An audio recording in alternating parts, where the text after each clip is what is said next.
Okay. Um, is this, I think it's centered. I think it's fine. We're doing Galaxy. Is my mic on? Oh, yeah, it is.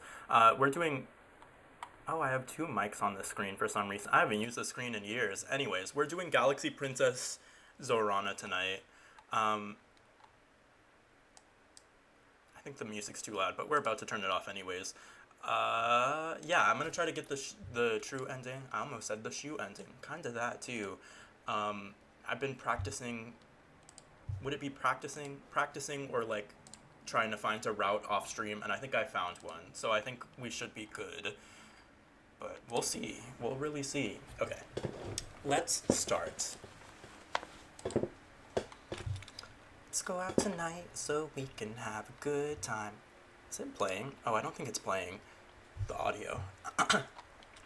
You lie in your curtained bed, trying to relax your mind into sleep. What a rotten, rotten day. Your mathematical drills made your head hurt, your soup was served far too cold, and the heel of your favorite damson purple shoe snapped completely off on your way back to your room, making you stumble in front of your guards. Even your beloved pet. So last time we did the all-consuming black blob, this time we're doing a sinuous golden viper. Hissed at you and didn't want to cuddle. It's bad enough that you had to leave all your friends and be dragged off to this floating palace just because you're the heir now. What's the point of being an imperial princess if you can't have nice things? Your father, the emperor, rules over all of civilized space. How dare your shoe betray you? This is not helping you get to sleep. Relax. Relax. You can get another shoe in the morning. Suddenly there's a loud chime at your door. You don't care. You're in bed. You're not answering it. To your surprise, your room lights turn on by themselves. Someone out there has the power to override your settings. Your Imperial Highness, Princess Zorana, we are here to escort you to the cabinet room. Please rise and dress at once. Go away, I'm sleeping. It is an emergency, Your Highness. It's your father. Whatever my father wants, he can tell me in the morning. Princess, your father is gone. What? I'll be right there. You make your way to a seat, still dazed. All around, government ministers, logothetes, and civil servants are shouting at each other in agitation. It doesn't seem real. Surely the real you is still lying safe in bed? Adrift and confused, you stare up at the imperial portraits that overhang the cabinet table. Father, mother, I never really knew either of you. Your mother died when you were very young. You barely remember her. You've only pictures and her name. Imperial Consort Melania of Crystal Nova, a place outside the Empire which you have never visited. Emperor Dragusin was a busy man with no allowance for a child's demands. You were raised on the Merkin homeworld by your governess and a series of boarding schools. You saw your father only at official functions, from a distance. You've only been here in the Heavenly Palace for a season, learning at his side, and now... Speak one at a time, or we cannot hear ourselves think. Mazarin, you are His Majesty's shadow, sworn to defend him at all times. How can you not know what happened? Were you not at his side? The Emperor received a message from the science labs that one of his top secret projects had made some kind of breakthrough. We went down to see it at once. One of the cabinet ministers, your father's logothete of science, immediately questions, what manner of project? The researcher was attempting to create short-range personal warp fields. The assembled ministers break out in shouts again with cries of, impossible, and, but the physics! You don't understand any of the technical babble. Any schoolchild knows the basics, though. Only very large ships and structures like this palace can travel through warp gates to distant parts of the galaxy. No single person can teleport from a bedroom to a boutique, even if it would be very convenient to avoid crowds. We went to view the equipment and speak with the researcher. Dragusin sent me to another lab to check on some readings. He's my first loyalty, so I obeyed without question. Then I heard the sound of an explosion. I returned to the lab to find that the equipment was destroyed and the researcher and the Emperor had disappeared. But there were no bodies. No. Were there any records of what tests were run, what the machine was trying to do, where it might have sent them? No. Everything was destroyed. How can you know nothing? He doesn't answer. No bodies. Is it possible that the experiment worked and your father was transported somewhere in the Heavenly Palace? That he's just injured, maybe, or unconscious, and that's why he's not here? It's more likely that he was thrown out into space, or sucked into another dimension, or ripped into tiny pieces and scattered like confetti. You wrap your arms around yourself and sink down into your chair as the ministers argue around you. All gone. Princess Zorana! What? You are the designated heir. In your father's absence, it falls to you to make decisions for the Empire. You must decide what we do next. Oh, I guess it wasn't full screen. But I... If the Emperor is dead, then the Empire must be informed and the official mourning period begun. However, with no body present, the procedures are less clear. Should we officially announce Dragason's death, or should we delay the inevitable until an investigation can be concluded? We're gonna make the announcement. Howdy, Shu. Hey, Corpse. How are you? How's your night going? The Empire deserves to know the truth. We should announce it. Very well. Very well. Then this celestial ministry is permanently disbanded. Thank you all for your service. You may depart. Did you get a haircut? I did. Earlier today. It's not styled at all, and I just took a nap on it, so it looks kind of crazy, but I love that he's okay looking a mess. It's going well. How about you? I'm also doing well. Your Imperial Highness, this is your father's cabinet. It's ministers who made their oaths directly to him. If he is no longer emperor, then those contracts are no longer valid. Their time is over. Is that not what you wanted?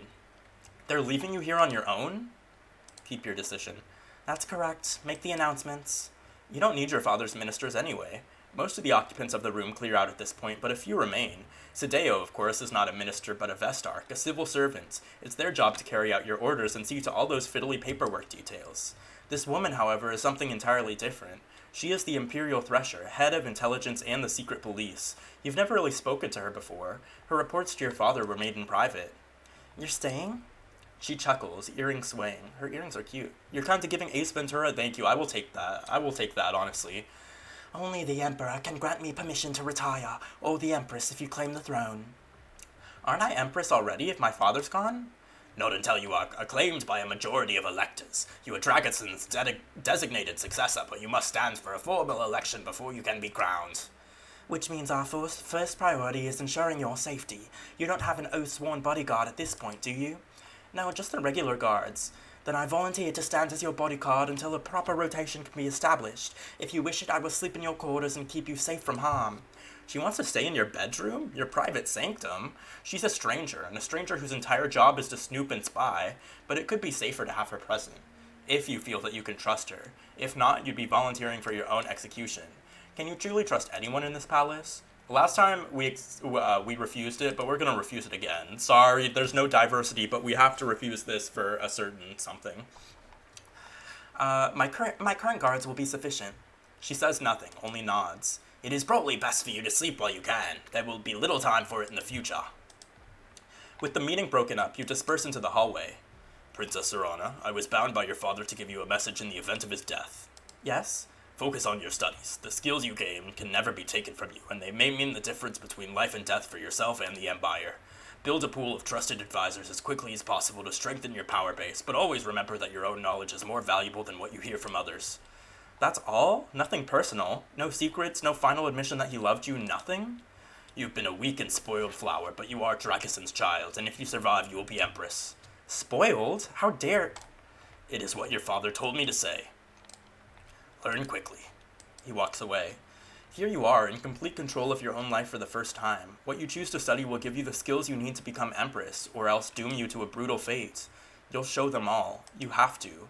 Once you've slept, you must choose your first set of classes and begin your journey. Zorana can learn many skills, some faster than others depending on her current mood. Yes. Okay. So I kind of played around with this a lot, and I learned what skills are important and sort of what checks are where. So we're going to do intrusion this first week, because there's an important intrusion check that comes up in a few weeks.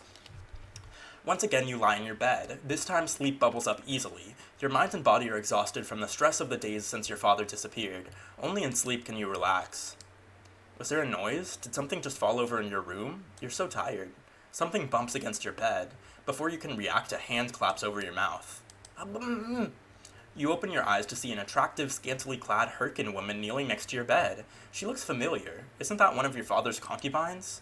Shh, be quiet. I have to talk to you. Talk? She's not trying to kill you. It's about the Emperor's death. I don't think it was an accident. He'd been acting so strangely for the past Tresson.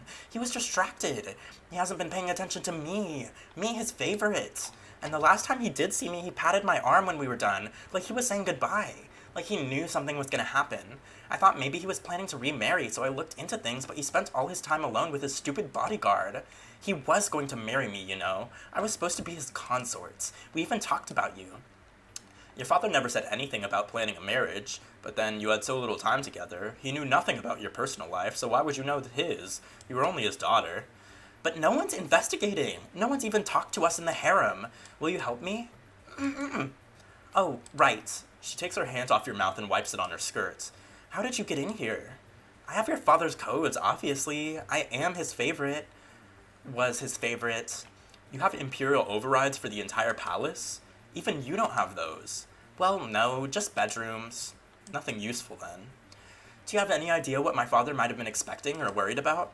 Not particularly, but it's suspicious, isn't it? She's no threat, but she doesn't know anything useful. She's completely wasting your time. Go away and let me sleep. You're gonna need to have those codes changed. Every turn you'll have the opportunity... Okay, this is more.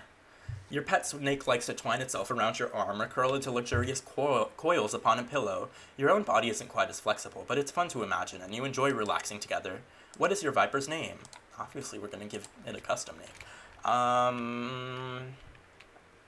name for a viper. We're going to call her Milk Lady. That's a little suspicious, though. Maybe we'll call her...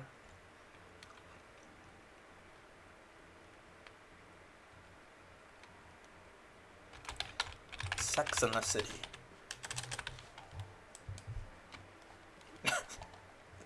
Obsessed with the results. We're not going to do anything social today because we want to be secretive. You follow some of the palace staff around. Oh, wait, no, we do actually want to be social now. Am I stupid? Oh my god. What did I just name her? Oh, I named her Sex in the City. Okay. You gently stroke your viper, enjoying the feeling of its scales against your skin. What a comfortable life it leads, all slither and bask. At the end of each turn, you can choose an activity which will change your mood. How do you want to prepare for the turn to come? So, important to note is that the viper and the blob, they're both pets that you can have. I forget what the other one is. Oh, the hawk.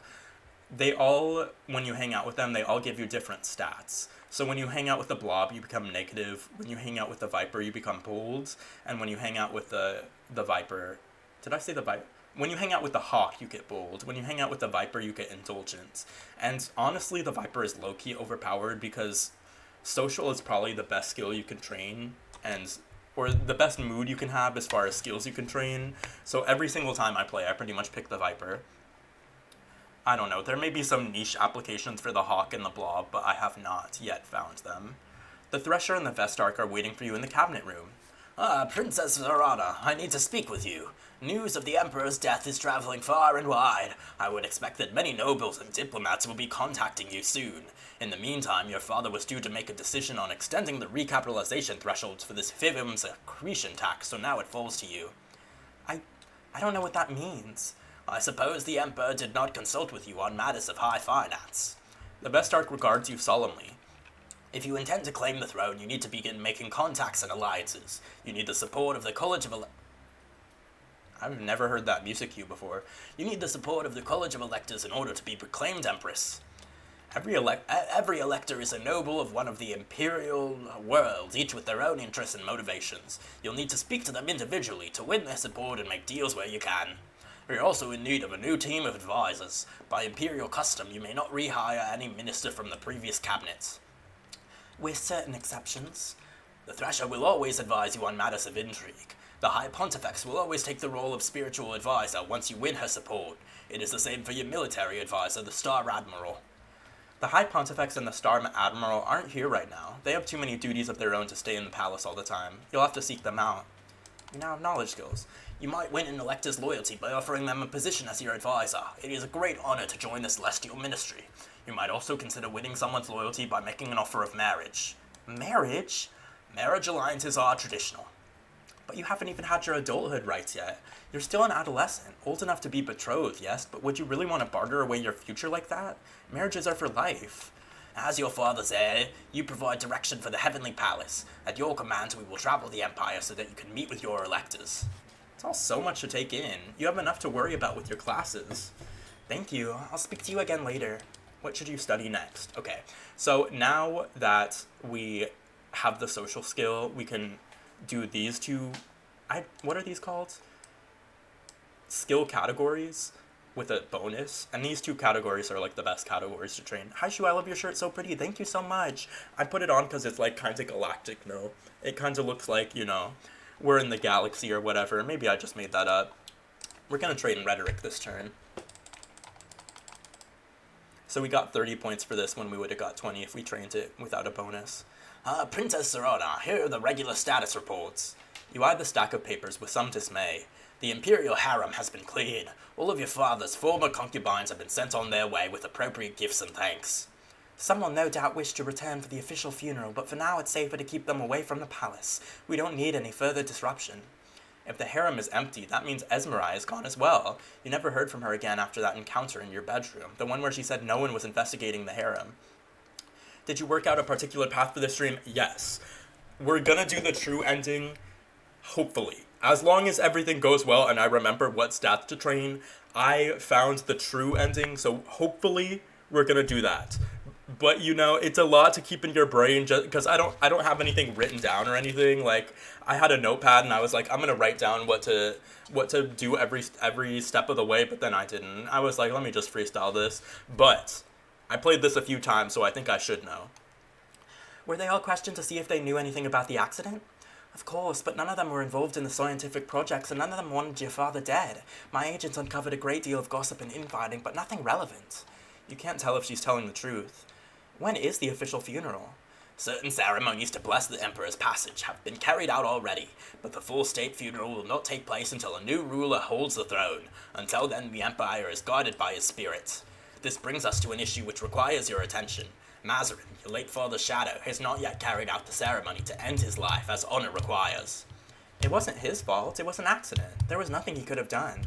That does not matter. The Emperor's shadow must follow him into death. Have you spoken to Mazarin? He has confined himself to his quarters, fasting in vigil. He claims that he is waiting for the Emperor's body to be found before holding the ceremony. Hard to cut your throat at your master's feet when the feet are missing. Was that supposed to be a joke? Mazarin's loyalty is not in question, but the Emperor's physical form may be forever beyond our reach. What are your commands, your highness? So last time we said it can wait. This time we're gonna say he must perform the ceremony. Also, like last time I played, I was just making random choices. Obviously, this is not like oh my god, I was so stupid, but like all of these choices matter and they all affect your approval rating with different factions in the game.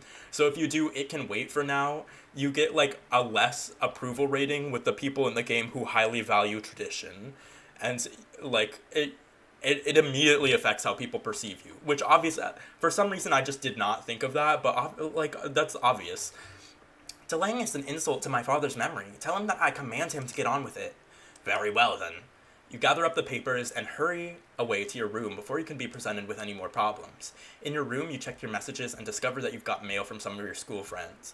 Interesting. The way that whole system works is so interesting. I only found this out from the forum that this is on, but each person that you have to get the support of, they all belong to 3 different categories. And so there are characters who value tradition and also cleverness and also XYZ other thing, and all these choices. It's so complicated, but I finally found something that works.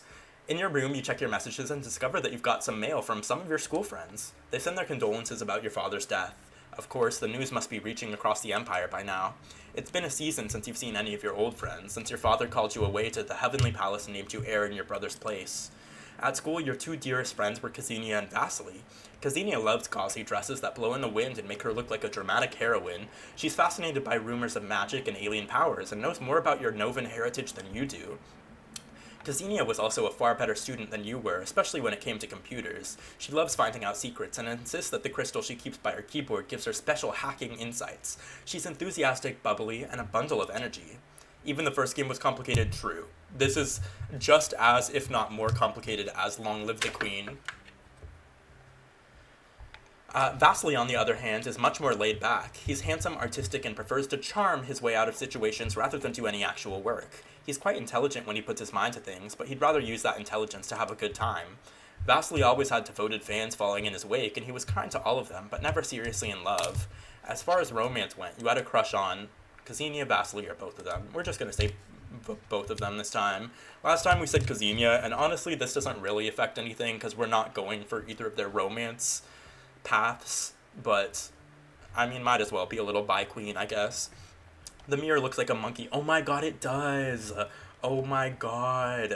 Wait, I'm obsessed with that. And then when you do your makeup in front of the mirror, you can be like the monkey's nose. Variety is the spice of life, after all, and it was fun to flirt with your friends. You really miss them. For now, though, your social interactions are limited to the palace. So now we're social, so then if we, if we just ended our social turn right now, we could be either excited or indulgent, whereas we still want to keep training our social skills. So we are going to visit the snake again to change our mood to indulgent, so then we can go and be social again. You invite some of those residents in the palace to join you for an evening of food and entertainment. I don't think I read that last time, sorry. I'm just so used to skipping it when I'm trying to map a path. That was just saying, like, you can move from place to place in the Empire. Wait. Oh, never mind. Okay. We're gonna go to Tharkus 1. Entering Tharkus 1 sector. We have a problem. There's always a problem. Mazarin has disappeared. What? He stopped responding to messages. When we overrode the security lockout on his quarters to see if he'd done his duty, we found them empty. How can an important political person, the Emperor's own shadow, just disappear out of the palace? Weren't you watching him?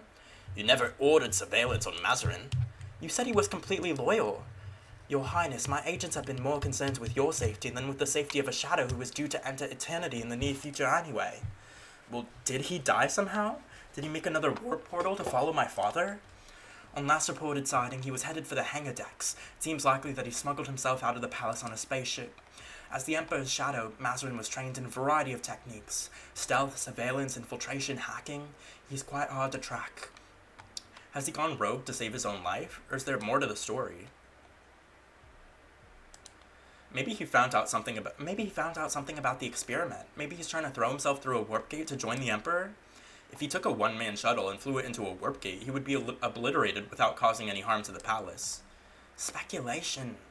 Princess Zorana, it falls to you to make decisions in Dragason's place. What is your official response to the situation? We're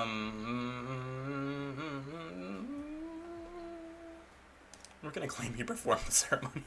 I don't know what that choice affects or anything. I'm just gonna claim he performed it because I think theoretically people will be like, oh, period, that's so traditional. And we want some tradition. We'll just claim that he performed the ceremony. He's gone, it's all over, there won't be a problem. It might even be true. How would anyone know? Very well. At last they leave you alone to plan your class schedule. Okay. We're gonna do allure. We're gonna do allure, and we're gonna do etiquette. Period. That's so traditional, and tradition really matters to me. Exactly. All the electors are going to be like, wow, I love your tradition today. There are more messages of sympathy waiting for you in your mail queue. These condolences are labeled, from your Novan family. What family? You don't know anything about your mother's relatives on Crystal Nova. Since she died, they've never visited or reached out to you in any way, as far as you know. They might have sent something for her funeral, but you were very young and you don't remember the details. Are her parents still living? Did she have siblings? Do you have cousins? You wonder for a moment and then decide that it doesn't matter. Crystal Nova is no part of your life. You're dedicated to the Celestial Empire. It's almost an insult that they would reach out to you now, considering. And then it hits you. This message isn't from some unknown cousin. It's from your brother, Prince Voshkot, your older brother. Like you, half Merkin and half Novan. Unlike you, he held responsibility from a young age. He was named heir to the Celestial Empire upon his birth. He blazed a trail through the top scholariums and led his squadron in military service. And then he turned traitor, stole a fighter, and defected to Crystal Nova. Ex-Prince Voshkot has a warrant on his head if he ever dares to return to Imperial space. You haven't heard from him since. You miss him. I think I said the other one last time, but we miss him. Your ages and different upbringings meant that you weren't as close as some siblings, but he was still your brother. He used to visit you on Kedro and tell you stories. He escorted you to balls when you were too little for a proper partner. More importantly, if he were here now, then you wouldn't have to deal with all these politics. Voshkot was supposed to be the heir, not you. But he betrayed the Empire and ran away. You don't even know why. You don't have time to think about this now. You're an Imperial princess. You're busy. Okay. This is just saying that when you enter a new, I don't know why I didn't read it. When you enter a new inhabited sector, there's a social phase that you get a reception where you meet everyone. Tharkis Prime, the still beating heart of a culture far older than the Mercan Empire, a world that died and yet was reborn from its own dust. The first great global Tharkan civilization reached for the stars and almost achieved them, but their hunger for glory outstripped their planet's resources. Their thirst for technology drained the seas and burned the skies. As the planet's heat grew, so did wars and plagues, but it was famine that finally decimated the population. What remained of the Tharkan race descended into barbarism, scrabbling for survival among the ruins. It took many hundreds of their cycles for rebuilding to begin. The second Tharkan civilization is slow, cautious, a careful shepherd of its resources, and excessively proud of its accomplishments. That self-importance creates difficulties with the reception arrangements. As you are not yet Empress, the Tharkan elite refuse to flock to the palace on your command, not without trescents of notice and preparation that you have no time for. The Tharkan government is willing to host you as a guest planetside, but you're not willing to look like a petitioner, nor to see the advantage of familiar terrain. At least in the Heavenly Palace, you have some idea what dangers you face. So are we like in another kingdom right now, or what's going on? Yes. So this backdrop that we have right now is the Heavenly Palace, but the Heavenly Palace is a spaceship. So in this game, we take our spaceship to different planets, and we meet the people at those planets, but they come from their planets to our spaceship. So it's not like we're not leaving the spaceship, but the spaceship is going to their planet. So we meet different people from inside the spaceship. As a compromise, the 3 electors of Tharkan Prime have come in person to make themselves known to you, but without entourages. There will be no entertainment, no formal meal, no crowd, and nowhere to hide. Your guests are waiting for you in a small parlor, standing in a semicircle. All eyes are on you as you enter. Your attendant announces their name. Oberod, an adult male pharaoh standing proud in a gold-trimmed uniform. Wretched, an elderly Tharkan man with a short and round figure. And Ozara, a no-nonsense-looking woman with theron scales and wings. Thank you all for coming. It's a pleasure to meet you. I hope this is only the beginning of our working relationship. You would like to speak to each of them individually, but it's awkward. You have to pick one address first, and then the others would be right there watching and listening. They might feel slighted. Do we never get to see the other planets then as a player? We kind of do and kind of don't. So there are personal quests that we go on in certain planets that allow us to see the environment of that planet sometimes, but sometimes some of the planets we just never see, which, it is what it is. Probably hard to make entire environments for each planet. We're gonna address the group together. I'm the daughter of the great Emperor Dragosin, who has departed this life. I'm the heir to his holdings, titles, and responsibilities. The position of Emperor, however, is too important to hinge solely on the matter of birth. The Emperor is the Empire, focused into one body, and requires the support of the Empire. As my father's heir, I'm the most obvious candidate to assume the throne, and my accession. It's probably supposed to be ascension. Let me screenshot. Maybe I'm stupid and just don't know what the word accession means, but let me save this so that I can report it. Also, I forgot to mention, I should probably mention this at every stream. This is an early access game. It's still in 0.7.2 or something like that. There are going to be some things missing, and there's not a working epilogue yet. Come on, Lewis Robinson. Hey, Fab Club Games, how are you? Yeah, I also don't know who is Lewis Robinson. Who is that? I think it should be Ascension, right? Hey, Scotty. That's what I was thinking too, but maybe Ascension is a word. But I just screenshotted it just in case. I'm traveling throughout the Empire, making myself known to all electors, so that you may judge for yourselves my fitness to assume the position. I will speak with each of you privately later, but for now, do you have any questions? Now you've turned the spotlight back onto them. Any point they raise in their own favor will be heard by the others. The woman's wings twitch. Your brother was the proposed heir until quite recently. You are very young and you have not been active in galactic politics. What are your credentials? How are you qualified to rule an empire? Well, we are not. I have not taken an active role in politics up until this point, no. That is because I've been prioritizing my education at the finest academics on Kedro, as my father wished. The main character from Meet the Robinsons. Oh, I guess I'll take it. I mean... And you are the robot that keeps on giving. I'd rather be a main character than the robot. Learning is a lifelong goal, not something to be completed and set aside. My priorities have changed with the situation, and now I have tutors and advisors to learn from. I promise you, I am not idle. Ozara sniffs, visibly unimpressed. Oberod puffs up his chest, the metals on his uniform glinting. Tell me, what is your experience with the military? Have you served a tour of duty? Surely he knows that you haven't. You're too young for official service. Is this meant to be a trick question or simply an embarrassment? Your brother joined the fleet and that didn't end well. We fail all the military stuff. I leave the military to the experts. I am, of course, too young for military service as of yet, and my duties to the Empire may not allow me that freedom in the future. Of course, I understand the importance of the military to the safety of the Celestial Empire. That is why I rely on experts, such as the Star Admiral, to advise me. Oberod looks unimpressed. Wretched clears his throat, then presses his hands flat to his sides. We know very little about you as an individual. If I might ask, are there any forms of music you find particularly enjoyable? You've never really given much thought to music beyond the latest pop sensations on Kedro. Somehow you don't think the electors will be impressed by the singers your old schoolmates thought were to die for. You've heard of a few famous composers from American history, of course. Would that do? You're literally a princess. Are we supposed to be fighting? I guess so. It said, like, our brother was super important in the military, but, like, I'm not doing that shit. I have things to do. I'm trying to be a pretty princess, not a athletic one. No, I'm not very musical. A pity. And now, perhaps some refreshments? At your signal, servants enter bearing trays of light beverages and exquisite cheese. The small talk must continue, but the pressure will now be less. You need some time to think before you can decide how they feel about you. Now that you've met the electors of the region, you can contact them privately during future social phases in this sector. Okay. We can, but we won't. Not for right now. Oh, wait. I forgot to read this. While you can have special items made... Oh, wait. Where's the text?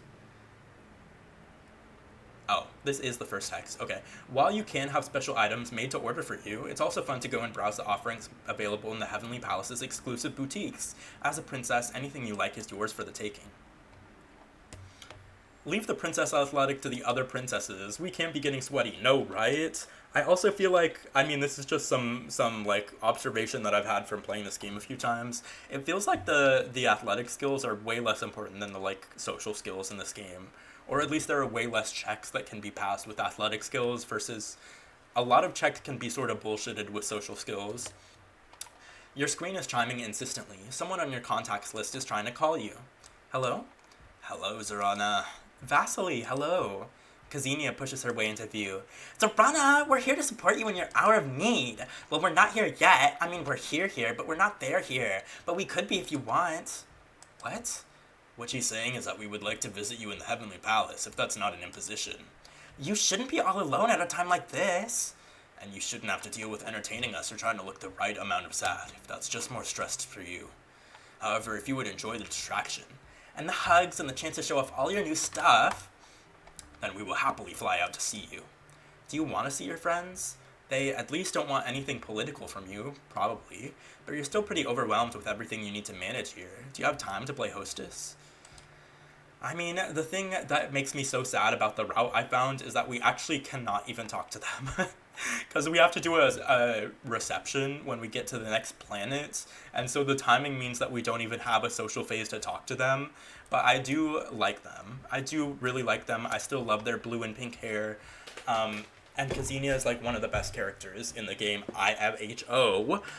But yeah, we're just going to say we would love to have a quiet visit, even though the quiet visit really doesn't mean anything. Do we know how many routes there are? It's sort of complicated, because honestly, I would say there's one route in the game. From what I've played so far, I haven't played throughout the entire game, but I would say there's one route that's really like the true and honest route that you should be playing. And then you can like manage it to where you'll pass different skill checks and you'll like find out different information on that route. But as far as if you stay to see this playthrough, you'll sort of see what I'm talking about. Because it's like there's a main storyline that you definitely want to complete, and if you don't get the right skills, you can't complete the main storyline. So it's just sort of, it's complicated. It's sort of like Long Live the Queen, but I would say Long Live the Queen had more like branching paths. I would say, at least. I don't know. I don't know. I would love to have you visit, but it may not be that exciting. Everything's in turmoil around here. That's like fine. We're just happy to be with you. We'll see you soon.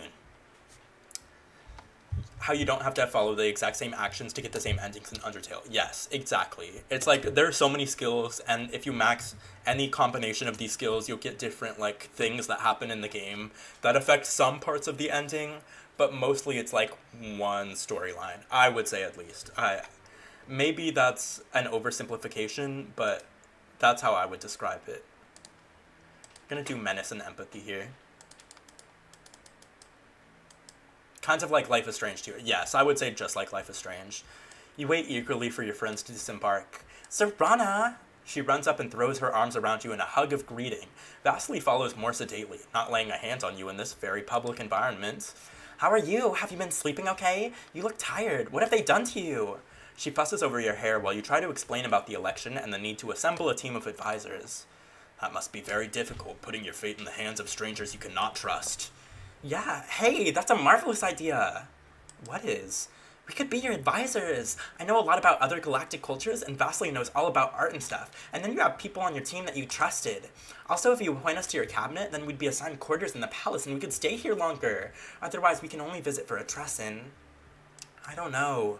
Don't decide anything right away. We would be happy to help, even if it's only for a little while, but you have many responsibilities. If you want to make these plans, we can talk later.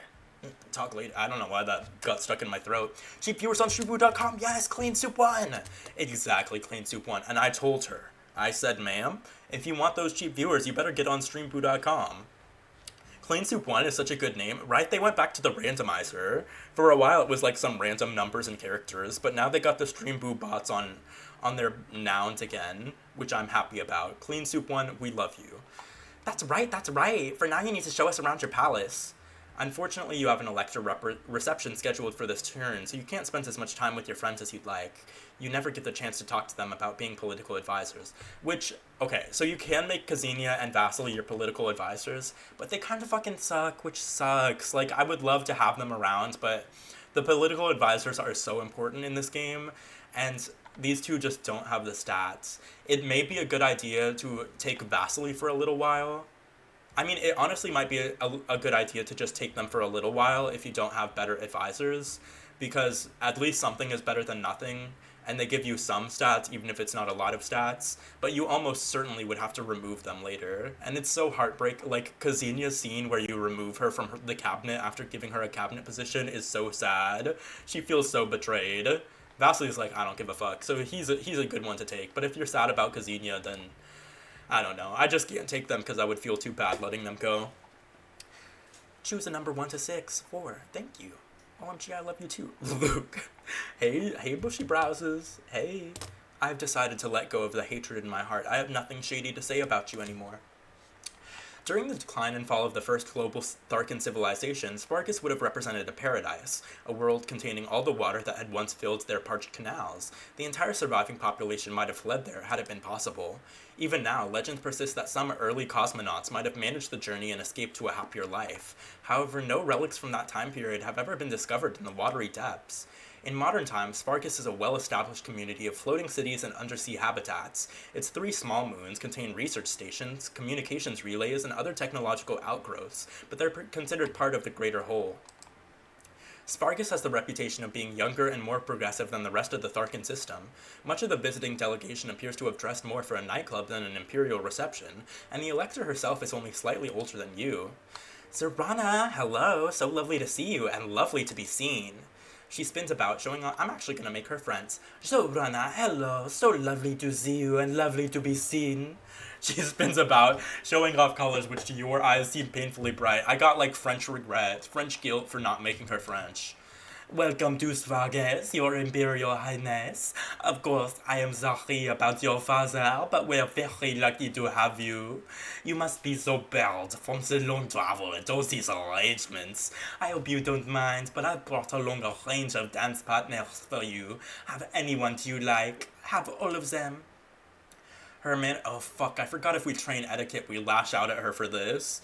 If we don't train etiquette, we're like, yes, let's dance, but since we trained etiquette. Her manners are appalling. Is this meant to be an insult? You're very nearly an empress, not someone to be waved and shouted at. You cannot allow her to treat you this way. You raise your head, looking down your nose at her. Madam Elector, the Heavenly Palace is neither a circus nor a nightclub. We're not here to carouse, but to discuss the future of the Celestial Empire. Neither of us has the luxury of being a child, or of being stupid. I do not underestimate you, and I expect the same courtesy. I see. My apologies, Your Imperial Highness. No offense was intended. You wave a hand. You are forgiven. Now come, we must make the rounds and greet our guests. Sola follows in your wake, more subdued now, and causes no further disruption. Her husband, whom she eventually remembers to introduce, is properly deferential. You can't tell how she feels about you.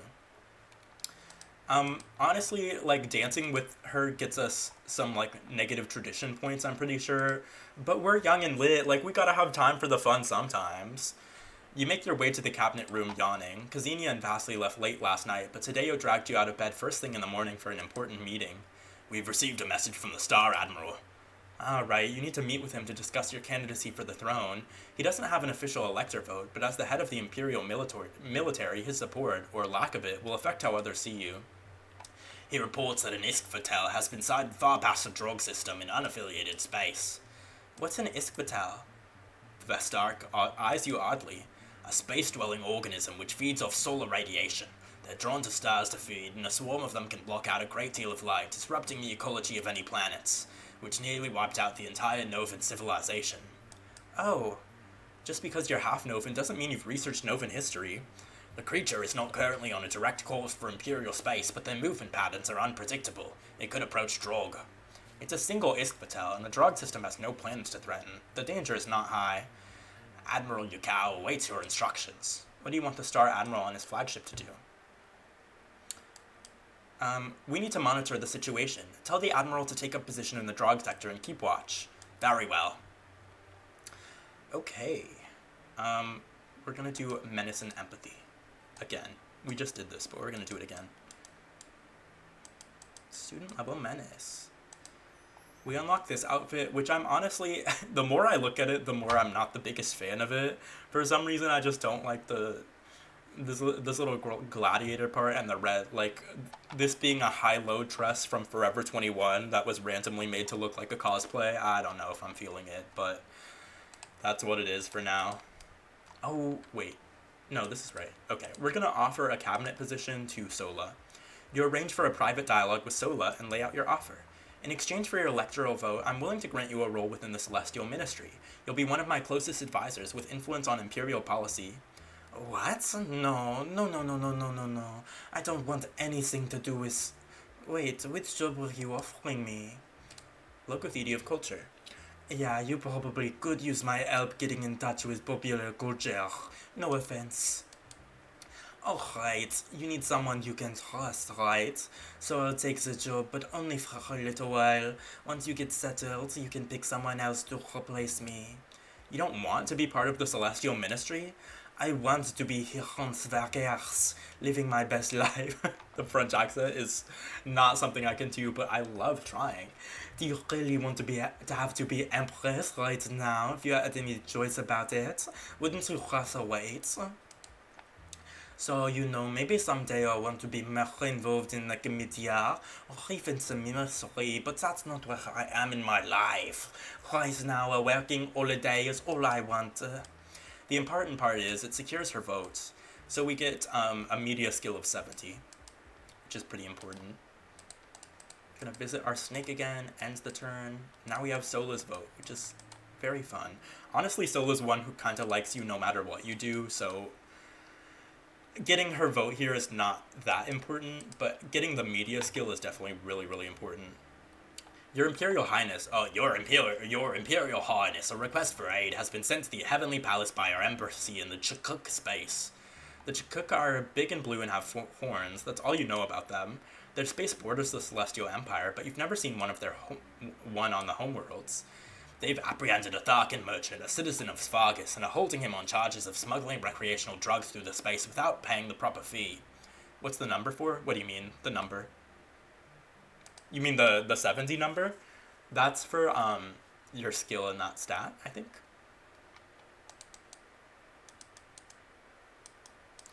The charges appear to be valid. The Chukuk wish to sentence him to a lifetime of hard labor. The merchant is pleading for your intervention.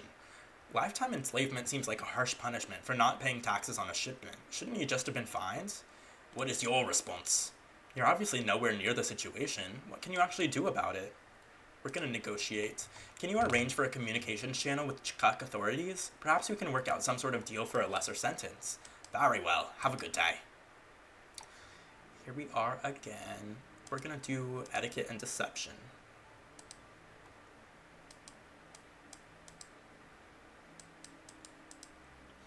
Your Imperial Highness, I have an update on the Chukuk situation.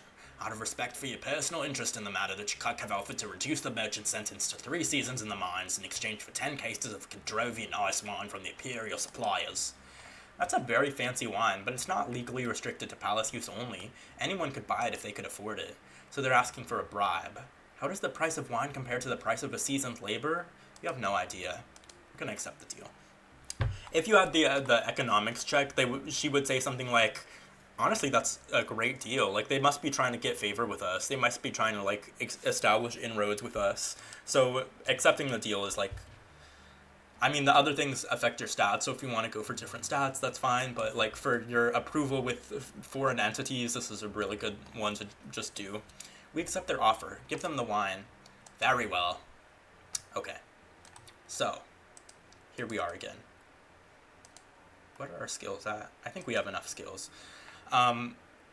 What's the deal? I was talking with my dad for a few minutes. Nothing. We just had like a random event pop up, and we gifted a case of wine to some people to get somebody freed from jail.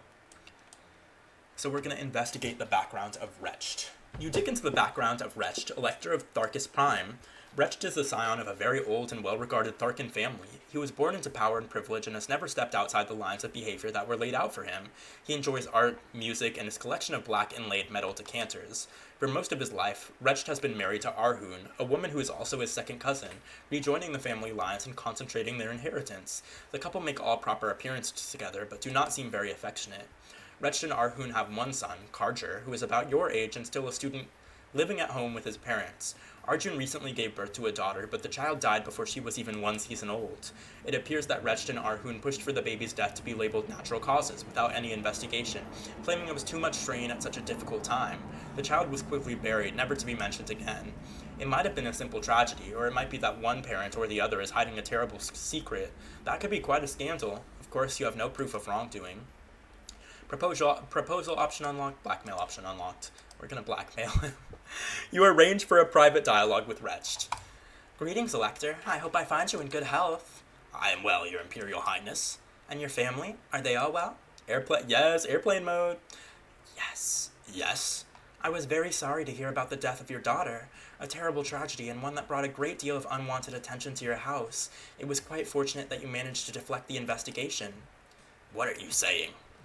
You are an orderly man. You like things quiet. You don't want the authorities digging into certain matters and disrupting the peace of your home. All I want is your pledge to vote for me in the election. Then I will leave you in peace, undisturbed. His breath makes a horrible wet gargling sound, and you fear for a moment that you might have caused something inside him to burst. I have always acted for the good of my family. Then protect them now with your word. I trust in your honor. What would you know of honor? He shakes his head. Take your bargain, then. Be Empress. I'm sure your ancestors will be proud of you. Thank you. See, we failed the check there, but if we passed the check, we would be like, damn, he's being shady to us and saying this is just what Novans do. But honestly, we are wrong as fuck for this. I feel so bad whenever I have to blackmail anyone. It's just unfortunate that it's like the easiest way to get votes in this game. You sense that he has generally negative feelings about you. I would too. We bursted into his office and we're like, hey, your child just died. I'm gonna send police to investigate. I don't know that that's a very kind thing to do, but we got his vote.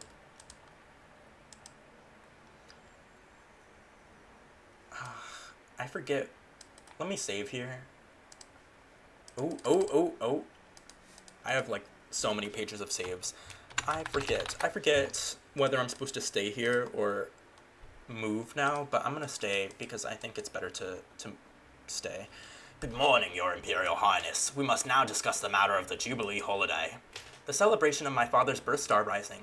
As we officially have no emperor at the moment, it would not be unreasonable to postpone the Jubilee until after a successful election. We could maintain the current schedule and celebrate in honor of Emperor Dragosin on turn 28. Or, using your position as the Emperor's daughter, you could move the Jubilee to match your own birth star on turn 15. That could help cement my position as the next ruler in the eyes of the Empire, or it might appear presumptuous of me. What are your commands? We're gonna keep Father's Jubilee. Let's keep things stable. The Jubilee should celebrate my father's birth star. If you don't get votes, what happens? You die. They kill you. You really have to win the election to win the game. It's like, you can't lose the election and win the game. I will make a note of it. Okay. We are gonna do more allure, and we're gonna do galactic relations, right? Actually,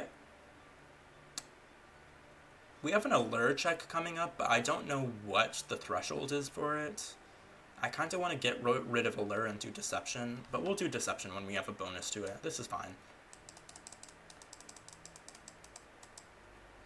We've received a report from the Star Admiral. The fleet is preparing to resume regular patrols around the Empire. That may make him more difficult to contact. Your Highness, I need your input on a matter of security. A largely unimportant matter, but one that you might wish to exercise discretion while handling. A visitor to the palace, a Herkin laborer, became publicly intoxicated and made a nuisance of himself. Among other things, he was loudly shouting that Emperor Dragosin had been murdered by your hand. What? Obviously drunken nonsense, but as it concerns your reputation, you may wish to take a personal hand in the matter. We have him in custody awaiting your decision. Rumors can spread quickly, particularly rumors about cover-ups and conspiracies. Obviously you did not murder your father. Is it possible that someone did? Does this Herkin know anything? Is there truth in the wine? Or is it just drunken rambling? Require a public apology. He said something foolish and false, so it's his responsibility to make it right. Let him sleep it off and then I'll talk to him. If he makes an apology statement, then the matter will be settled. Karanti nods. Oh my god, thank god. There are some early choices you can make that I'm still not sure of, where sometimes if you try to offer Ozara a cabinet position, she's like, no, I fucking hate you. But thankfully, we made the right choices that I still don't know what the choices are. You arrange for a private dialogue with Ozara and lay out your offer. In exchange for your electoral vote, I'm willing to grant you a role within the Celestial Ministry. You'll be one of my closest advisors with influence on Imperial policy. All right, I'm listening. What's your offer? Locothete of Commerce. Done. That was fast. Forward any necessary paperwork to my major domo along with the specifications for the ministerial apartment so that my wife can plan her designs. Now, if you'll excuse me, Your Imperial Highness, I have other business to attend to. Well, at least I have her vote. Got an economic skill of 75. Okay. We're already indulgent. Oh, wait, no. I'm glad I remembered. Let's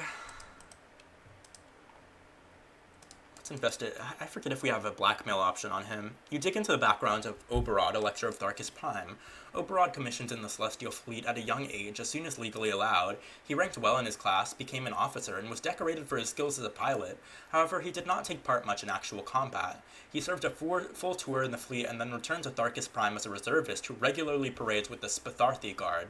It is a largely ceremonial position, but does require maintaining battle fitness. Oberod's wife, Agili, comes from a much lower social class and was originally his concubine.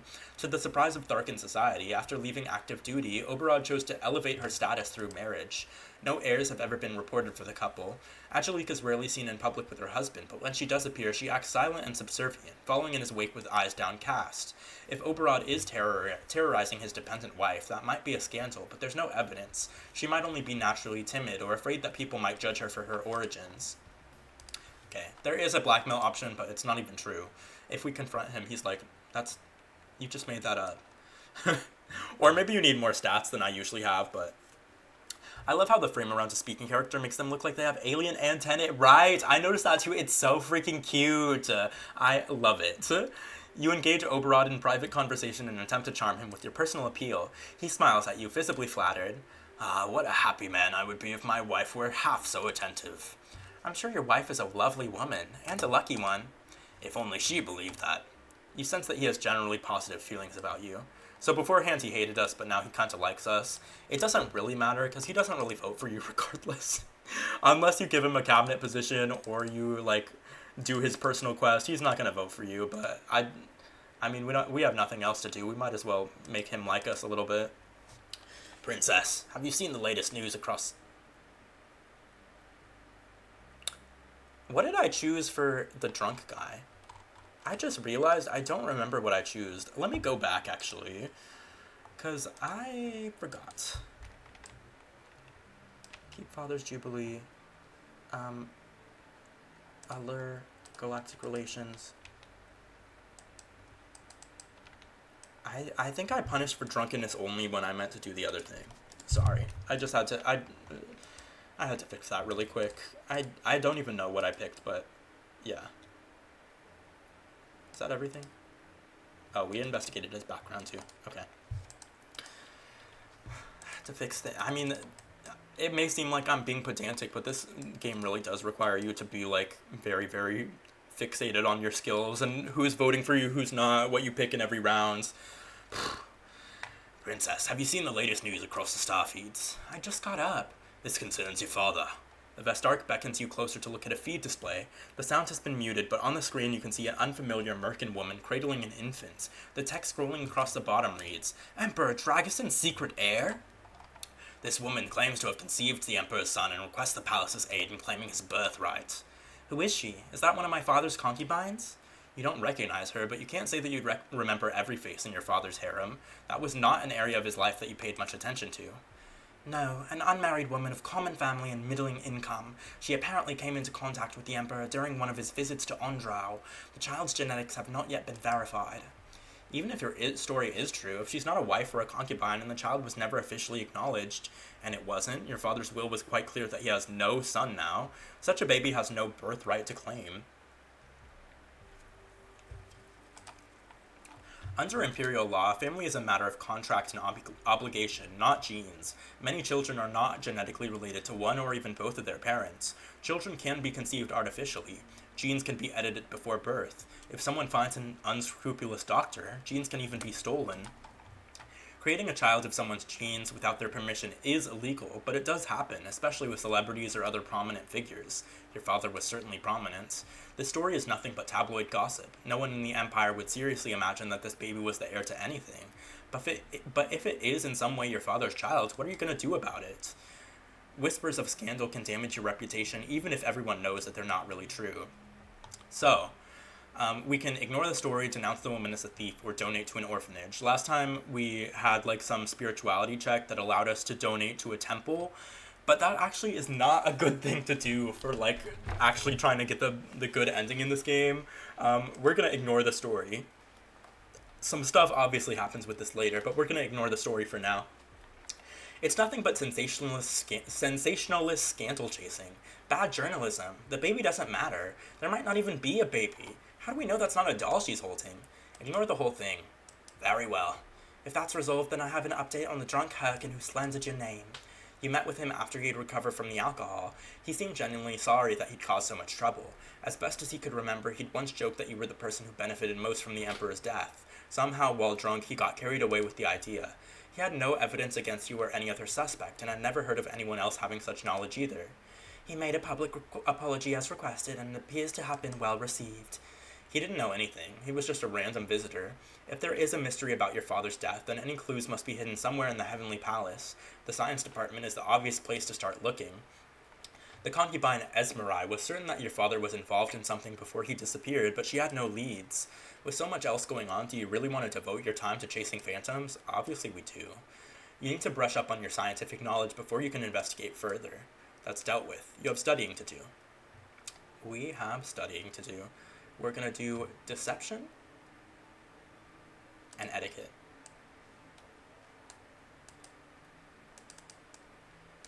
I love this outfit. This evening gown outfit is probably my favorite in the whole game. There are only like 2 I haven't unlocked, but... You receive a report from the Imperial Thresher. Her agents have heard rumors that Mazarin, the rogue shadow that served your father, was sighted en route to the Twin Worlds. However, none of these rumors came from anyone who knew him well enough to be certain of his identity. By the time agents were dispatched, the former shadow was nowhere to be found, if he was ever there at all. There's no cause for concern. The Thresher will continue to monitor the situation. We're social? I think we actually... I wish I had saves. We're actually going to want to be indulgent. All you can... Oh, yeah. To Merca 1 we go. Merca 1 sector. When you wake, you find a message waiting from the best arc flagged important, not urgent, or someone would probably have insisted on getting you out of bed at once. You read through the message and immediately feel your pulse rate increase. A major Starfeed producer has requested access to do an interview with you for a biographical special. You can't afford to say no to this. It's a chance to make a positive impression across the entire empire. This could shape the course of the election. Unfortunately, you don't have long to prepare. The reporter will arrive after this turn's classes. We want to do visual on this turn.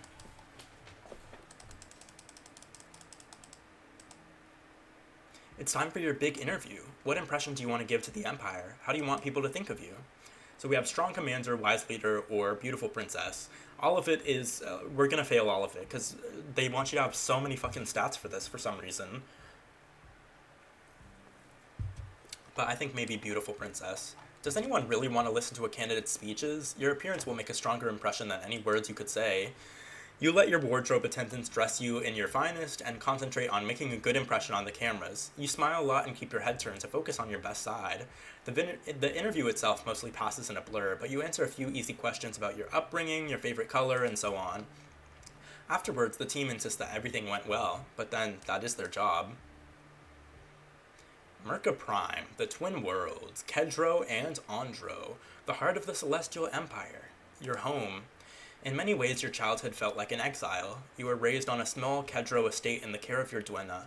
While your brother was heir, you were never called on to attend your illustrious father in the Heavenly Palace. You were the second-string child, unnecessary, out of sight.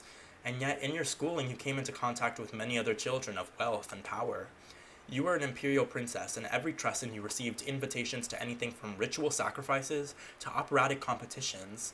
There isn't a senator or a Kefali on the Twin Worlds that you haven't met at some point. And yet, in your schooling, you came into contact with many other children of wealth and power. Oh. The gleaming cliff-top castle you visit tonight is not a novel environment.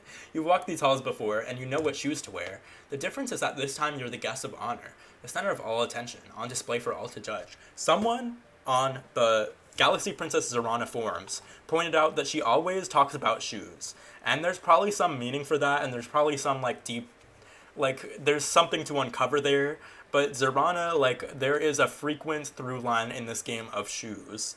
One of the first things she said at the beginning of this was my shoes fell apart today or something like that. So shoes probably represent something or who knows. This event, your first public appearance on the Twin World as Empress-to-be, is more of an investiture than a reception. You'll be announced, honors will be conferred upon you, and each personage of rank will be brought up one at a time to offer you a ceremonial gift. Her shoes! Oh my god, you're so right. Her shoe fleas. With so many in attendance, you will have time only for a brief acknowledgement before they move on. There will be no opportunity for private conversation or individual inducements. That will come later. Countless dignitaries will wish to offer you their sympathies and respects this evening. It is, of course, the 6 local electors who are uppermost in your minds, 3 from Kedro and 3 from Andro.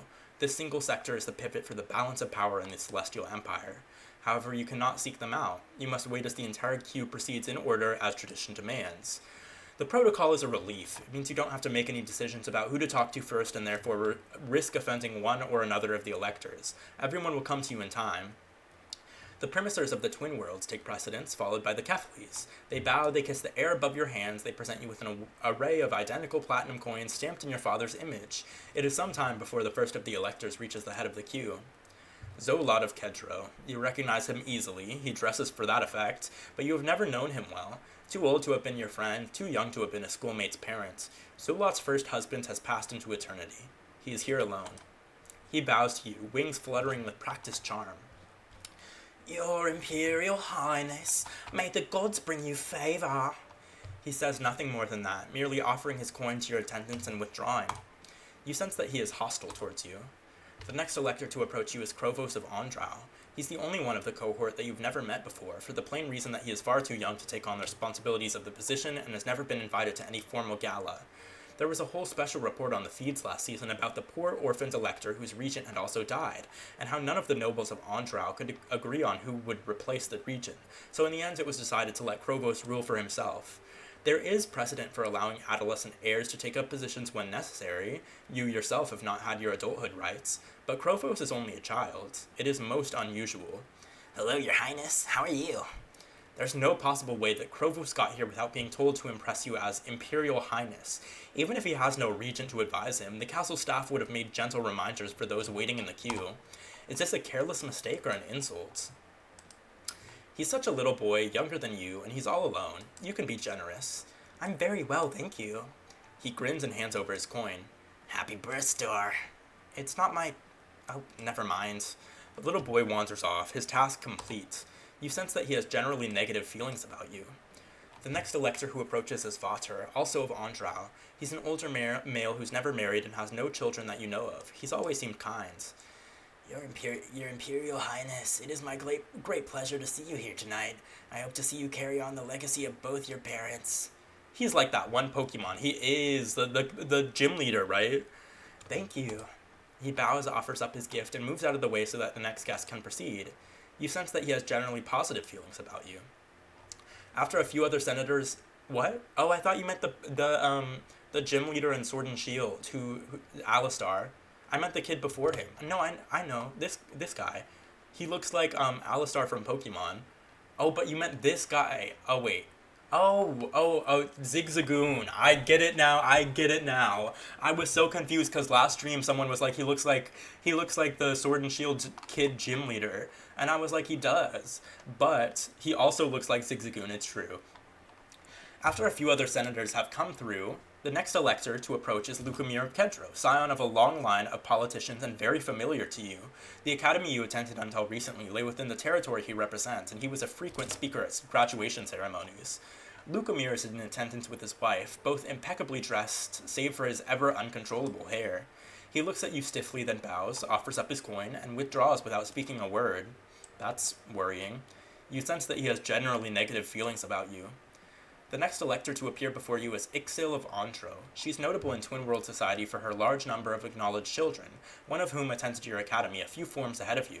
You were hoping Fayer would be here tonight, but there's no sign of her or her siblings. But then, these are the guests of highest prestige. Heirs and offspring rank lower and might be further back in the queue. I found it, he does look like that. Right. So he has multiple connections to Pokemon, Zigzagoon hair, and Alistar appearance. Ixil stands by her husband's side, smiling at you. She was, like, the main reason my run fell apart last time. Because not only does her ass suck at what I put her on, I think I put her on, like, science or something as my advisor, she also tries to assassinate you in every single time if she's your advisor. Like, she fucking hates you. Ugh. Hello, your Imperial Highness. You're looking well under the circumstances. Under the circumstances? Is that an insult? We're very sorry for your loss. I know this time may be very difficult for you. Please call on my household if you have any need. Thank you. They present their gift. Oh my god, I misgendered them. They present their gift to you and leave. I'm so sorry. They try to Wait, no. Oh. Oh, they probably meant her and her husband. You sense that she has generally positive feelings about you. Ah, okay. The last of the electors to make an appearance is Milan of Kedro. Hold on. You're surprised to see him attending alone. Perhaps his wife is unwell? She is much older than her husband, after all. Equally unusual, Milan appears to be entirely sober, which is not his typical demeanor at social gatherings. Perhaps this is a show of respect. Your Imperial Highness. He thumps a fist to his chest. Glory to your line. You nod in acknowledgement, and he hands over his ceremonial coin. Until another meeting. He marches away with purposeful motion, his back straight. You sense that he has generally negative feelings about you. That is the last of the electors, but certainly not the last of the guests. A long evening stretches ahead of you. It might be a they, she. Why did I say it? They/she might be a they, she. She might be someone who uses they/she pronouns. I'm woke, I promise you guys. Of course, there is one more vote to be cast within the sector. However, its holder is not the sort of person who can be expected to wait in line to pay her respects to you. If you wish an audience with the High Pontifex, you'll have to approach her as a supplicant. For now, you must raise your chin and look regal. have a dinner party. We're gonna stay put on Merca 1. You're awakened when your lights turn on by themselves. That can't mean anything good. You hate using people's preferred pronouns. Not true, not true, not true. Princess Zorana, please report to the cabinet chamber at your earliest convenience. What now? You dress yourself swiftly and make your way to the room. What's the emergency? Not an emergency exactly, but a change in circumstances. The Vestarch beckons you over to look at another Starfeed news display. You recognize the Merkin man on screen immediately. It's Lucomir, Elector of Kedro. The Vestarch brings up the sound so you can hear him speaking. Descendant of the Empress Platina the Great, I formally announce my candidacy for the Celestial Throne. He's entering the election? It's more of a confirmation than a question. Of course that's what he's doing. You knew his family had imperial ties, your distant cousins multiple times over thanks to the interconnections of Merkin politics. Imperial blood isn't even a legal requirement to stand for election, although it certainly helps to gather supports. You are your father's designated heir, but you're still a young and untried girl. Lucomir is an adult with friends across the Empire. Is it possible that he could defeat you? How bad is this? Bad? It is neither bad nor good. It simply is. What I meant was, how much support do you think he has? That is what the election will determine. This is our Luis or whatever he was called. Yes. What was his name? The blonde guy. His name was something like Bastion or something. It was something like... you mean from Long Live the... you mean from Metaphor Refund? I thought you were talking about Long Live the Queen. I thought you were talking about... Yeah, this is Luis from Metaphor. Don't you care about who wins? I serve the Empire. As a civil servant, it is my duty to remind you that only a sitting emperor or empress can appoint or dismiss an elector. The committee as a whole may rule an elector ineligible to vote, but only in extreme situations such as complete loss of mental capacity or approve an attempt to assassinate a candidate. You cannot remove him. Wait, does that mean he gets to vote for himself? Yes.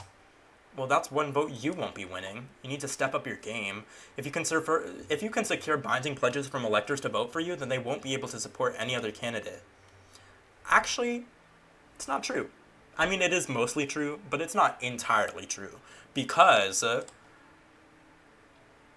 nasty-ass Zola, who we just met, the guy who, what's it called? We need galactic relations right now. I'm also going to put on the... Can I finish a thought? Finish a thought challenge. Zolot, if you come here early and you get his support, he's still gonna switch up on you, which is so crazy. Like, you're not supposed to be able to do that, brother. You return to your room to find an important message light flashing. When you pull up the message, the sender's name appears to be a sequence of random glyphs. How did this get past your security filters? Are these symbols an abbreviation for an obscure government department? There's a short video attached to the message. Something about Lucomir's candidacy, maybe? You open the file and freeze. Those figures on your screen, they're your parents. This is not a loving message to their future daughter. It's a recording of an argument. They're in the palace. You recognize your father's rooms, though the decorations have changed a little. This was clearly Fifms ago, and they're talking about you. Your father speaks. Now that your daughter has been born. And your mother cuts him off, angry in a way you've never seen her in any photograph before. That thing is not my daughter. It is your creature and refuse to have any part in... And there the file cuts off. Who would send you something like this? Maybe it's a misunderstanding. It's only a few moments out of context. Maybe they weren't talking about you at all. Or maybe your mother hated you. What an awful thing to say about a baby. Her child, which you obviously are. Legally, you're a child of the marriage. Biologically, your Merkin Novan heritage is written all over your skin. You are Melania's daughter, and she called you a thing. Maybe she wasn't well at the time, or maybe it never happened. The video could be a fake. Where did it even come from? You try to compose a reply, but it won't send. The system believes the address is malformed. Then how was it received in the first place? The glyphs being the stars and hearts available in my 3DS keyboard. Right. I didn't play enough Long Live the Queen. I don't really remember much about it. Oh, that's right. You weren't here for Long Live the Queen. You just bought it after. I remember now.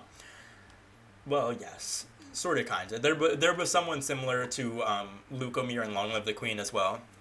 Fivims, I honestly don't know like what the block of time that represents is, but Fivims is like this game's way to say a block of time Trescence is a lesser way to say a block of time. Fivims is like a long time. Like, presumably Fivims is like equivalent to years, and Trescence is like months, maybe?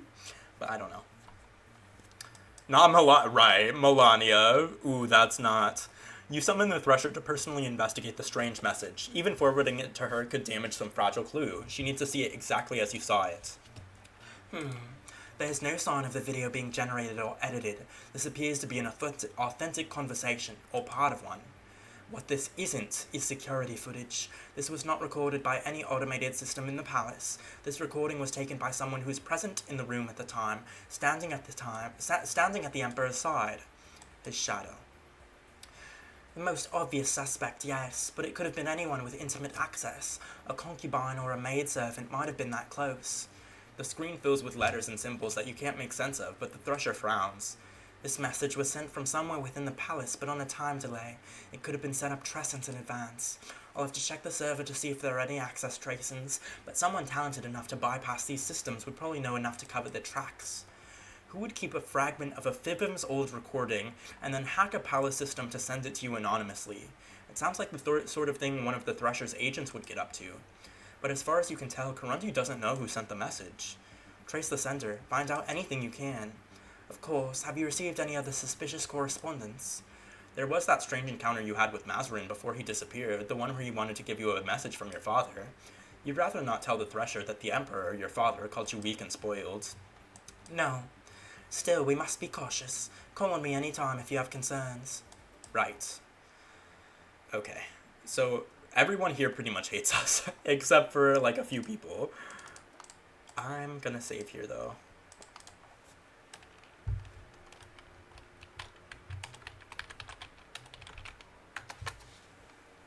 We're in space, so Earth time makes no sense. Oh my god, that probably is the reason. So Zolot is a pretty locked Lucomere voter, so we're not even going to bother with him, but Milan we have a strategy for. You dig into the background of Milan, Elector of Kedro. Milan was a golden child with a secure family fortune. He was a good but not exceptional student, with much of his attention at Scholarium devoted to music and athletics. He performed in an operatic ensemble and competed at a planetary level in glide jousting. Fortune's blade soon cut the other direction. Milan was critically injured in a sporting accident and spent several seasons in medical rehabilitation before he could walk again. While he was out of action, the family fortune suffered a severe setback, with vast sums lost on a failed investment. Milan's father suffered a nervous breakdown and retreated to permanent seclusion. Milan's mother cut him off from the family funds as soon as his health was secured, claiming that there was simply too little left to go around. It was at this point that Milan's drinking problems began. Milan married a rich elderly widow and began campaigning for his own advancement. He was not a hereditary elector, but won the popular support when the seat became vacant. From shattered dreams, he has rebuilt himself into personal success, but he rarely seems happy about it, especially when he's drunk. Milan has no children, but his wife had a daughter from her previous marriage, Ederly, who was very near Milan's age. She's also married, but spent a great deal of her time alone with Milan in secret. They may be carrying on a scandalous affair. Milan's wife died just this season, which is why she did not attend your reception. Was it natural causes? It's certainly convenient for Milan and Ederly to have her out of the way. This also means that Milan is once again available for marital alliances. And we are going to propose to him. Even though I don't really fuck with him, it's just the easiest way. And also, it kind of benefits the player to get engaged early in the game for reasons. For story-related reasons that we'll find out later. You arrange for a private conversation with Milan, where you can broach the possibility of a political alliance through marriage. Considering Milan's wife has only just entered eternity, you need to approach this with some delicacy. My condolences to you and your family for your recent loss. At the time of the reception, I had not yet heard the news. No matter. Death comes for us all. Your father, my wife, one day ourselves. Who's to say what's best? You suspect he's already begun drinking for the day. How should you go about making this offer? I'm all alone now. My parents are gone and my brother is a traitor. All of the Empire depends on me. I need a strong husband to support me, both politically and personally. Someone to protect me.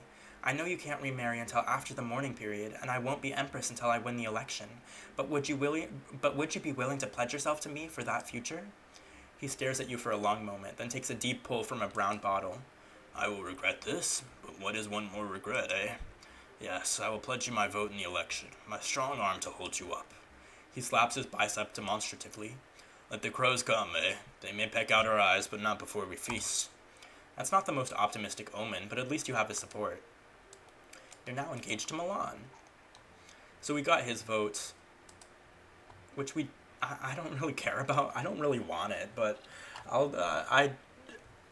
strategically it makes sense to take some votes away from Lukomir, and all these votes are pretty much going to Lukomir. You arrange for a private dialogue with Vater and lay out your offer. In exchange for your electoral vote, I'm willing to grant you a role within the Celestial Ministry. You'll be one of my closest advisors, with influence on Imperial policy. I would be very happy to give you my advice on many subjects, Your Imperial Highness. Did you have a particular role in mind? External Curator. Yes, I would be happy to serve you in this position. I will make preparations so that I can be available whenever you have need of me. Thank you. Honestly, he's kind of a waste of a advisor, because he's going to vote for you regardless. Like, he really fucks with you heavy. But we need the galactic relations skill, so we take him. You think about all the people who have disrespected you, noting their names and plotting potential revenge. To Merca 2 we go. You wanted to see me? Yes, Your Highness, this is largely a formality, but it requires your approval and signature. The most recent Logothete of Science, who was your father's minister, has been offered a research directorship in the Hero 2 sector. Hero 2? You haven't visited there yet, but by reputation, there's practically no there to visit. No habitable planets, no major population centers. Having been so recently a member of the Celestial Ministry with privileged information means that this individual must seek Imperial approval before accepting any such position. It is a matter of security. You don't know anything about what the past Logothete of Science did. Apparently not much, considering the lack of information about your father's foolish experiments.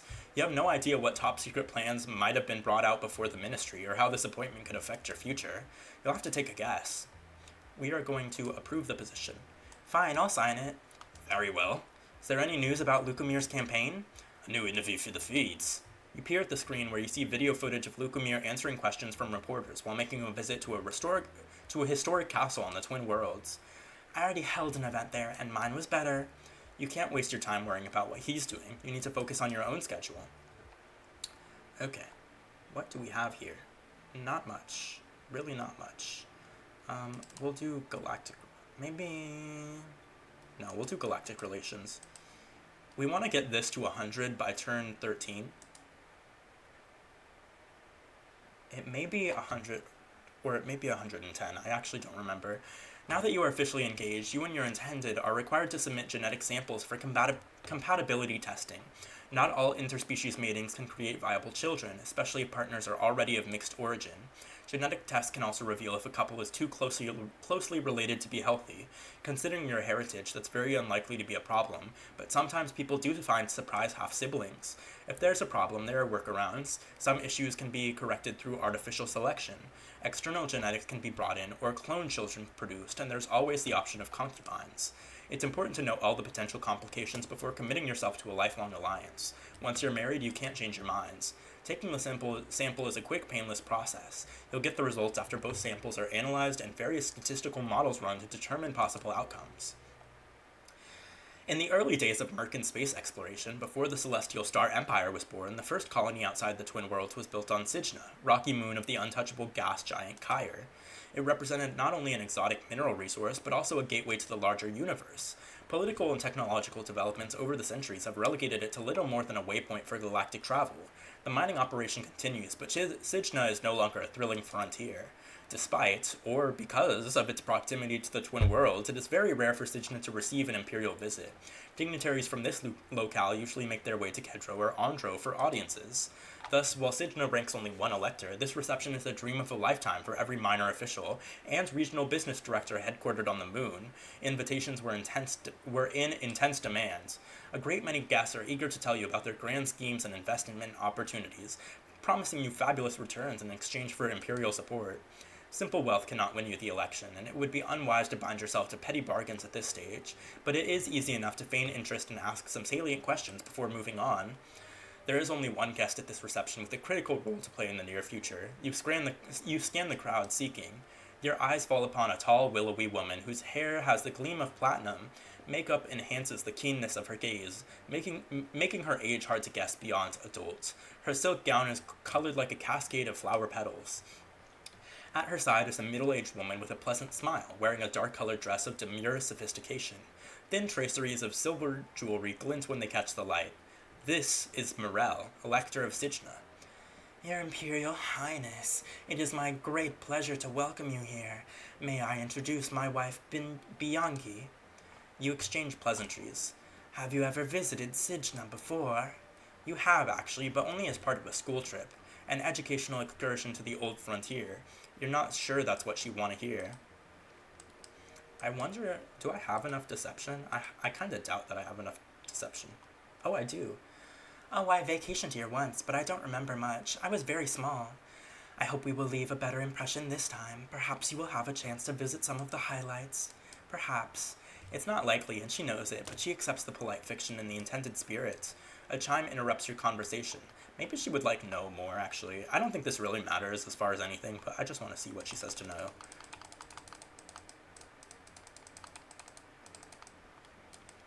I'm afraid not. Well, I shall have to present you with a list of all the highlights, which you won't visit, but you can at least pretend that you have. You smile politely. A chime interrupts your conversation, signaling that the first of the scheduled speeches is about to begin. I look forward to speaking with you in more detail later, Your Imperial Highness.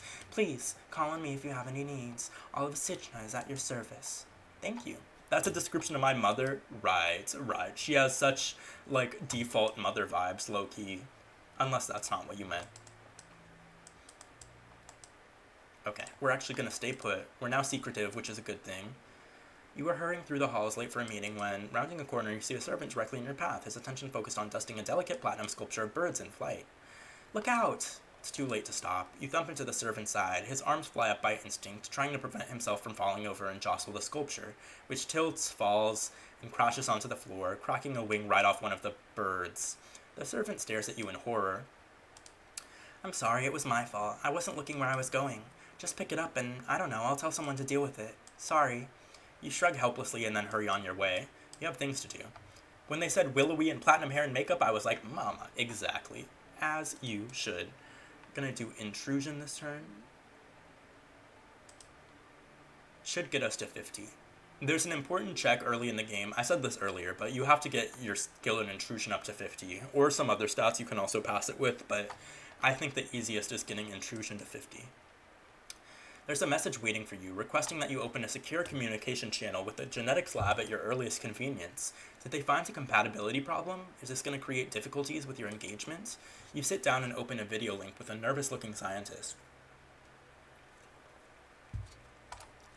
Hello, Your Imperial Highness. Are you sitting comfortably? What's the problem? We wouldn't be able to have children together? No, that's actually less of a problem than we anticipated. This is very hard to explain. Well, try. Your genetic heritage is somewhat different than we expected. In a flash, you remember the mysterious video footage, your mother protesting that you were not her daughter. Did she know something you've never guessed? Am I not half Novan? You could say that. Actually, your genetic structure is closer to 98% Novan. Wait, what? You look down at your hands. Your Merkin gray hands. How is that possible? Look at me. Your appearance seems to have been carefully designed via inserted Merkin genes, limited to areas that control superficial visual features. Other than that, you are completely Novan. I can only speculate, Your Imperial Highness, but at a guess, I would imagine that you were perhaps a clone child of the late Empress Melania. 2% variance is below legal guidelines, but if the Emperor wished it... Your head is spinning. You are your mother's clone? An illegal, genetically modified clone. It doesn't change your status as heir. The Emperor acknowledged you. He put you in this position. He's your father by law, even if not by blood, and even though he never raised you and you barely knew him.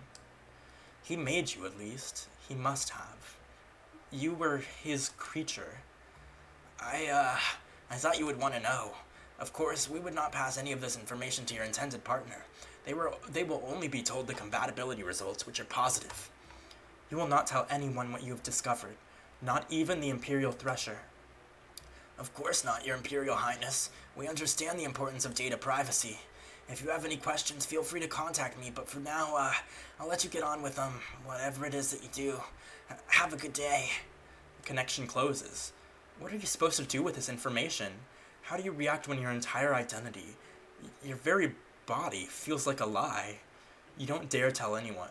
You don't know how they might react. It doesn't matter to the law, but it might matter to people's loyalties. You've got to lift your chin and carry on. That's kind of a huge gag. I don't remember. I must have gotten engaged last time I played, but I don't remember if that was like something that I took note of very explicitly. But it's very, very crazy that you are pretty much an exact clone of your Novan mother, and half of your family, like, you've never met her, and your brother defected to Nova, and they're like a foreign entity. Kind of insanity. You arrange for a private conversation with Morel. I need the support of my electors in order to formally become Empress. Will you pledge your loyalty to me? Well, as you know, Your Imperial Highness, we rarely see important guests from the rest of the Empire. Not here. Your royal progress preparing for election is the excitement of a lifetime for us. You're a clone, that's why Mom hated us. Yes.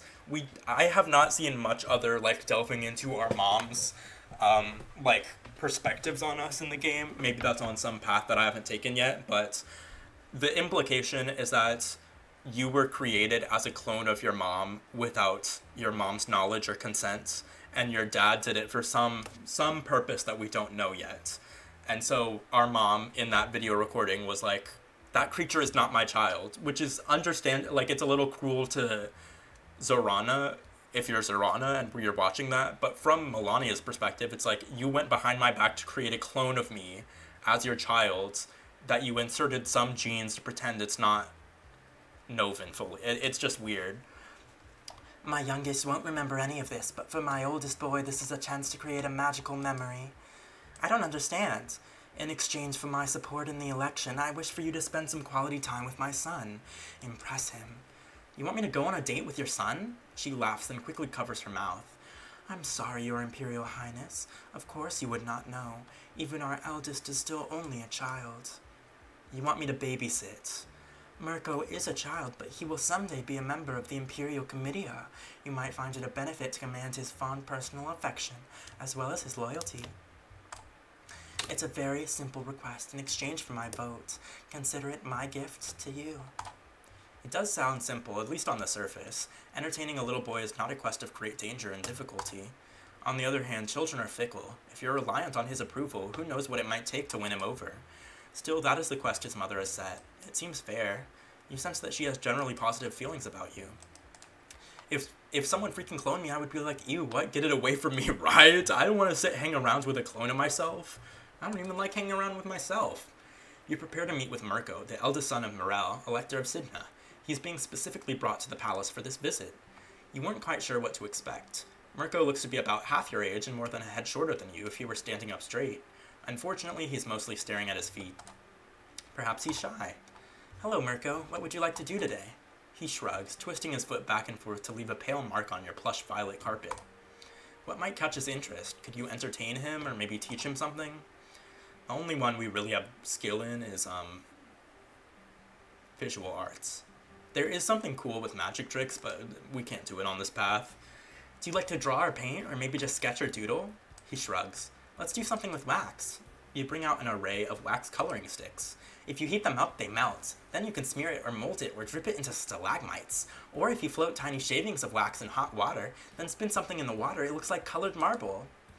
Mirko seems most interested in watching liquefied wax drip and splatter, though slightly disappointed that you won't let him use a live flame to melt it. Somehow he manages to build lurid crimson claws over his fingertips, which he waves menacingly at his mother when she arrives to retrieve him. What have you two been doing? Art projects? Mirko growls, then laughs. Well, my son is happy, so your pledge is kept, and my pledge is yours. I will support you in the Imperial election. Thank you. Morel has pledged her vote to Imperial Princess Zorana. That's pretty good. I'm gonna save here. Look at his lacy little shirt. What a little gentleman, right? His design is so cute. I named this wax shirt because I had too many diverging thoughts on my mind. But, so cute. And he may be a little rascal, but I forgive him for that. We're gonna go back to negative. So we're going to Mao now. There's somebody we can pick up in Mao. Your Imperial Highness, some gifts have been sent to you in honor of your approaching birthstar. More are likely to arrive in the coming turns. The Vestarch presents you with an assortment of pleasant trifles from various primicers and Kephalis around the Empire. These gifts are not a show of political support, only a matter of politeness. Whatever comes in the election, you are the Emperor's daughter, the most highly ranked noble in the Empire. They are obligated to show you respect. Send the usual letters of appreciation. There are also some more unusual items. This, for example, was delivered on behalf of the Ooze. Oh, fuck, I think we're about to fail a choice, actually. Or fail a skill check, I mean. It's not the biggest deal. It doesn't affect much, but I prefer to pass. It's fine. We'll just fail it. The Oozga, a species commonly referred to as the Spinsley Walkers because of the long-legged exoskeletons that they use to move around. Their natural bodies are small, round, and squishy, with short tentacles that can barely drag their bulk over the ground. They do a good deal of trade with the Empire and other galactic powers, but they have a reputation for seeming distant and emotionless. Steady, dedicated workers who are welcomed in many ports but rarely make personal ties. The labs show no sign of explosions or other obvious dangers, but they are not certain what it is meant to be. The object appears to be a large sphere of glass, or a clear crystal which is hollow, containing mostly air and a small pile of metallic-looking flakes. You rotate the sphere and the flakes fall to the new bottom, but with an oddly chaotic motion, almost as if they were squirming. Once they fall into place, however, they're still. It must be art, but it doesn't look attractive or even interesting to you. That's the check I was talking about. If we have 10 more galactic relations than we have right now, if we have 60 galactic relations, we're like, oh, this is meant to be displayed in zero gravity. So then we display it in zero gravity somewhere in the palace, and then we have, better trade relations with whatever this people are called. I already forgot. The Oozga. But we failed. Are you required to be grateful for every bit of garbage someone gives you? Oh my god. Put it in the vault. It may be valuable, but I have no use for it. Put it in the vault with the other gifts. Very well. There is a much more momentous gift on offer from the Grib, if gift is the correct description. The Grib are the most alien of all the Celestial Empire's neighbors, resembling nothing so much as enormous, ugly mushrooms. You can't speak their language other than one standard greeting, and even that makes your throat hurt. It's dangerous to attempt communication beyond that. Concepts don't always translate clearly, and the Grib are unpredictable and swift to take offense. Many routine encounters with Grib ships have suddenly encountered into violent action. In honor of the Celestial Empire's change of leadership, and in order to usher in a new age of cooperation and unity, the Grib propose a joint colonization project. They wish to invite approximately 5,000 Imperial citizens to establish a self-governing settlement on one of their underdeveloped frontier worlds, which lies a few jumps away from Heru Prime. This is highly unusual. That's putting it mildly. Sovereign empires do not simply give away territory, even supposedly worthless territory. A trade and a treaty, perhaps, but a gift? An unusual situation could mean a rare opportunity. Establishing a new colony would generally require the agreement of both the Emperor and the Comitia. Also, in the absence of an Emperor, it is not possible to appoint a new elector to represent a population. However, a provisional expedition is within your power to command. If you want to get a foothold in Grib before the election and reap any potential political benefits for yourself, you'll need to act quickly. No. Acknowledge that we received their intriguing invitation and that we will be taking it under consideration for further discussion. No details, no commitments, just stall them politely. Last time we accepted this and they fucking mind-controlled our population. It was not good, but I do want to do a playthrough because something I haven't done yet is one where we get military early. Because I think if you have military early, you unlock a new option with this, which could probably help. Because I haven't ever, had a good outcome with that. Either, I don't know. It's nice to have presents, but you do have studying to do. Okay, what am I doing now? I am doing galactic relations and science.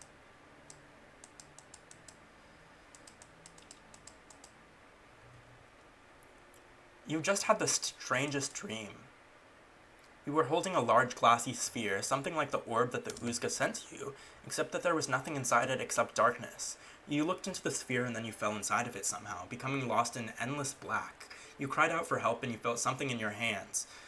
Not a sphere anymore, but a crystal, smooth and faceted and hauntingly familiar, like a precious possession lost since childhood. Slowly a light began to grow within the crystal. You could see your hands, but they were ghostly pale, almost translucent, and then you knew what you had to do. You held up the crystal and radiance streamed from your fingers, banishing the dark. Free at last, you flew up into the sky, and you woke up. Why does that feel important somehow? You wave the lights on and go to your computer to send a message to someone who might understand. Zorana, how funny, I was just thinking about you. You explain about your dream and the odd feeling of importance it had. A vision! Oh, you're so lucky! I'm not sure it was a vision, really. Maybe it was a memory? Do you remember me owning some sort of important crystal? I wish. I love crystals. Maybe your dream was about being a crystal novan? Maybe it's a sign that you should investigate your heritage more. Ksenia always wants you to learn more about other galactic cultures, especially Crystal Nova. Or maybe it was a more spiritual kind of dream. You'll find your hidden strength if you venture alone into the dark night of the soul. How would I do that? I don't know, it's your soul journey, you'd have to do it yourself. Trapped alone in terror and suffering until your wings unfurl and you gain the power to destroy the world. Right. She has very strange ideas sometimes. Well, thank you for your help. Call me any time. I'm always happy to talk about your dreams. It probably was just a dream. In your research on Crystal Nova, you've stumbled across a book of stories regarding a legendary ruler who was said to have lived long before the cataclysm that plunged their world into darkness and ice. Her name was Princess Melody, which doesn't sound like a real name that a Novan ruler would have. Most scholars agree that she probably never existed, especially since the stories about her are so contradictory. According to all the legends, Melody was just a child when she took the throne, but after that point, there's a very little agreement. What does this sound like? Princess Melody of Novan heritage who took the throne, like... In one story, she collected a band of magical knights who roamed the countryside fighting monsters to protect her people. In another, she cracked open the earth and fed her own cousin to a lava demon. Her voice was so innocent and pure that she stopped an invasion by standing in front of the army and singing. Or else, she was a cruel and treacherous creature who tormented prisoners for fun and only stopped the invasion by joining forces with the conqueror. She was the chosen of the gods who could heal sickness and poison with the touch of her hands. She was a champion duelist who rode to battle on a red horse. She was a scientist. She was a diplomat. She defied marriage norms to follow her heart. She was anything that anyone wanted her to be. The first game, yes. So if we remember in Long Live the Queen, there's a Princess Elodie, right, who's Novan, and then a lot of this stuff is references to the past game, but it's sort of like, it's clear that history has changed what actually happens to be something different. So there's a bunch of different stories about the first game, which is sort of referencing like how you could have played the first game anyway, but also sort of referencing how stuff has been lost to time. There is a theory that Melody was a genuine historical child princess, but one who was assassinated before she even claimed the throne. As such, she became a symbol for the loss of innocence and the traditional way of life in Old Nova, before the rise of the planetary government. At the end of the book, there's an artist's rendition of what Princess Melody might have looked like. It doesn't even pretend to be based on the girl herself. It was drawn 100 FIVMs later. A complete fantasy, most likely. Perhaps it's just the low resolution of the print, but the drawing reminds you of your mother's portrait. The same face shape, the same hair color. Her eyes are very different, though, and in her hand she clutches a glowing pink crystal. A glowing gem just like the one that you held in your dream. The one that was so familiar. Could this Princess Melody be a distant ancestor of your mother? Were they your mother's pale hands that you saw? Did she tell you Novan bedtime stories when you were an infant? Crystal Nova. Crystals. But what does the gem mean? Is it just a symbol of the royal family? The book doesn't say. If you want answers, you'll have to keep looking. Tiger Lily, are you fine if I light spoil the first game? Because there is some stuff here that is actually super important that ties back to the first game.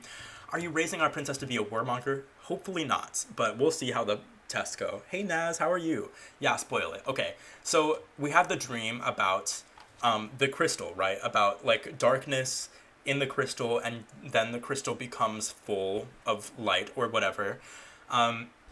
And now we're reflecting on Princess Melody, who is a Novan, who history does not remember what she was like, but we're saying she looks just like our mother.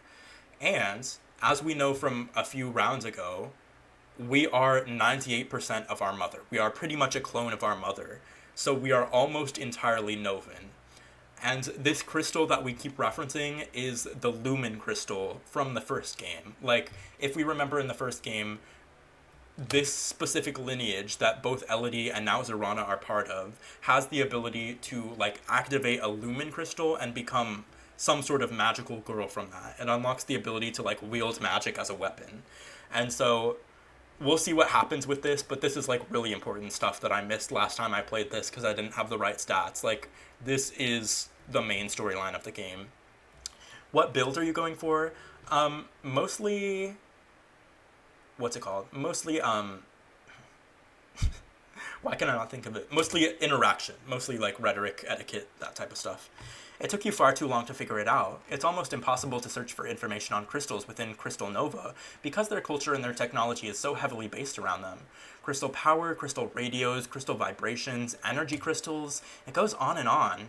Then you tried royal gems and went down a labyrinth of historical regalia and famous pieces of jewelry, which tempted you with fantasies of sparkling creations but did nothing to explain your dreams. Where you actually needed to be looking was religion and mythology. Tales of the Lumenia, a breed of holy warriors who could channel elemental energy through their bodies. They called down fire and lightning on their foes or bury armies with floods and earthquakes. This is the Lumen from the first game that I was just talking about. While these lumens fill the same cultural niche as avatars or demigods in other mythologies, they're always described as mortals who have found divine tools and learned to wield them. According to legend, lumens would gain their powers by discovering magic tools and holding them in their hands, bringing that mystical energy into their bodies. That's why Princess Melody was drawn with a glowing pink crystal. Also, I love how they worked that in, Tiger Lily said earlier. So, me too. When I first got this like a few days ago, I was like, this is so insane. I wasn't sure if this game took place before or after Long Live the Queen, but like the concept of like Elodie being our ancestor so many years ago, and like there's so much lore that was passed down that still kind of remains in history but was kind of lost. It's so cool. It's such a cool way to do a sequel. Many ancient kings and queens were supposedly lumens, with the affinity being passed down the noble line. On rare occasions, royal scions sometimes had gifts that showed they would be capable of becoming lumens. Gifts like breathing underwater, healing with a touch, or radiating light. Healing with a touch, Charlotte from the first game could heal with a touch. Remember, we got bitten by a snake and then Charlotte like healed us without even being a lumen yet. And radiating light was Elodie's. Just like you dreamed. Is it possible there's some truth in these Lumen legends? Could you have inherited something magical along with your mother's Novan blood? It sounds ridiculous. These are legends from the ancient past. The very last reported Lumen was before the Great Freeze, when Iskvatel covered the Novan sun and their world was plunged into darkness and ice for generations. And that was millennia ago. The Novans don't even worship these people anymore. It's not any part of their modern religion. No priestess claims to channel the power of the elements. The crystals of Nova power ray guns and space engines, not princesses. But why would you have dreamed about powers you didn't even know existed unless they were somehow connected to you? Just to be certain, you close your eyes and concentrate, focusing your thoughts on light, light, light. You open your eyes to peek. Nothing. Nothing happens. Well, of course nothing happens. You're not a holy knight of Novan legends. You're a princess of the Celestial Empire. It must have been some fragmentary memory of your mother. Nothing more. Nothing to do with you. Oh, I don't know. Could be, or could not be. Who knows? And now for something completely different. Now we go to the Mao world. I love this world. I love it. Mainly just because of the people who are here. Your Imperial Highness, we have an urgent matter to discuss. The Vestarch draws your attention to a feed display showing a frozen image of a beautiful and richly dressed Hyrcan woman, one whom you immediately recognize. Esmerai! You haven't heard or seen from the concubine since the Emperor's harem was cleared out tresons ago. The Vestarch presses a button to resume the video playback. Emperor Dragosin, the wise and magnificent, has entered eternity, and he can never be replaced. We did not only lose an emperor, we lost our future, and I lost more than anyone. That's right, she was under the illusion that your father intended to marry her. No one else could be the leader, the visionary that my Dragosin was. No unprepared child can take on that responsibility. Pretty, I love her green hair. Right, me too.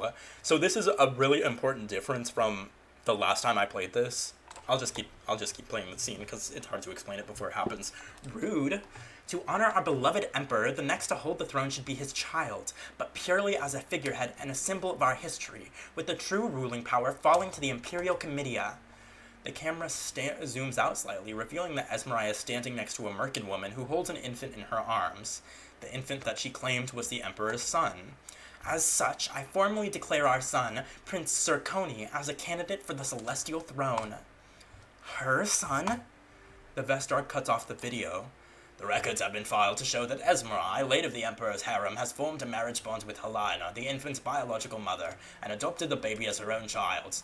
As a matter of law, any child of an imperial spouse or concubine who is born within 2 seasons of the Emperor's death retains the relevant status. But that baby wasn't born to Esmerai. But he is now Esmerai's child, and therefore, by legal technicality, a legitimate child of the Emperor. He does not displace your status as the official heir, but he is part of your imperial family. You clutch at your hair in frustration. The rest of the speech emphasizes Esmerai's claim that she intends to wield no political power as regent, but only to approve and support the decisions of the Comitia. And the electors, as members of the Comitia, might find that appealing. This candidacy is legal? Sufficiently so to be put forward in the election, yes. Only time will tell how it is received. So it appears you now have a 3-way race. You've got work to do. Last time, Esmerai never joined the race because we made Zirconi, the baby, get adopted by, the temple or whatever. So her plan fell apart pretty much immediately. But now, that's not an issue. She can join the race because she has... Basically, the implication is that she's just joining the race to be petty because she's mad at us because we're not doing enough to investigate Dragason's death. So she thinks that we're the one who killed him, and we didn't. But she's joining just to be nasty. Did you make a plan for this run? Yes. I am trying to get the true ending, which you need a lot of specific skills for that. You're so media trained. It's actually not my media. It's my advisor. I have an advisor that's really good at media, so she just gives me that stat. I don't even have to research it to be good at it.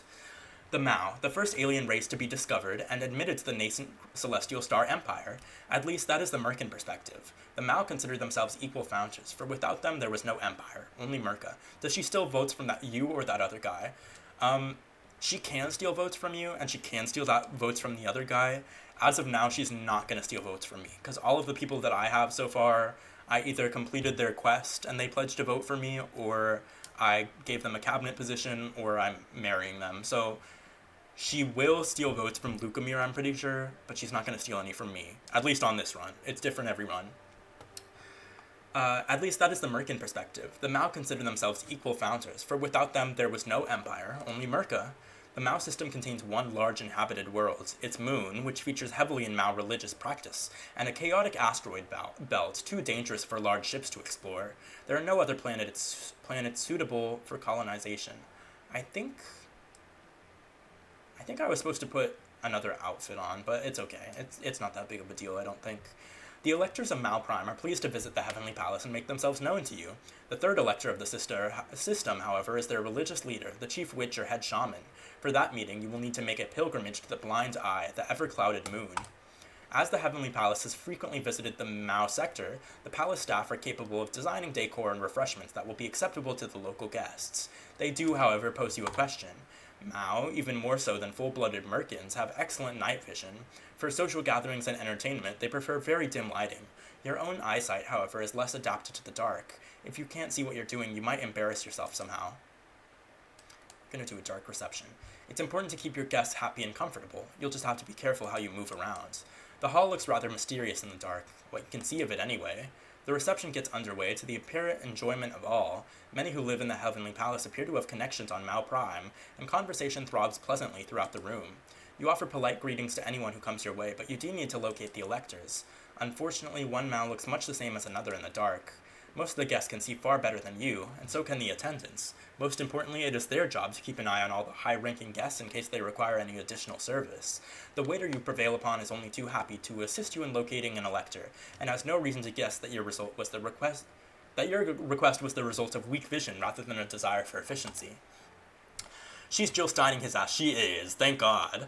Aralati, Elector of Mao Prime, is a mature woman, but the flesh of added 5Ms do not make her soft. Does not? Is it supposed to be? It's a mature woman, but the flesh of it does not make her... I guess I don't know enough about grammar to know if that's wrong or right. The man with her, most likely her husband, is clearly in her shadow. She talks and he only nods. When she sees you, she comes forward and he fades into the background. Greetings and salutations, Your Imperial Highness. Are you enjoying your party? Thank you. I'm having a lovely time. The Imperial family is always welcomed when they visit our sector in search of knowledge and enlightenment. Is she hinting that she wants to become one of your advisors? A reception like this would not be the appropriate time to make an official appointment. If you're interested in joining my cabinet, then perhaps we should talk again later. That was not my... Well, perhaps. We shall see. We did not study etiquette enough. She needs like 60 etiquettes. Basically, what we missed here is that... First of all... Did we fail another one? We would have been like more tactful about this versus just being like, I'm having a lovely time. And also... She does want to be our advisor, but she's kind of like put off when we're like, I'm not hiring for... We were supposed to say something like, oh, I look forward to seeing what everybody has to offer, and that's why I came to see the mouse specifically, or something like that. And then you're both being discreet with each other, and she likes that. But she's like, she's a tough nut. She looks as though you've said something particularly stupid. Did you misunderstand her earlier comment, or were you just too direct in approaching the subject? If you'll excuse me. She raises an empty glass to you, then turns in search of an attendant. You sense that she has generally negative feelings about you. She always does, but it's okay. This king. I love this king. As soon as she leaves your circle of conversation, someone else bounds in to take her place. Your Imperial Highness! The second Mao-elector bows to you, then bounces back up, brimming with energy. It's such an honor to meet you! I only wish the circumstances were better. My sympathies for your father, of course. Have you visited Mao before? You blink, thrown a bit off stride by such rapid-fire enthusiasm, and he laughs. I promise, I've had not more than one drink so far. I'm just excited. May I introduce you to my lovely wife? That's the wrong way around. You have the higher rank. He should introduce his wife to you, not you to her. Otherwise, it would be a clear slight on your status. He is clearly nervous about speaking to you. That may have rattled him into putting his words in the wrong order. We don't care. Like, ask me if I give a fuck that he who gives a fuck? I would very much enjoy meeting her. Right, good. He brings forward a golden-furred woman whom he introduces as his wife, Perjedushali. Like the elector, she's not much older than you. She purrs a kiss over the back of your knuckles and then quickly returns to her friends. Tulitus watches the sway of her tail tip as she walks, pouting slightly. I'm sorry, I hope she would be more impressed. Oh, wait. Your good opinion obviously matters to him. A tiny bit of flattery can go a long way. It's quite all right. After all, it's your company that I'm here for, Sir Elector. Oh, right. He takes a deep breath. I said too much all at once. You haven't been to Mao before, have you? No, I haven't. Well then, will you let me be your guide? For the evening, at least. I can tell you all the tales. Do you want to spend the rest of the reception with him? I love him. It's the fact that he's like so immediately kind and everybody else like so clearly has a political agenda. He is so nice. Princess Yechizakiya, you are not a princess. You are the court jester. So let's worry about that. Oh wait, no, we're supposed to move on. There's so many people here that I need to meet. I shouldn't stay with any one person too long. It's important that everyone in attendance feels able to approach me. You need to make connections, I understand. Don't worry, I'll be calling on you again later. I look forward to it. He bows to you again and then withdraws. You sense that he has generally positive feelings about you. My king, I love him. Ixil and Krovos have pledged their votes to Prince Sirkoni. Yeah, so Lukomir, now he only has his one vote because Zolot went over to Sirkoni. Like, shout out to Esmerai for taking votes away from Lukomir. We hate you. Let's do negative. Okay, we're gonna stay put. Your screen chimes a merry tune. Your friends are calling you. Vasily? Kazinia? Best wishes on your birth stars rising. I set up the call so we could both talk to you at the same time, even if we can't all be together. They sing a little duet together, an old children's song about a crocodile being happy even on a dreary day because you were born. Thank you. Did the Thresher give you a good luck kiss? What? No.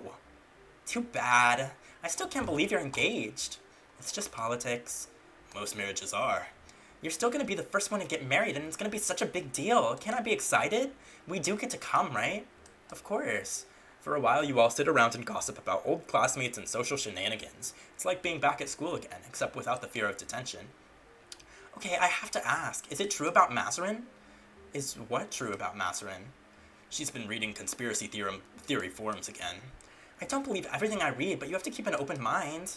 Anyway, there's this story going around that because your father's death was sort of a mystery, that his shadow has gone searching for him and he can't rest until he finds the Emperor. What? No, of course not. The Emperor's shadow ended his life as a ritual demanded. Aw. It's nice to spend time with your friends, but eventually you have to get back to your studies. I don't know why we fail a deception check there, which is... I don't really know why. But I guess it doesn't really matter. It's just, like, we still seemingly have convinced them. So I don't know. Getting to rank 50 in science is really important, because you unlock the ability to warp places, which is really good. What was that? There's a sound at the door. Come in. The best arc enters, carrying a white box. Your Imperial Highness, I'm tasked on behalf of on behalf of your father, with bringing you this gift. He ordered it in advance so that it would be ready for you today. Oh, will it be another message of disappointment? Another upsetting video? You open the box to reveal a pair of gleaming silver shoes, covered over with intricate designs. They're beautiful. And stronger than they look. Perhaps your father didn't totally dismiss you after all. Star Admiral Yukao's flagship is present in the sector if you wish to speak to him. I don't know. You arrange for a private dialogue with Aralati and lay out your offer. In exchange for your electoral vote, I'm willing to grant you a role within the Celestial Ministry. You'll be one of my closest advisors with influence on Imperial policy. Well, a sensible decision. Which leaves the implication that she didn't think you were capable of making one. It is very respectful of tradition for you to take a Mao representative as your Chancellor. Chancellor? You didn't say that. I look forward to receiving your wisdom and guidance. She's the best at being the Chancellor. I mean, she's not the best of everyone at being Chancellor, but of the things that she can do, she's best at being Chancellor, so I'll just take her. I don't care. We're gonna negotiate with him, too. You arrange for a private conversation with Tulatist. I need the support of my electors in order to formally become Empress. Will you pledge your loyalty to me? Oh, of course. Great. That was easy. But you're not gonna go just yet, are you? Can we talk for a while? I saw this amazing show on the feeds I wanted to ask you about. Sure. It's nice to be reminded that not all the electors are only interested in using you for political gain. He's my fucking prince. I love him. I'm upset. Me asking him, is there anything I can do to get your vote? And most everyone gives you, like, a quest you have to do that's some bullshit. Like, can you climb a mountain and then get struck by lightning and blah, blah, blah, blah. And I ask him, like, is there anything I can do for your vote? And he's like, you have it, girl. Don't worry. My fucking prince. I don't think there's any playthrough I've played that I have not had his vote. I don't even know what you would have to do to lose his votes. I don't even know why he's voting for me. I love him. I love him. You arrange for a private conversation with Yukao. It is my intention to claim my father's throne. I'm trying to assemble a team of advisors, the future Celestial Ministry, to guide me, and I would like for you to be a part of that. Can I count on your support?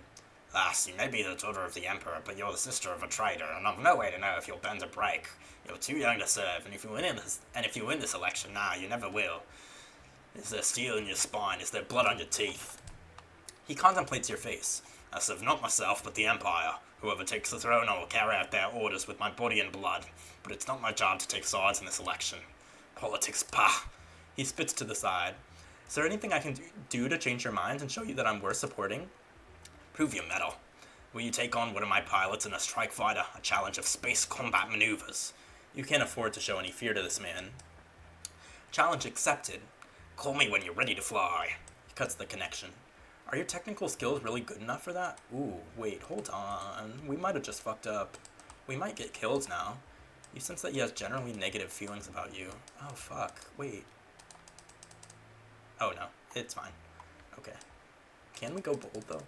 Oh, we can't. Oh, my God. Usually in those, somebody's trying to assassinate you, but I guess we're not getting assassinated for some reason. Entering Tharkus 2 sector. Good morning, Your Imperial Highness. Another gift has arrived for you. However, there are concerns. This gift has been sent from Crystal Nova. Oh, your family. What is it? The Vestark brings out a wooden box made up of many separate pieces connected in strange shapes. You can't immediately see how to open it. What's inside? Nothing as far as our scans can tell. This is a puzzle box, a challenge for the mind. The act of finding a way inside is itself the gift, though it can be used to store trinkets. I recommend destroying the box. The gift by itself... This gift by its nature is not fully understood. It could contain hidden dangers. Can you trust such a gift? Do you even want a gift from your Novan relatives? We're gonna take it away to solve. A puzzle could be interesting. I'll take it back to my room. You can work on solving it when you're not busy with classes. You'll need a good eye and nimble fingers. Oh, it's fine. It should be fine. It should be fine. We're gonna do spaceships today. We need some spaceships. Some piloting specifically. Spaceships is like a really important category of skills though, surprisingly. I thought it would be irrelevant, but it's not irrelevant. You sit in your room, turning the wooden box over and over in your hands. Push this bit here and you can slide this piece there, but then that spot is blocked and can't swivel. Piece by piece, you disassemble the puzzle. When you're finished, you're surrounded by a collection of oddly shaped bits of wood, all separate. There was nothing inside, not even a central storage cavity, just wood. So earlier I was talking about, like, there's an intrusion check that we really need to pass. This is that check. Like, you have to get your intrusion to level 50 by turn 16, or else, in order to pass this, you have to have, like, visual arts plus repair plus intrusion, and you need like 150 of those combined. It's not worth. You have to get it to intrusion to 50 to be like efficient. So is that it? Just a sense of accomplishment? Are you ever going to get this all back together again? There's no blueprint and you can't remember the entire process backwards. Are the pieces labeled? You pick up one of the pieces of wood and your eyes go wide. The unfinished faces, the sides that were hidden when the box was assembled, they're not blank. They're covered in letters, but so faint that they're little more than discolorations of the wood grain. A message, hidden where your security scans could never detect it. Feeling furtive, you rearrange the pieces, stringing together chains of words. Rendezvous, neutral, spy, top secret, face-to-face. Voshkot? The former prince, your traitorous ex-brother? He sent this message. He said that a great secret has been hidden from you, something important, something he can't transmit by feed and doesn't even dare to hint at in writing where it might be discovered. He said that he has to speak to you in person as soon as possible. He's arranging a chance for a rendezvous under the cover of a spy exchange between the Celestial Empire and Crystal Nova. If you choose to attend, you can fly out in a small craft to meet him, alone. He abandoned the Empire. He left you without a word. All these trescents you've wanted answers. You've missed your brother. Is this a chance to get him back, or is this a plot against you? You haven't heard about any spy exchange. You have to wait for more information. If this is real, you have to decide whether to meet him or not, but not yet. The primary function... So why do you have to solve that puzzle? Well, we have to solve that puzzle to know that somebody's trying to meet with us. Our brother is trying to meet with us. If you don't have intrusion, you literally just, like, throw away the puzzle, and you never even know that your brother is trying to meet with you. You're like, okay. The primary function of the inner system planets has always been to supply resources to the homeworlds after the rise and fall. Actually, wait, I just had a thought. That maybe you don't need to solve the puzzle. There might be something pathwise you can do, but I'll have to research that off stream. The primary function of the inner system planets has always been to supply resources to the homeworld after the rise and fall of the first great Tharkan civilization stripped it nearly bare. Both worlds are far wetter than Tharkus Prime and contain great mineral wealth. The first planet, Chagagola, is a boiling sea above a volcanic core which spits out hot metal bombs and rare alloys. The atmosphere is thick and stormy, and the primary point of habitation is the far calmer moon. The second planet, Gakthon, resembles a vast swampland with a wide variety of plant and animal life. Since Gakthon has no moon, the tides are weak, but water is never far away. These worlds are of immense strategic importance, but will never have the same prestige, the same sense of history and epic struggle. The elites are wealthy and powerful, but always fix their gazes on the true nobility elsewhere. Gakthon contains several large Mercan embassies whose staff are only too happy to advise the palace on the local trends and other methods to make the guests feel flattered and indulged while maintaining your air of superiority. As the most important person in attendance, you wait for the festivities to be in full swing before making your grand entrance. Once all eyes are upon you, you speak words of welcome, then grant them permission to return to their own conversations. You're not yet empress enough to command the whole assembly into silence for hours. Gakthon is hilarious. See, some of the names in this game, like, it's alien, so I get that it's supposed to be hard to pronounce, but some of them I'm like, like, oh yeah, welcome to like, sorry, I know that they're aliens in space, I get it, it's fantasy, they're building they're doing world building, and the world building in this game is really, really good, but sometimes I'm like, couldn't we remove a few of these vowels? You sweep your gaze over the assembled guests, picking the electors out of the crowd. Eletko, elector of Chakagola, is easy enough to identify. A man of mature age, he's unusually tall, even for a Thero. His frame does not look at all muscular, but he is almost certainly far stronger than you. Eletko is unmarried, though a much younger male appears to be attending with him. That might be a son, but he looks purely Tharkin. More likely he is a new companion, or even a recent addition to the elector's harem. The other elector, Lorcas, is a well-dressed middle-aged Tharkin woman with a glass of blue wine in her hand. She is married, but her husband is not with her. He appears to be on the far side of the room, enjoying himself in the company of other women. Noticing your attention, she immediately makes her way over to you. Greetings and welcome, your Imperial Highness. It has been a long time. Have you met her before? You don't remember her at all. Of course, everyone in the Empire knows who you are, and until recently you were more interested in remembering your friends' schedules than in remembering the face of every politician in the Empire. Yes, I'm pleased to be able to meet with you again today. I only wish it were under less stressful circumstances. In politics, circumstances are rarely pleasant. My condolences on your father's passing. He was truly a great man. He gave his life in service of the Empire, all of it and all of us. He's an inspiration to us all. Indeed. I see Oletko hovering nearby. I'd better stop monopolizing your attention before he feels the need to plot his revenge. The two electors must engage in a certain amount of competition for prestige. I look forward to speaking with you again in the future. She bows to you and retreats, politely stepping away to avoid turning her back on you. You sense that she has generally positive feelings about you. The elector of Chakagola is swift to step into your circle of attention once his semi-rival has withdrawn.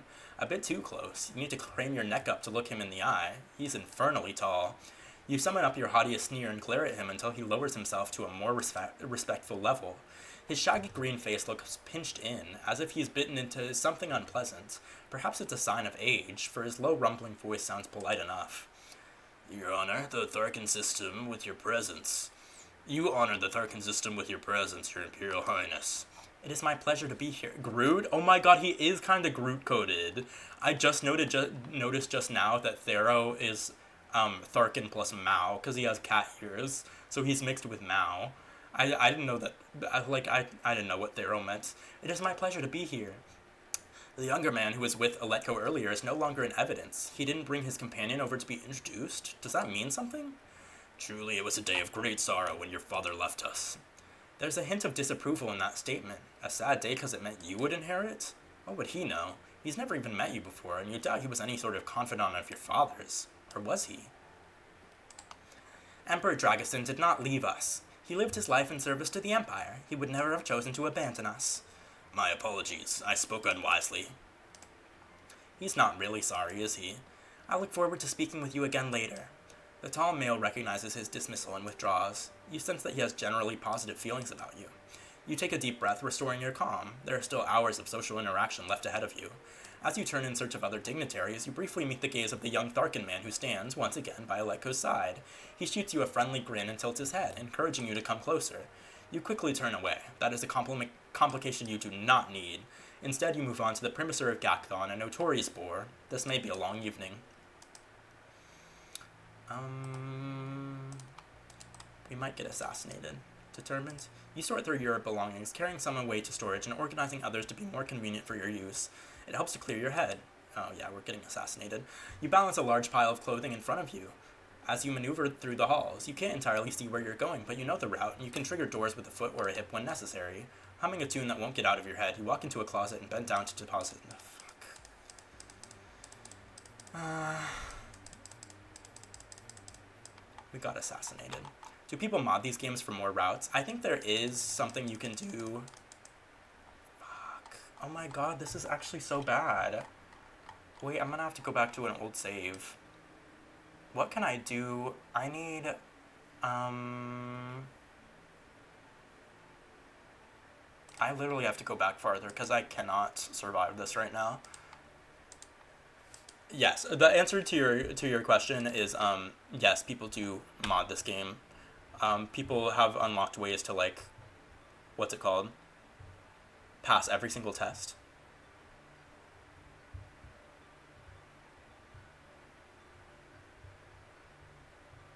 Did you die? I did. I got assassinated. See, something that's really, really interesting is that this side of the mood board is really, really dangerous compared to this side.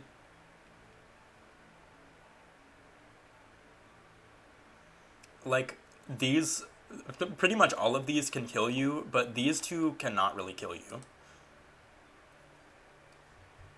Um,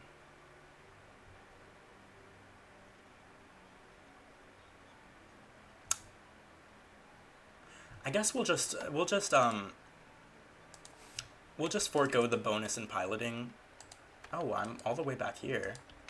It's okay. We can go through it fast. We're gonna do this though. If you stay social, you're pretty safe. So, social is a good one to have. That's why the Viper is low-key overpowered. Low-key overpowered. We're gonna do... We'll do Rhetoric. Gloss over the subject. Yes, he was. He did not leave us. Okay. Oh my god, wait, no!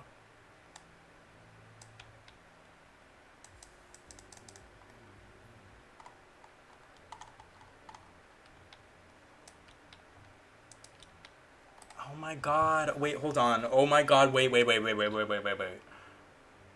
Is that one of the pet options? It is, yeah.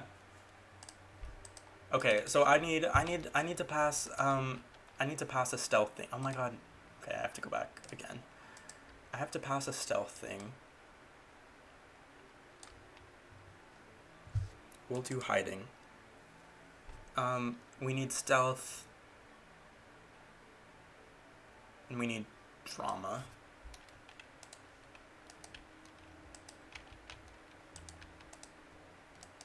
Okay. This should be fine.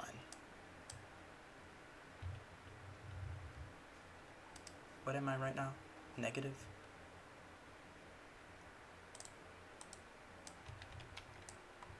Actually, I should not have done stealth. I should have done drama. Okay. I'm gonna do drama. And then offer cabinet position, yes. Sorry. I told y'all I didn't have everything written down and there might be some bullshit. But, okay. Like this. Oh my god, no, we die here too? That's crazy. Okay. What about compliant? Look at how many saves I have. We get assassinated all the time in this game. All roads lead to death. Kinda, sorta. Okay, compliant is safe too. That's good. It's gonna take us longer now to get back to where we need to be, but it's okay. What did I need to pass? I needed to pass dramatic plus deception? Okay, we can do deception. Alright, now we should be pretty good to go negative. No, we need more stealth. What? Oh my god.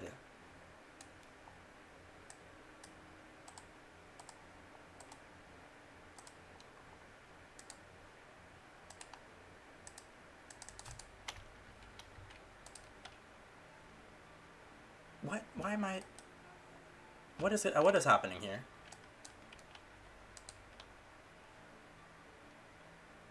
I thought... Oh, my autosave was... for some bullshit. My autosave was, not what I needed to autosave it on. Is this... Now I don't even remember where I saved. Here it is. Okay. Now.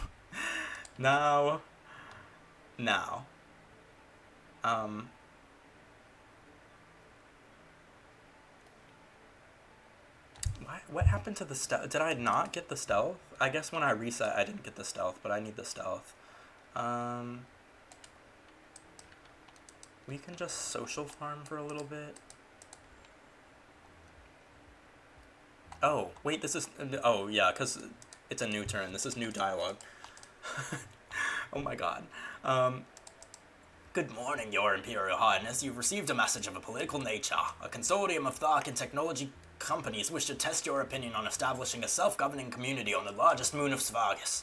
They're not making an official proposal or requesting any action on your part, merely putting out feelers to see if you might support the idea. Svargus, in the Thargus 3 sector, Sola's home. It has 3 moons, and if one declared independence, the others might well follow. Do you wish to make a reply? This is not quite official business. You are not obligated to respond. I don't want to take a position right now, and there's nothing that could be done until after the election. Ignore them for now. If they press for an answer, say something vague that doesn't make any promises. Very well. Okay. But fuck. Oh my god, I need some stats. You know what, it's fine. I think it'll be fine. I was doing too much. We already saw all this. Gloss over the... yes, he was. He did not leave us. Oh, now... What is this? Oh.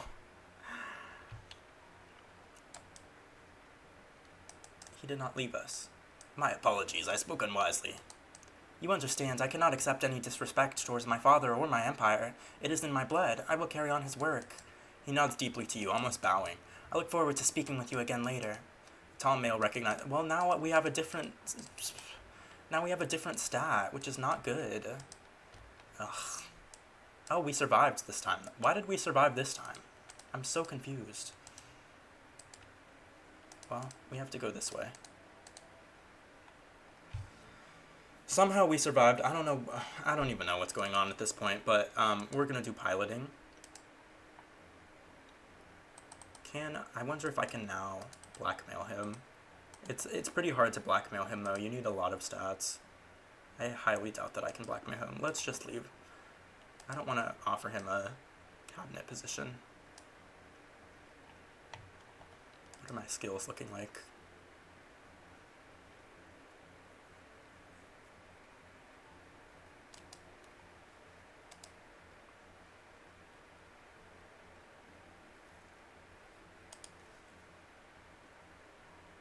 I don't like these green skins. You're crazy. Oh, wait. I'm probably gonna die again. I mean, let's just see.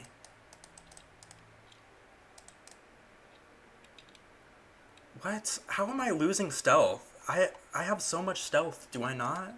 Do I not have, like, so much fucking stealth? Oh, this is the same. Like, I literally have 60. You need more than 60 to survive that? Whatever. Whatever. It's fine. We'll just change our mood. But I really thought that I would be fine with 60 stealth. When are we leaving this galaxy? Soon. Like, right now.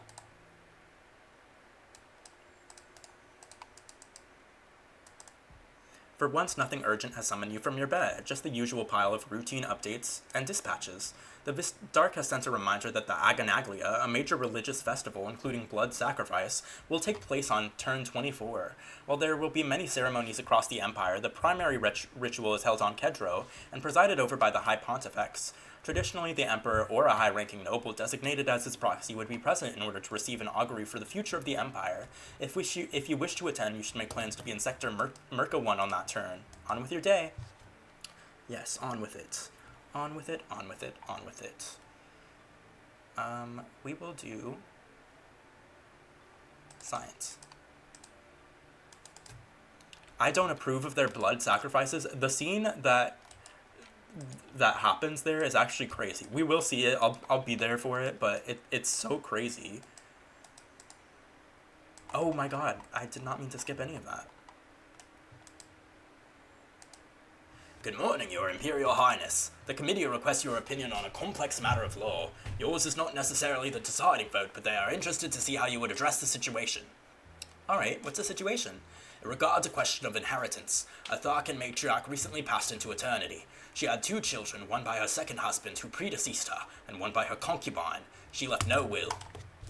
So the legitimate child inherits. Not everything, but the status and titles, yes. Under normal circumstances. Documents have since been found to indicate that the matriarch's first husband was not actually dead at the time she married her second, making that marriage legally invalid. How did that happen? They were living separately, on different planets. Either there was a miscommunication or the matriarch produced false death papers to show that her first marriage was no longer an issue. The first husband did die half of 5 years later, before the supposedly legitimate child was born, but the mistake was not noticed or dealt with at the time, so the invalid marriage was never replaced. None of this would be an issue if the woman had left a will. As it stands, the person who was treated as the heir is technically neither the child of a marriage nor a registered concubinage. So the concubine's child is challenging the inheritance. It's a mess. The people who broke the law in the first place are all dead and cannot be questioned. By one interpretation, the heir is now legally entitled to nothing, despite being raised all their life to expect it. Is there some legal precedent that might apply? What is your recommendation? There's a concept in contract law called severability, where even if part of a contract is invalid and struck down, the rest of the contract still stands. This woman intended to marry her second husband. She legally could not form a marriage bond with him, but she could have made him a concubine. Under the circumstances, it's reasonable to downgrade her marriage into the next most appropriate category. By that standard, they're both children of concubines and should inherit equally. Very well. We've reached the rendezvous point for the negotiation with the Novans. They have sent messages indicating that they are on their way and you will be able to speak with them shortly. Okay, sounds good. I'm gonna do deception now. You need deception pretty high in a few turns, so it's good to start working on it. And by pretty high, I mean like literally 100. The Novan carrier has taken up position in this sector. We've invited their diplomats to join us in the Heavenly Palace for further negotiations. However, they have so far refused. They wished for us to send out shuttles, one from their side, one from ours, to meet for a private rendezvous. They wish for you to fly out alone. That's ridiculous. Could it be any more obvious of a trap? You cannot go. It's my decision to make. I am young and untried. Everyone knows that. An Imperial heir should have faced danger, should have done their time in service to the fleet before claiming the throne. I don't have that chance, but I can't be treated like a glass trinket. If I refuse to take chances, I don't deserve to be Empress. I don't believe the Novans have assassination in mind, not so publicly. There are other dangers. They might intend to kidnap you, use you as a hostage, and considering your family history, some might believe you were considering defection. That family history is more relevant than she realizes, but you're too close to give up now. Fine. If I don't come back, if their representative tries to carry me off by force or persuasion, blow us both up. That's an order. It's a risk, but it's worth it. For the record, I still disapprove, but I acknowledge the right of the Imperial Princess to choose her own destiny. Very well. This had better work. Period, my lady, right? That was a level, both the other choices don't let you meet with Vashka, so that's a level 50 rhetoric check that you literally have to pass in order to get this scene. We also need, I think it's 30 points of pilot. It might be 20 or 30 points of piloting to do this. In order to meet your brother in secret, you will need to fly out alone in a small ship. You log your flight plan, take a deep breath, and go out in search of answers. Stand down, you're just a bodyguard, right? I will not tolerate such language in front of the princess. You maneuver your vessel into position to dock with the Novan shuttle, trying to avoid looking at the Heavenly Palace looming behind you. Here we go, we're meeting with our brother. 3, 2, 1, contact. A tall figure steps through the hatch. Hello, little sister. Hug him or hit him. We'll hug him. Whatever else has happened, he's still your brother. You throw your arms around him. Whoa, hi. He returns your embrace, but tentatively, and then steps back, staring at your face. Hard to believe, but it's really you. You left me behind. I had to go. I had to leave as quickly as I could before anyone could suspect and try to stop me. Why? The same reason that you're here now. I learned a secret too dangerous to whisper within the Empire. I found out that our mother was still alive. That's not possible. Please sit down. This is gonna be a lot to take in, and we don't have much time. Our parents' marriage was difficult. Once she'd done her duty and born an heir, Mother wanted to leave, but Father wouldn't let her walk away. She was his trophy, his treaty bride. He demanded her public support.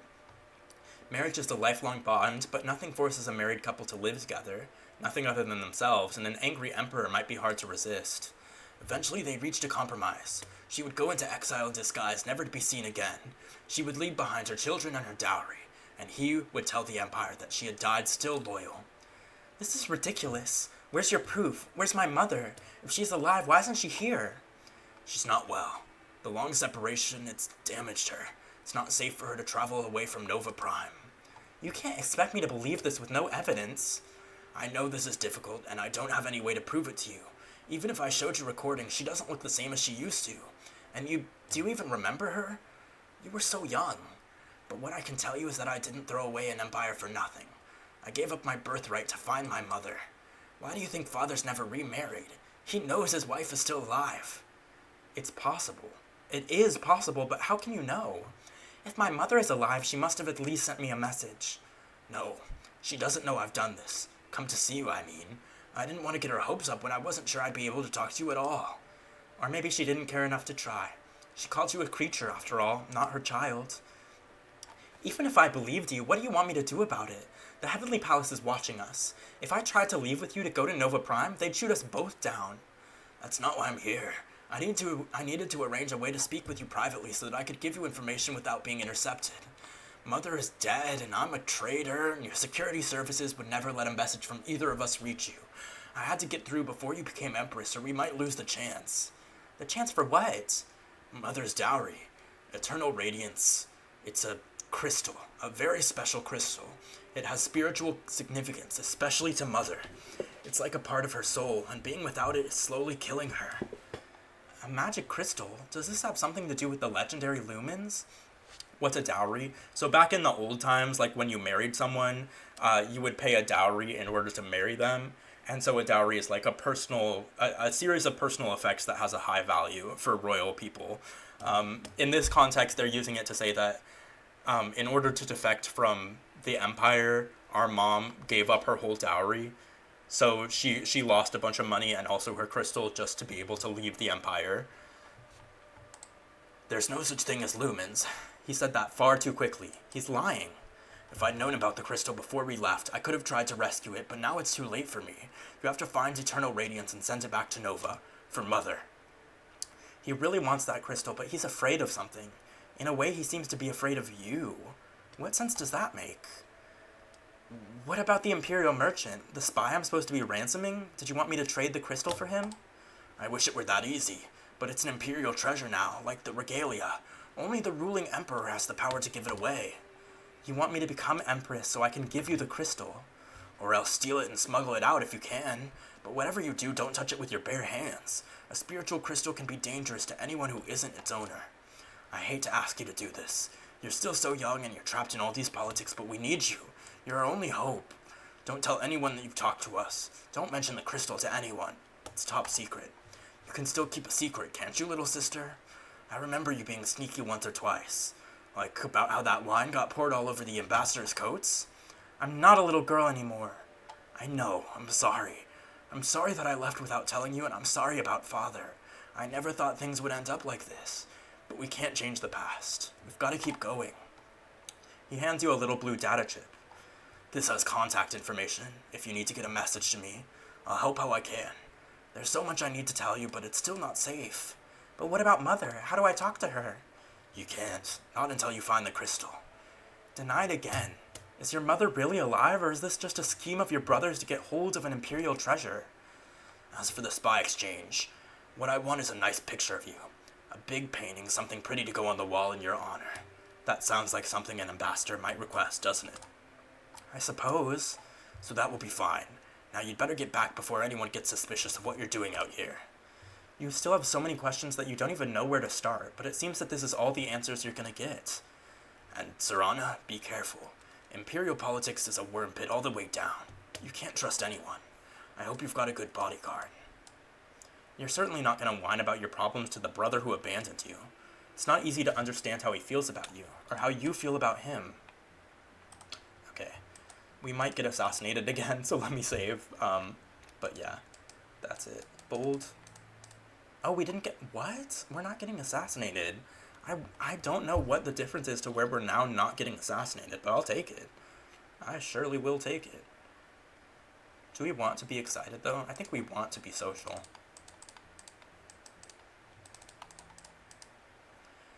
The portrait has been delivered to the Novans, and they have handed over the unfortunate citizen, as well as an assortment of his belongings. He appears undamaged, if confused. A strange request from the Novans, though. First wanting to see you alone, and then wanting a picture of you for remembrance.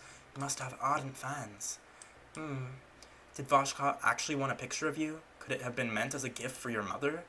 If your brother is telling the truth, if your father exiled your mother and pretended that she was dead in order to save face, then surely Imperial intelligence ought to know about it. But if you ask now, you risk giving away the source of your knowledge. You weren't Thresher yet at the time of my mother's funeral, were you? No, I was only an agent. But you're more than that now. I want you to tell me the truth. Could my mother be alive? Why are you asking this now? Did something happen at your private meeting? Don't change the subject. I'm giving you an Imperial command. What happened to my mother? Did she die or was she exiled? Was the funeral false? Yes.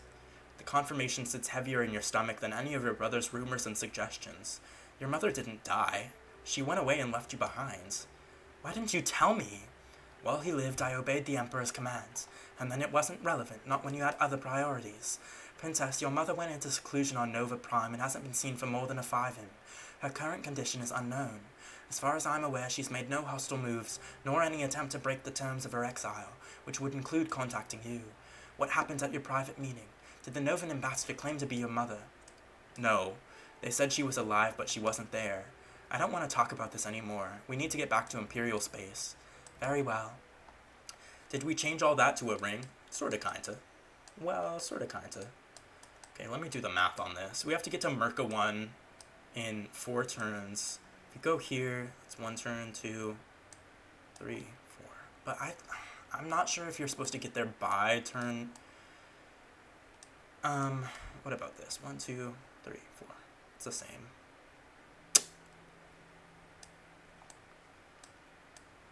I guess we're meant to just fuck around and waste time. Kinda sucks, but it's fine. Your Imperial Highness, a situation is developing rapidly in the Heru 3 sector. A previously unknown disease has surfaced on Kachim. The victors suffer intense fevers and pustulent lesions. It appears to affect individuals of multiple races. We currently have no information on incubation periods, mortality rates, methods of transmission, or even the source of the ailment. This sector's economy is heavily dependent on tourism. News of an outbreak will damage many businesses and may cause unrest. However, travelers in and out of the region may spread contagion. Disabling the sector's warp gate to enforce a strict quarantine will stop the disease from spreading, but also prevent medical teams from reaching the crisis.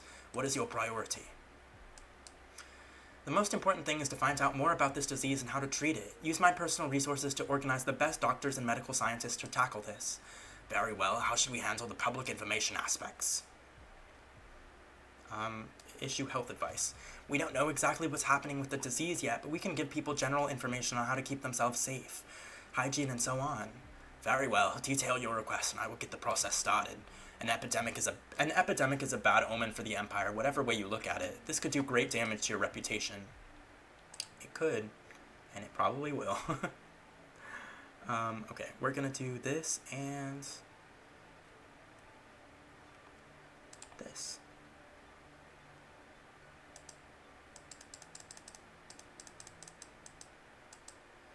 Your Imperial Highness, I have updates on the Heru 3 situation. Your request for medical aid was received, and the first experts are arriving in the sector now to take samples and investigate the situation.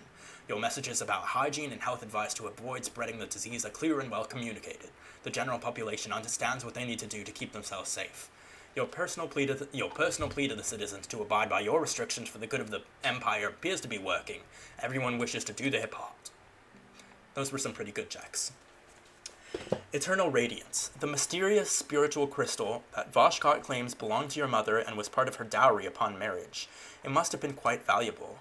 It also sounds suspiciously like a Lumen crystal out of myth, except that in those stories, a crystal can't be taken away from a Lumen without killing them immediately. Maybe that was an exaggeration, just like the supposed magical powers. If it's kept in the Imperial Treasury, you can probably just walk in and demand to see it. Well, you could, but you're supposed to be keeping your interest in the crystal a secret. It would be better if you pretended to be looking for something else that was stored nearby. You just need to consult the inventory records, once you figure out how to access them. Maybe later. You walk away from the final science lab with a sigh. You've spent more than a tresson poring over experimental records, journal entries, and messages sent between your father and the Heru scientist 3 Forks Lightning. You've scanned the scientist's shelves and shaken out its eccentric clothing in search of a crumpled note. You've personally walked through every relevant lab and stood where they would have stood, to view events from their perspectives. You have carefully handled the remains of the failed warp gates, and nothing makes sense. Three-Forked Lightning was an eccentric outsider whose theories were viewed with rightful skepticism by the larger scientific community. The hero was thrilled to have the opportunity to pursue this research with imperial backing, and produced enthusiastic reports on a regular basis. Those records reveal nothing but failure after failure. Every test imploded. This never raised alarms because the tests were always on tiny amounts of material, and the damage was safely contained. Perfectly normal for this amount of research. The research wasn't going anywhere. There was no sign of meaningful progress. No scientist looking at these results would even consider setting up a radical test with living subjects. The chance of success was absolute zero. If Three-Forked Lightning came up with an entirely new approach like a flash from the void, something that actually worked, then it would have to have happened that very night, and every shred of evidence would have to have been destroyed in the accident, leaving no clue. It seems improbable. The have-to-haves were really fucking me up on this slide. Oh my god. Mazarin testified to the cabinet that the Emperor received a message summoning him to the lab to witness a breakthrough. Unfortunately, you can't find any record of that message. What you did find was the opposite, a messenger from the Emperor telling Three-Forked Lightning to meet him in the lab that night. Your father was not a stupid man. It's hard to believe he would volunteer for a wild experiment with no history of success. And yet, that appears to be what happened. Why would he have done something so obviously, foolishly fatal? So, the last time we played this, we did get the scene, but the only three options we had were it was murder, it was suicide, or it was an accident. And we were just like, it was an accident. But now, since we've seen some scenes with Vashkot, we've seen the Lumen crystal stuff, we can say it never happened. Maybe the only answer is that he didn't. Your father was a man of complicated schemes who did strange things for hidden reasons. Your entire existence, your very genes are the result of some long-term plot. He faked your mother's death for his own convenience. Perhaps the Emperor never died. Three-Forked Lightning never summoned your father to the labs. The Emperor summons the scientist. It was the Emperor's plan. A cover-up? A conspiracy? If it's true, then the Shadow must have been in on it from the start. He lied to the cabinet to hide your father's trail. That's why Mazarin chose to live. He was still carrying out the Emperor's orders. And then he disappeared. But why? Why did any of this happen? You hurry back to your room so that you can contact the Thresher privately. Your Imperial Highness, what is it? I think my father might still be alive. What? You lay out your theory, stressing the strange lack of evidence around the supposed experiment. There's no proof of any of this, but it's an interesting idea. You realize, of course, that if Dragastin is still alive, then he is still the Emperor. Your election might never happen. We don't know anything right now. We have to find him first. Please have your people search for any traces of my father as well as Mazarin, discreetly. Understood. You switch off the connection and stare at your reflection for a while in silence. You can't let anyone else know what you suspect. There's too much at stake right now. You've got to keep going. Ooh, it's getting gaggy. It's getting gaggy out here in deep space. Fuck. It's always this. It's always getting assassinated. I'm mad. I'm so mad. Oh, Social, you will never betray me. What did you do to your dad's concubine in this run? So that's a good question. She's actually running for election right now. She's running for election. In this run, what did we do? Oh, I'm trying to remember the course of events that leads to this. Sorry. Okay. So her name is Esmerai, right? The concubine's name is Esmerai, and she thinks that she comes to you in your room, and she's like, oh, hey, girl, we need to find out what happened to your dad. Like, something suspicious happened. And we're like, girl, I'm not doing that shit. Sorry. That's before you can even, like, make any choice. That happens by default. By default, Zorana's like, I don't know. Get out of here. In the last run, she has, like, code. She does. In the last run, there was a news story about this boy his mother is claiming that he's the son of the Emperor. And in the last run, we made him, like, go and get involved in a temple of some kind so that he couldn't be raised by his mom. In this run, we just ignored that story. And then by ignoring that story, eventually it comes out that Esmerai has married the mom of that boy, and they're both running for election. She's running for election on behalf of the son, who is the heir to Dragastin. And so Esmerai is now running for election right now with this boy who is the Emperor's son, Legitimately or illegitimately, we don't know. But she married the mom of the son, and now she's running for election. And she's a stronger candidate than Lukemir at this point, because she's saying, I'm not going to do anything. I'm just going to let all the electors run the country. So, like, that's very, very hard to do anything with. I need to save right here, because I don't know if I can make it back to Merca. I should actually do this before. I'm gonna go back a few turns. Sorry. I'm sorry. This turn? Oh, this is so long ago, actually. This turn. Medical science mission? Yes. Health advice. Okay, yes. Here we are. I want to be able to survive this. Maybe we need sleight of hands, though. Is this correct? Actually, no. We'll do hiding and science. What turn is this even? I'm so stupid. I'm so stupid and confused. Whenever I hear Merca, I think of Merca. Oh my god, that actually could be lore, because Merca is like the dominant, I don't know, the dominant power in this space colonization society. Never happened. Okay, so we're back in the same spot. Hopefully we can survive this now. I don't know if we can. We still are failing stealth. How are we still failing stealth? That doesn't make any sense. Whatever.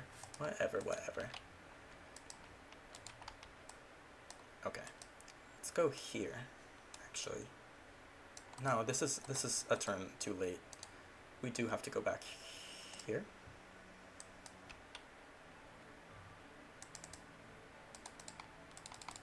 Oh my god, wait, this is so long ago. I'm so stupid.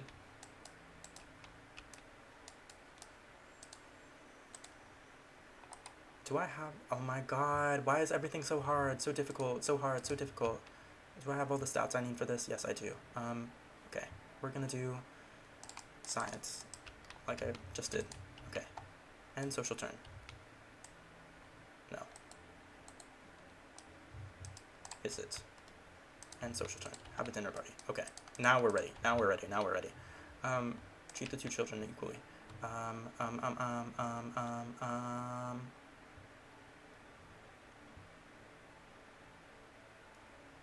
Deception. Okay, Voshkot, we meet with Voskot. Hey, what's up? Yeah, I'll get the crystal, of course, no worries.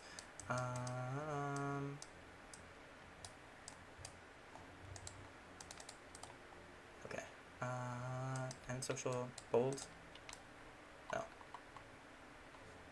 We want to be... Actually, maybe bold would be good. I don't know. We'll do this. Demand the truth. Okay. Now we'll go this way. Organize medical science mission. Issue health advice. Okay. Now we're back here. We're gonna do this and this.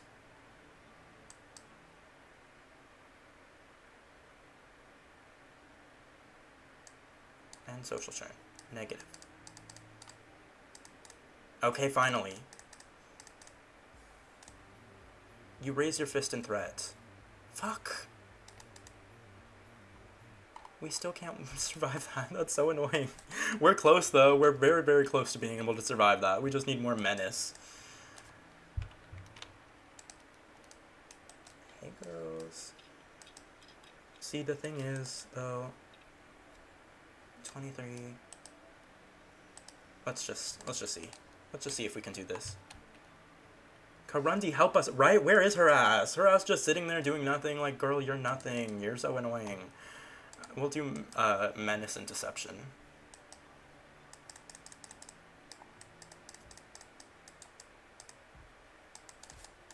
Oh, wait. I should read this. You receive a message from Kazinia. She says, looking forward to seeing you home for Aganaglia, the upcoming religious ceremony on turn 24. By home, she means Kedra, of course, not your actual home. Though what would you consider to be your actual home by this point? You have so many properties. Xenia is not highly ranked enough to be granted automatic admission to the ceremony at the Basilica of Shadows, but she might have been lucky enough to win a ticket from the public distribution. She does get overexcited about the bloodletting sometimes. When you have special items made to order something. We already read that. Okay. I didn't get a reception? I should have gotten a reception for Hera 3. Did I skip it? I might have skipped it. Did we already do all this? Yeah, I think so.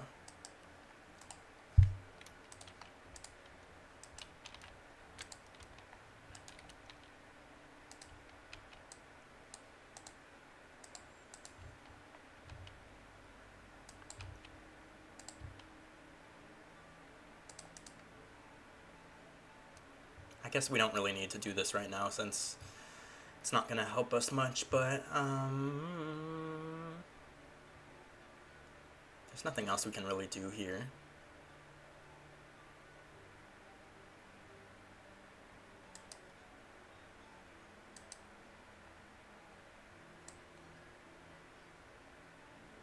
Oh wait, I was supposed to do this earlier.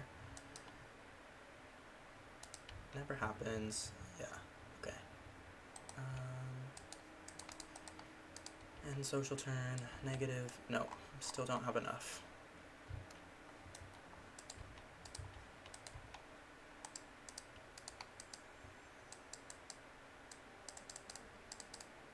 No, we don't get a reception here. Okay.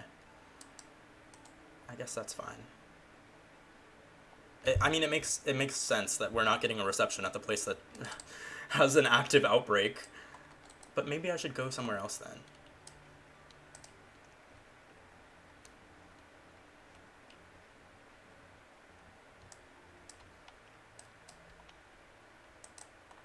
Oh my god, I'm stupid. I'm messing things up that I never mess up.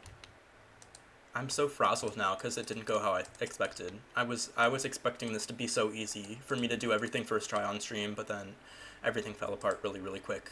You are okay. Thank you. Thank you so much. Thank you so much. Don't worry, we'll be getting to the exciting stuff soon. Wait, this and this.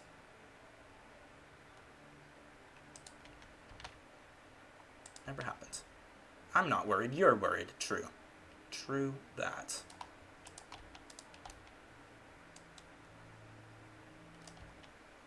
Okay.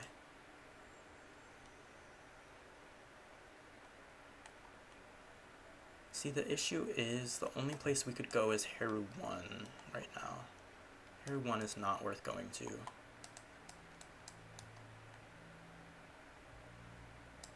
I go to... Okay, maybe I should go to Drog, actually.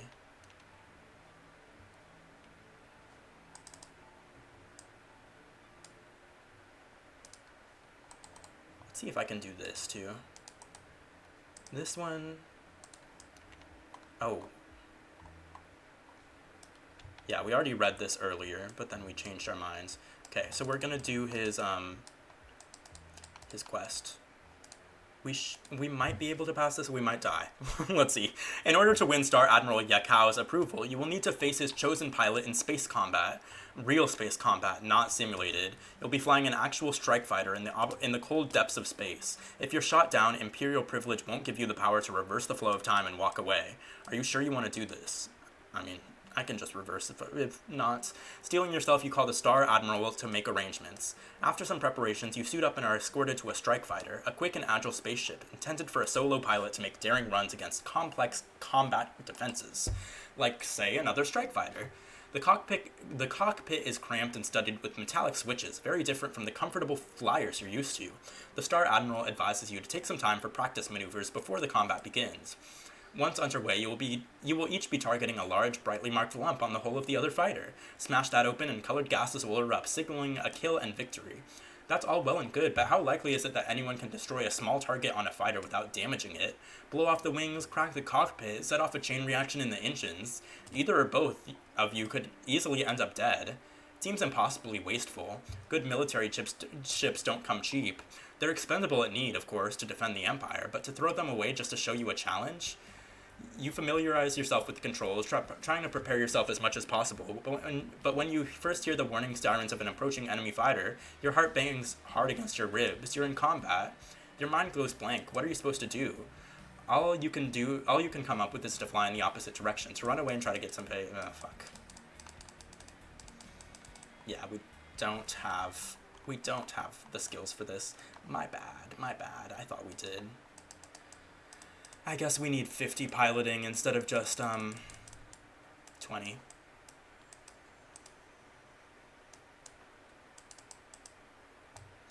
Reports on the Heru Plague. That's an ugly way of phrasing it. The expertise of our celestial doctors has triumphed. A treatment has been found to reverse the symptoms and halt the spread of the disease. It will take some time to track down all the infected, and some may refuse treatment, but the worst of the crisis is behind us now. Sounds like everything is going to be alright now, but the populace may be a bit shaken.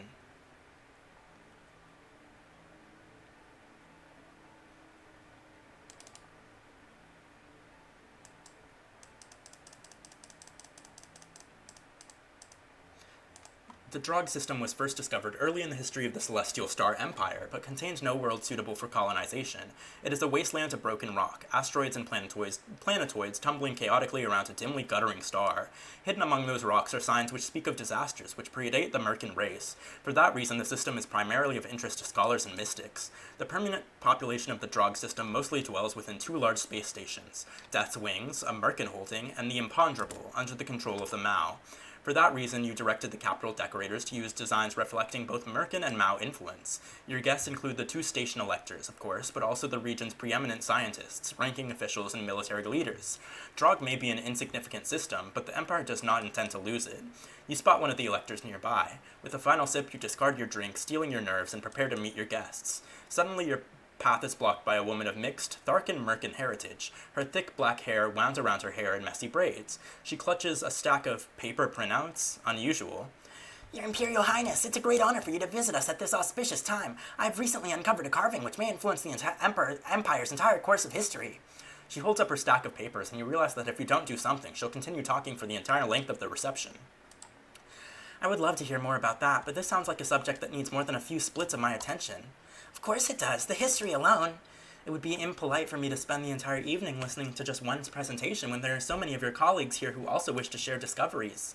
Yes, but mine is more important, and you've brought it to my attention so that I'll recognize the importance. That was the task you needed to accomplish here. Now please submit your full reports through the proper channel so that I can read them in a less distracting environment. Oh, all right. Polite but firm. That's the key. You locate the nearest elector and proceed with your rounds. Greetings, Your Imperial Highness. I'm Stoyan, Region Elector of Death's Wings. Welcome to the Drog System. Episode my favorite. Hey, horny Jaime. I'm out. Oh, understandable. This is not the game series for you. This voice, I mean, she was a scientist. She's a nerd. He's an adult Merkin male, dressed in well-tailored clothes of fine fabric, but very little decoration. His face and voice seem almost emotionless as he speaks. Regent Elector? Our chosen is, as of yet, too young to assume the responsibility herself. He beckons forward a small Merkin child, half your height, wearing a full-skirted, frilly dress as pale as her hair. Her features are hidden under a dark veil, but flashes of bone white peek out between the holes in the lace. Has she painted her face for war? Say hello to Princess Zorana, Arahil. You cannot tell whether or not she's making a face at you under there.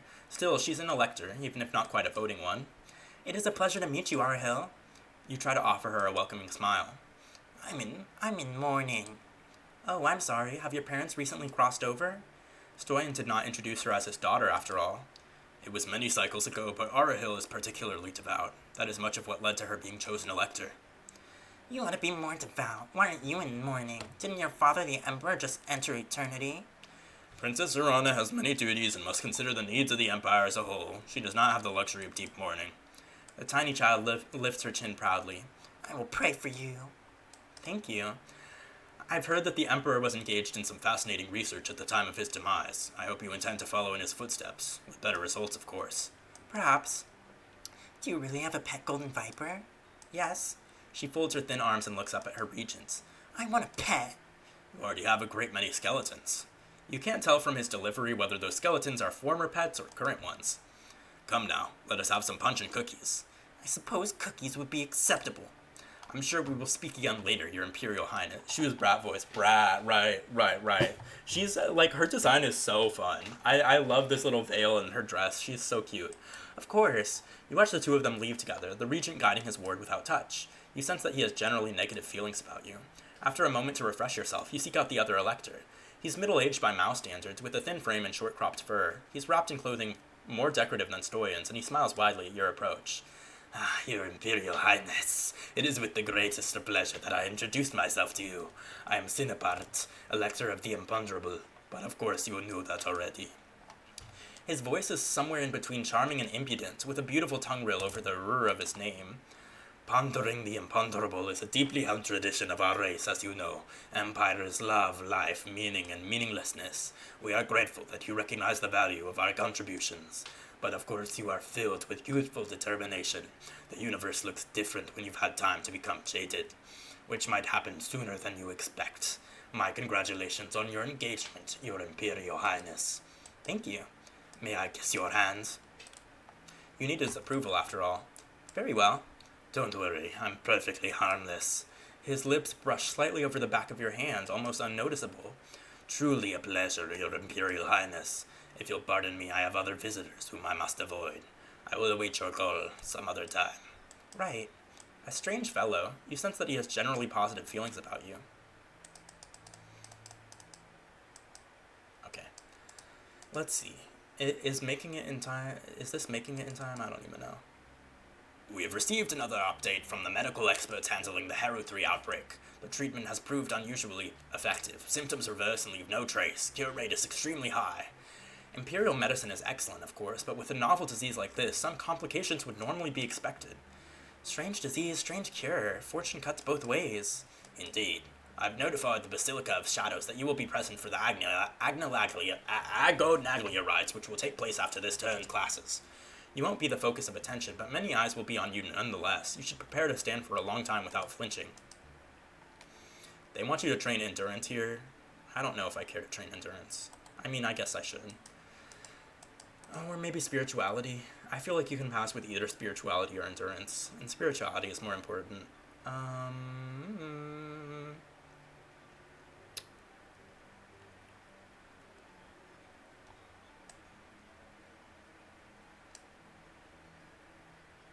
We'll just do endurance. Along with the many dignitaries and devout, you have found your way to the Basilica of Shadows on the sacred night for the rites of Agonaglia. Here an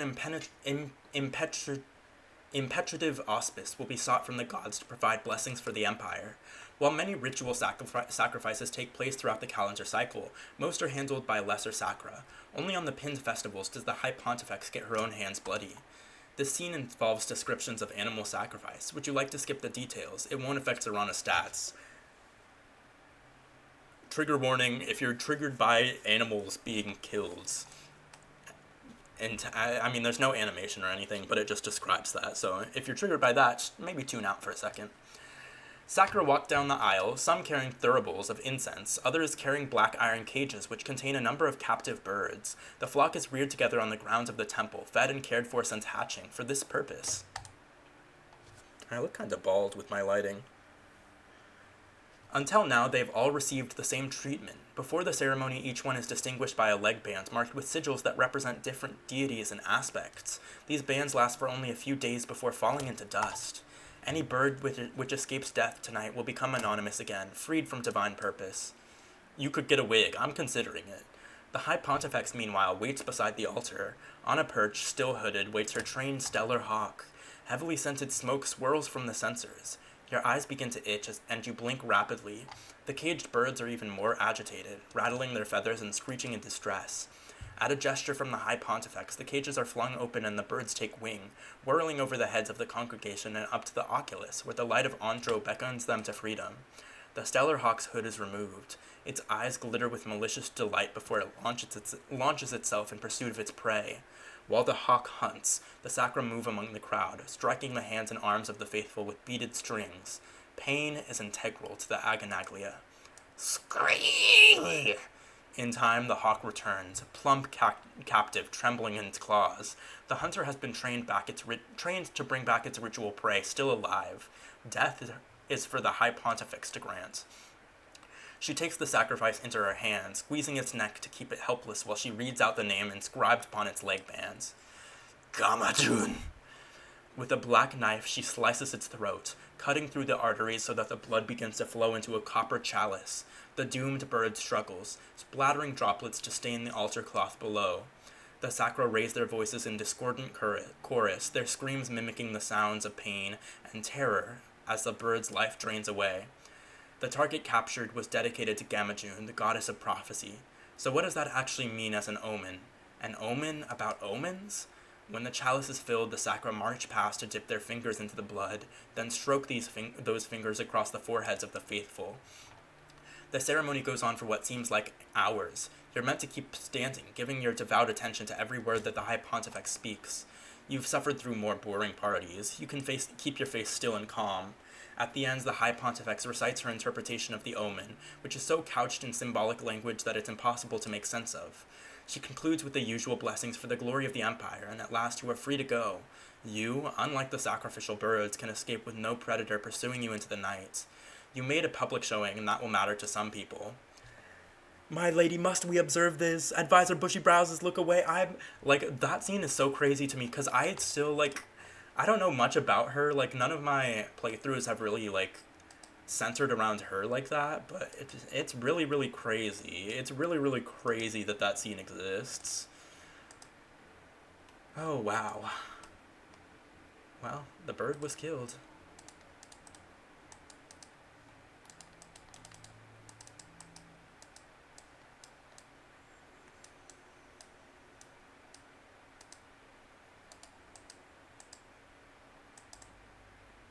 Your Imperial Highness, I've heard from the Heavenly Palace's Science Department that there's discussion among the medical community of the possibility about the source of our plague outbreak.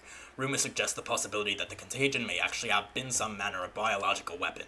Opinion seems torn on whether it was an accidental escape from a government research lab or a deliberate test on the population. But we didn't make a plague, did we? I'm not aware of any bioweapons research that would have produced these results. Certainly there was no official government order to produce such a test. However, your father did pursue many strange and secretive projects. Was the plague so easy to cure because someone already had a secret antidote? Do you wish to issue an official response? Do I have the rhetoric? I don't know. We're just gonna suppress rumors. We need to crack down on these rumors and stop them from spreading. Remind the science department of how dangerously irresponsible it would be to spread false information. Then we'll see what we can do about the feeds. Very well. Probably did have enough rhetoric, but it's okay. We'll do these two.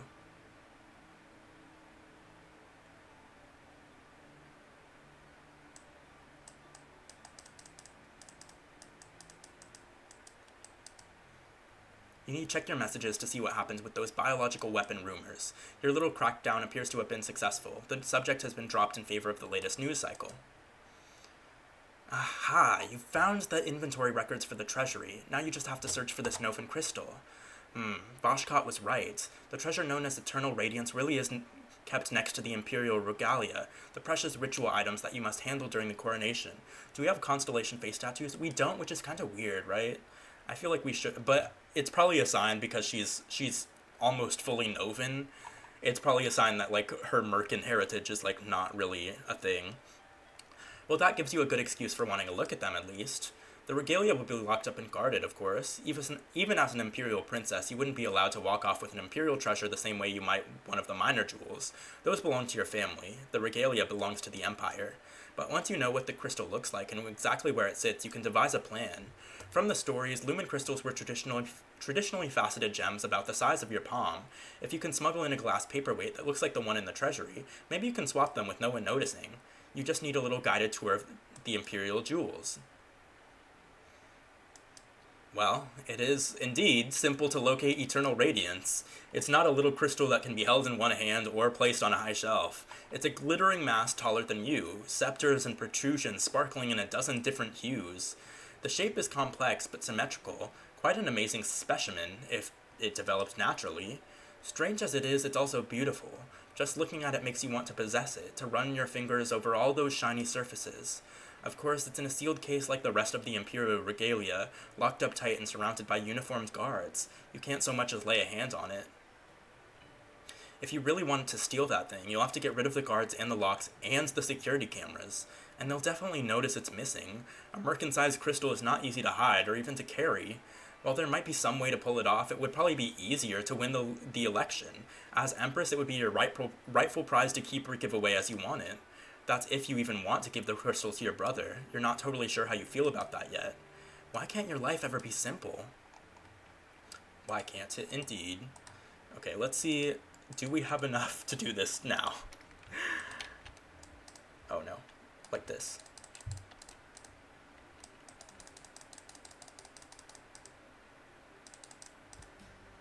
Oh. Quickly you set the ship into motion. Staying still, or even on a predictable course, makes you an easy target. You've got to keep changing directions. Space combat isn't as simple as moves and countermoves. You're both moving all the time and trying to keep track of each other's relative position and orientation as you roll, spin, and scissor. You can't spare much attention to manually aim your weapons while you're busy flying the ship. Without a gunner to assist you, your chances of hitting a target accurately are pretty much nil. What is your general strategy? Ramming speed. You can't possibly outshoot a trained star pilot. Your only option is to do something they'd never expect. Slam your ship directly into the other ship. You flip end over end, pointing your nose straight at the other fighter, and blast forward. Bang! No, that wasn't your ship colliding with the enemy vessel. In fact, your instruments report that they're still at a safe distance, and now peeling off to return to base. You didn't see any weapons fire either, but your ship shook as if something had hit it. For some reason, your engines have shut down completely and won't respond to commands. You can faintly smell something burning. Was there a bomb somewhere in your ship? Your screens light up with a message override. What did you think you were doing out there? I'm no elite Konpazak. I had no chance to win your challenge unless I changed the rules. And exactly how, Princess, would you have won if you had blasted yourself to smithereens? You wanted to test my courage. Now you know. I'm not afraid to die. Any obstacles in my way, I will tear through. Whatever it takes. But Guno's copper balls, girl. You've got more fire than sense. And you need a mentor before you stamp your foot through the wrong nest. So be it. I will stand at your side until you send me out to do your bidding. Thank you.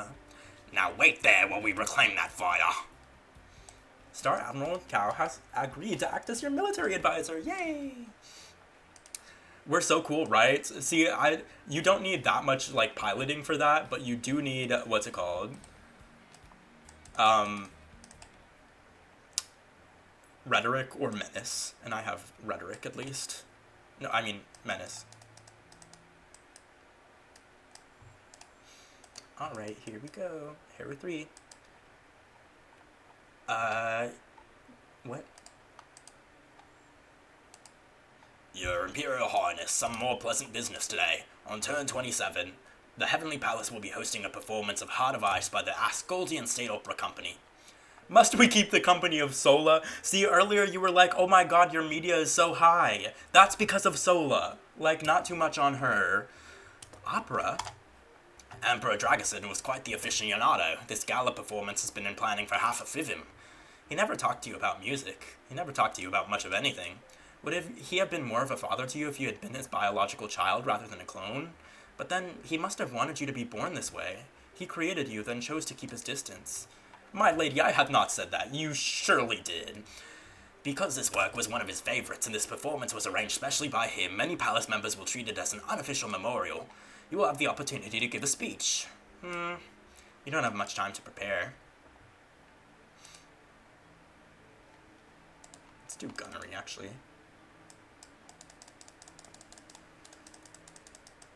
You're relaxing in bed when you hear the beep of an incoming message, and then another, and another. Finally, you get up and look at your messages. It's from Esmerai, the concubine with the baby. She insists that she is entitled to the pride of place at the upcoming opera performance as the Emperor's favorite and the mother of his child. She demands that you acknowledge her message and confirm the seating arrangements.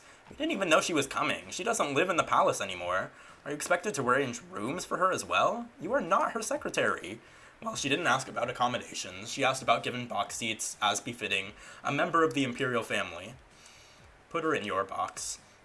You confirm her seating with a sigh. She's entitled to some privileges. This sector of the Heru system is by far the most popular with tourists from across the Empire. Both planets are dominated by ocean, with small landmasses whose cities are never too far from a beach, and now support thriving colonies with a focus on pleasure and recreation. Lady Jaewon has banished Count Naz until further notice, right? She said, "Out of my presence!" Pleasure and recreation. Reenock is a warm summer paradise of nodding palms and gentle breezes. Young adults cram themselves into touring ships for whirlwind romance and wild alcohol-fueled parties. The wealthy retire there to sleep in the sun. Kochim attracts a different crowd, with its odd skies that are perpetually gloomy by day and sparkling by night. Bioluminescent organisms are common, and the seas shimmer with strange colors. Kazinia had big plans for a meditative retreat on Kochim to celebrate your graduation from the Ishinka Academy. You and she and Vasily would be staying in an underwater resort with massages and trance induction classes, getting in touch with your soul resonance, that sort of thing.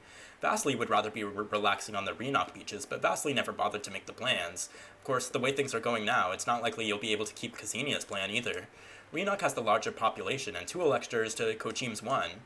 Odd, though, it's still only a colony world, and no other individual colony rates 2 electors. Both planets are known for their entertainment options and relaxed lifestyle.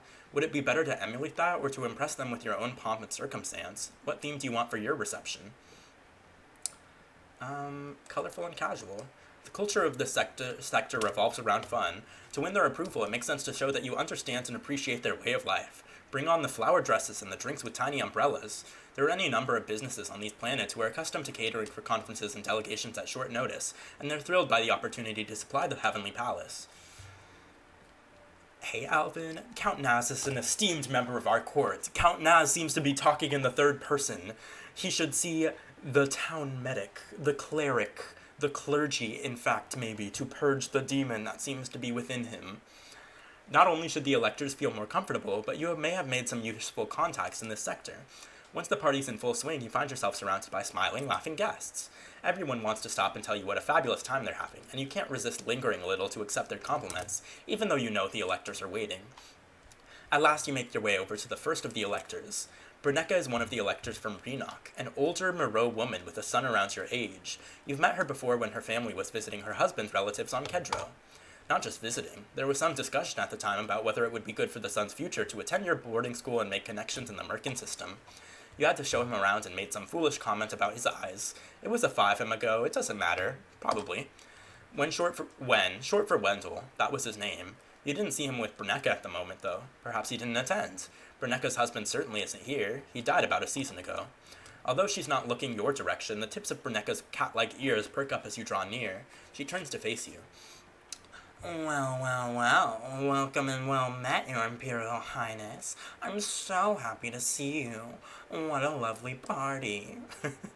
Thank you. It's a pleasure to see you again as well. How are you and your son doing? Is Wendell here tonight? Oh no, he's not in the best of moods at the moment. I thought it best to leave him at home. The loss of his father must have been difficult for him. Yeah, it's a terrible tragedy for us both. Actually, you don't think she's very sad about it at all. Brunecca reaches up to adjust the pendant hanging around her neck, one sharp fingernail sending it swinging. Wait, it's moving. Those little legs, those pinching claws, that creature is alive. Someone has drilled holes through the arthropod's shell to attach the rings of a golden chain. How long can it last like that? Of course, you have suffered your own loss so recently as well. You have my deepest sympathy for the death of your father. The Empire will never be the same without him. Do you expect to have the opportunity to visit our home on Reenock? I suppose that depends on how the negotiations go. You don't really have the time for a beach getaway unless it's necessary to win a vote. Brunecca smiles at you expectantly. She's waiting for you to say something more. She murdered all the men in her family? Maybe sorta kinda. That's a very unusual pendant. I designed it myself. She places the palm of her hand onto the unfortunate creature's legs, allowing it to stand for a few moments before dropping it back into helpless dangling. Do you have to replace the crab often? How long can it survive like that? So tell me, how do the powers and the knowledge that powers are circulating affect the way one thinks and maneuvers in the game? The fact that powers are circulating makes everybody on edge. Everybody is trying to play around powers that they don't even know whether they exist or not. Theoretically, they could have expired, or they could be valid until Final Four. Having to play around the powers certainly adds a new layer to the game. Oh, a few seasons if I keep it fed. After that, if it's still alive, it will shed its shell and slip away. These little things only last a 5 in the wild. Death is inevitable. But all I have to do is go and pick another one. There are always more crabs on the beach, and some of them are tasty. She smiles at you and licks her lips. She trying to make a point. You're not a helpless crustacean. You sense that she has generally positive feelings about you. You part with Brunecca and go in search of the other Elector from Renock. Why are you responding to Kesha like that? Why is Kesha questioning me like that? I'm being led to believe it. We're probably not going to see it on this run because we don't have the stats, but there is some little confirmation that she killed her husband. There is. Her son is still alive, but he hates us, so she hates us, sort of, because her son hates us. When you first encounter him, you think you're seeing double. 2 handsome merkin men, dressed in matching floral silk shirts, stand together, shoulder to shoulder, their heads bobbing in time to the music. One is the Elector you are seeking. The other is his husband. They're certainly not identical. They're not even related, but they look similar enough that if you had only a description to go on, you could not tell which was which. Even their names are closely aligned, Radomir and Radomil. Perhaps that coincidence encouraged them to cultivate the resemblance. Can you record goodbye messages for Liam and Sunny? Yes, I can. Sunny, if you're seeing this, I am so sad to see you go. You are such a light in this house, and even though you can only speak in gifts, is that right? Even though you can only speak in gifs for the next 48 hours, you still have so much personality, even just with images. I will be so blindsided if you go, because I want Liam's lying ass out of here. End. Okay, now for Liam. Liam, I don't like you. I've never cared for you, and I really do not respect you as a human being. I think that New Zealand is a great place. We love the royal family, one of my favorite dance crews, but as far as you, as a person, I think that we should just remain cordial with each other and speak in Natalie Nation when it's required. Just kidding. Bye. End. The clip? Why are you clipping them? It's so out of context. You wait expectantly until the Elector detaches from his companion and comes over to greet you. Your Imperial Highness, it's really amazing to have you here with us. It's totally an honor. His eyes look odd. Has he taken some kind of chemical? It is my pleasure to be here and meet you. Is this your first time, or have you been to the sector before, like in the flesh? I've never had the chance to visit. Oh wow, you've got to come down and see the waves for yourself. We can be your guides and show you all the best games. You didn't come to the sector to play games, but you need his approval, so you smile non-committally. Have you ever played on a Starfall team? Starfall is popular in the American system, but a very rough sport, even in the watered-down version played by students and amateurs. At professional levels, being struck by a falling star is often quite fatal.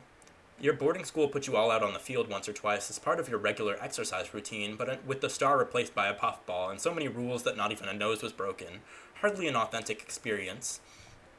Just take your clips and go. OMG, deliver it to Liam and Sunny. You need to sit down. Kesha PUBG streamer has met his match. Now suggested does not consent to being conscripted to these games.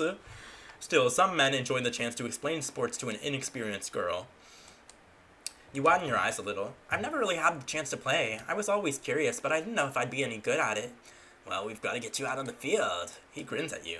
After a few more pleasantries, you send him back to his husband, remarking again on their oddly mirrored smiles. You sense that he is hostile towards you. The last Elector, the one representing Kochim, takes some time to locate. Not only is she standing off in the corner, but she's facing away from the center of the room, her feathered wings shielding her face from view. You only pinpoint her at last when her companion heads back into the main body of the party, carrying their empty plates. Perhaps the Elector is shy, or her age and health makes her wary of crowds. Still, she does not look your way. You'll have to announce yourself. Madame Elector. She turns to face you, bringing with her a wave of sweet scent, as if she had been baking pastries until the sugar infused her very pores. Her hair and clothing flutter and sparkle. No, it's not her hair, it's insects, moonflies with glowing wings which crawl freely over her dress and extend their hollow tongues to taste her skin. She seems evil. There's such a crazy lore piece to her. I'll tell you, because we're not going to get into it on this run, but let's have a second. What's an old lady voice? Oh, your Imperial Majesty. Majesty? That's not your correct title. That style of address is only for the Emperor and the Empress. Is she declaring her allegiance, or is her mind wandering? You are even more beautiful than your pictures. Such perfection. She reaches her trembling hands towards your face. Mindful of her age and position, you hold still and allow her to gently stroke your cheeks. I remember when my own was so young. This close, the intense fragrance of sugar and vanilla almost makes you sneeze. Princess Zorana, my sympathies for your father's passing. I remember my own. She looks away and sighs, a deep huff that shivers the wings of her glowing passengers. For so long you wait to think that they might come back. When they visit your bed, you scorn them for making you worry. But then you open your eyes and they are gone. You don't know exactly what she's talking about, but it seems that it's affected her more deeply than your father's loss has affected you. Thank you. You're very kind. Faster than you could have imagined, her mournful expression transforms into a crackling, wrinkled smile. Never too young to get started, are you, eh? Eh? We could be family, you know. That's how she came. The union. Mother! A woman's voice calls from behind you. The companion you noticed earlier, apparently the elector's daughter, returns, carrying a pair of glasses. Oh, my star, see how she shines. The woman steps protectively close to her mother, who pats her shoulder. I'm fine, my dear. The princess and I were just getting to know each other. Did you get the sparkling wine? Ah, oh, what lovely bubbles. You've made your introduction. Perhaps now is the time to retreat. Please enjoy the reception. I'll speak to you again later. The elector does not even seem to hear you, now staring intently into the liquid of her drink. You sense that she has generally positive feelings about you. Cinepart is voting for Lucamere. What? Oh, I guess we didn't get there in time this time. Shit. That kinda sucks. The angel wings are trying to compensate for evil. So the thing about... no, I won't get into it yet. That's why you only suggested, because you aren't the one driving. You're just throwing out ideas in the back seats. I am now decision maker. Oh, wow. I brought the wrath of Kesha upon myself. I will take the high road from this point forward. Wow, that was beautiful. A beef created and resolved in minutes. Heart of Ice. It's an epic tragedy telling the tale of two lovers, a Merkin woman and a Miro man. They wish to marry, but a jealous Mao witch comes between them. She sacrifices all of her power to banish the woman into the spirit realm for as long as the man's heart remembers her. You don't really care about all the plot details, but by the end everyone has died of despair and been frozen for all eternity. Operas are like that. You and Esmerai are both seated in the same box, though she pays no attention to you. Do you wish to make a speech before the performance? We'll praise our father. Emperor Dragosin was a great patron of the arts and one who was deeply committed to honoring the culture and the creations of the Celestial Empire. He was not simply a leader, he was a man of vision. He embodied the values of all who had come before him, and he carried that weight forward. He chose to build and to uplift, and what better way than through art? This opera, Heart of Ice, was a particular favorite of his. I regret greatly that he's not here to appreciate this performance, and yet he is still here, through us. Please enjoy. You sit down to the sounds of polite approval. The performance is lavish, the musicians skilled, but it does go on quite a long time. You're too swept up in the emotion of it all to feel at all tired. It's been too long since you've attended a show like this. After all, after this, you'll have the Jubilee to prepare for on turn 28. Oh, never mind. I thought we missed something, but I don't think we did. I guess we'll do layout. We'll do one layout and one big guns. Okay. Yeah, I think that'll work. You're lying on your bed looking at pictures when you suddenly hear the door slide open. Someone's overriding your room security. Oh, it's you. Princess, you must come at once. There is an urgent situation. What's happening? She shakes her head. Come with me. Move swiftly, but keep a straight face. Don't draw attention. She's worried about something. This must be bad, but she doesn't want you to trigger a panic. When you step out into the hall, she gestures for the guards to stay behind, maintaining position around your room while you follow her elsewhere. Down and around you go, into the more utilitarian corridors of the palace. This area belongs to the Imperial Security, Corundi's department. She inputs a code and touches her hand to a pad, confirming her identity before opening the door. At Corundi's gesture, you step through to find... Father? You were right. He wasn't dead. That horrible, evil, game-playing monster. Does he know what he's done to you? Where have you been? Oh, many places, but I returned to the Heavenly Palace for the opera, of course. I'm surprised security was on watch for me. Was that your idea, or did Corundi think of it on her own? It was my command. I suppose you're not a complete failure, then. What did you think you were doing? Turning up the pressure. After my heir's betrayal, I was forced to rely on you. But child, you were a disaster of a princess. Spoiled, weak, lazy, toothless, more interested in your shoes than your politics. Another shoe mention.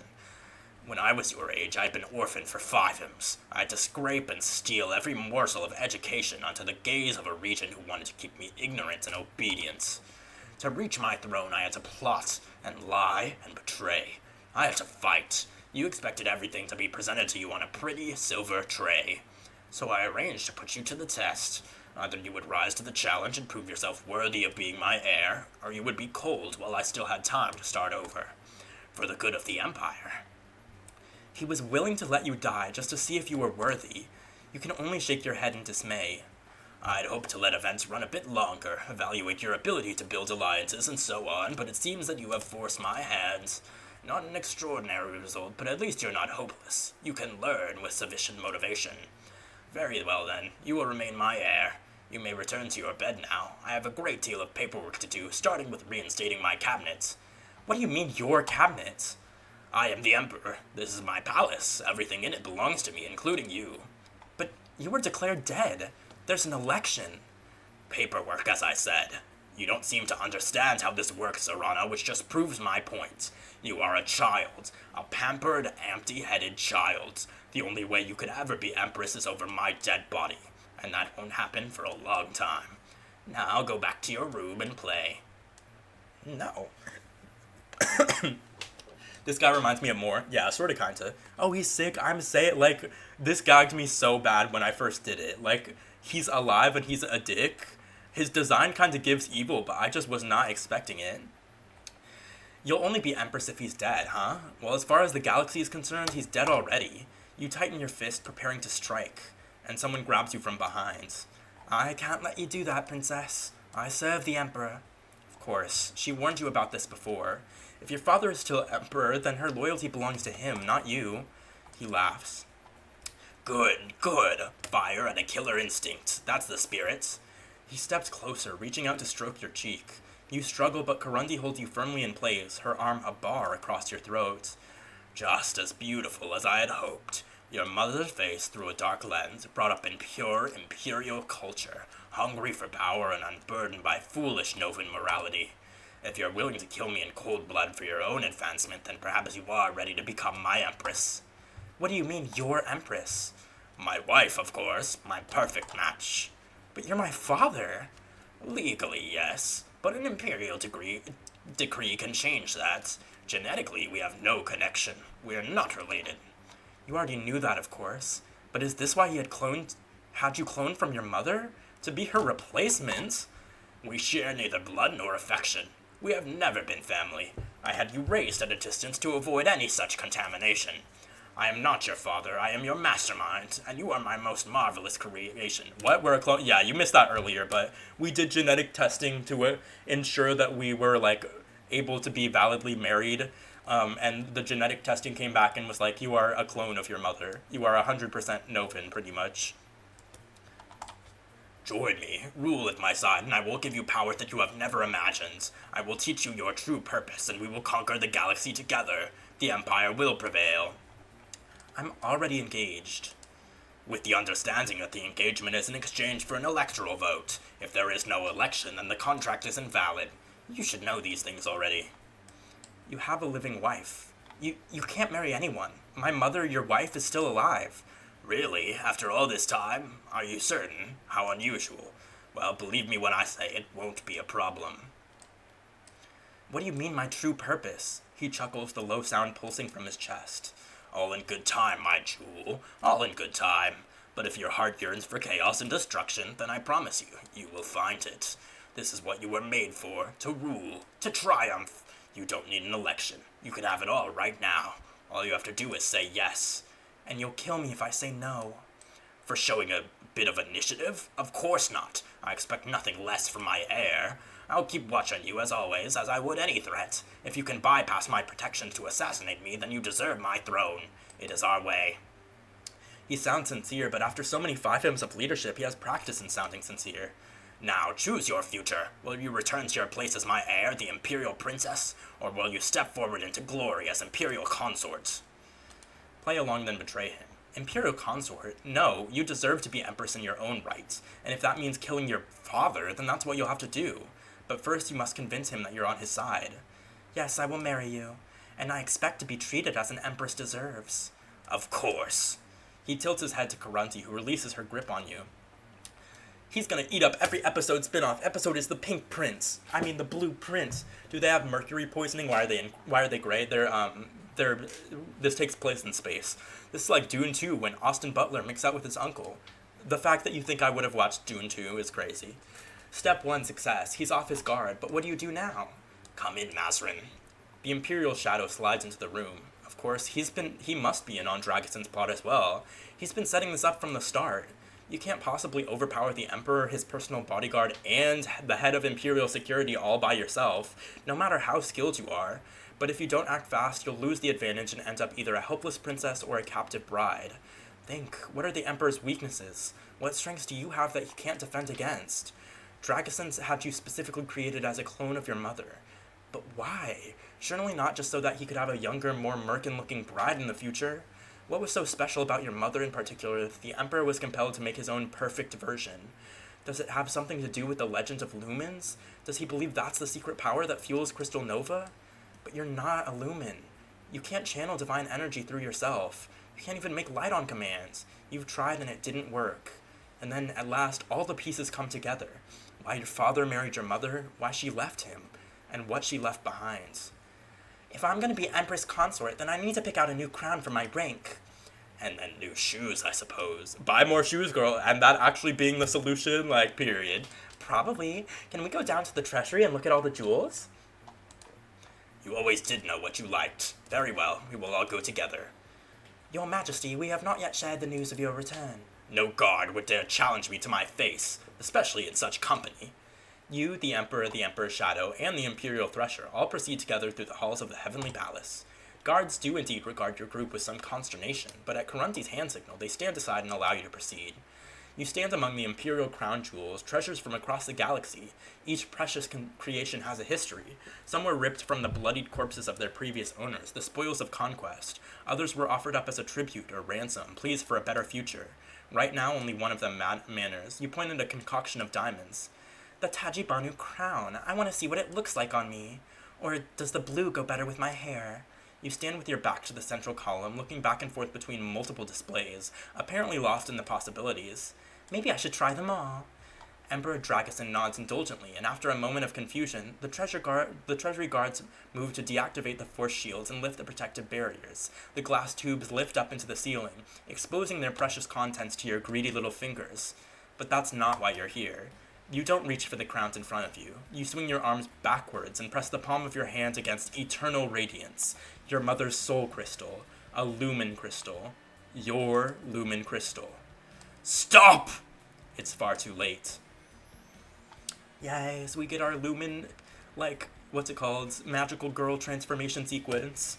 The power blazes through your body, every nerve alive and singing in its wake. It is nothing like the legends. This is more, so much more. This is a weapon. With your hands on this crystal, you could tear the Heavenly Palace into atoms and leave no survivors. Of course, you'd die too, and you have no intention of doing that. No, you know what you have to do. Dragason has to go, of course, and his shadow as well. They're both supposed to be dead already. With just a twitch of your eyebrow, they vanish into the light. Karunti, though? She did betray you to the Emperor. With him gone, will her loyalty revert to you, or will she seek revenge? Do we destroy Karunti or spare her? What y'all thinking? She did put her arm around us when he was alive, like, in the last sequence she, prevented us. Kill her, you think so? Spare? One for kill, one for spare? I think I'm gonna spare her. She knows her place. She can still be useful. You let go of the crystal and your body finally remembers to breathe again. Dangerous, that. It could be addictive. The Treasury Guard is staring at you in wide-eyed shock. The renegade Mazrin hired an agent to impersonate the former Emperor Dragason as part of a plot to control the throne. They had to be destroyed for the good of the Empire. With the Thresher's aid, I have eliminated the threat. Wordlessly, Karunti nods, backing your play. After all, if that had been the true Emperor, then she would have just failed to prevent his assassination, and her life would be forfeit. So of course he had to be an imposter. It's simple logic. You wave a hand at the guard. Please lock that up again. I won't be needing it for a while. Your head feels very strange. You need to get back to your room and lie down. Too much has happened. You need some time to process.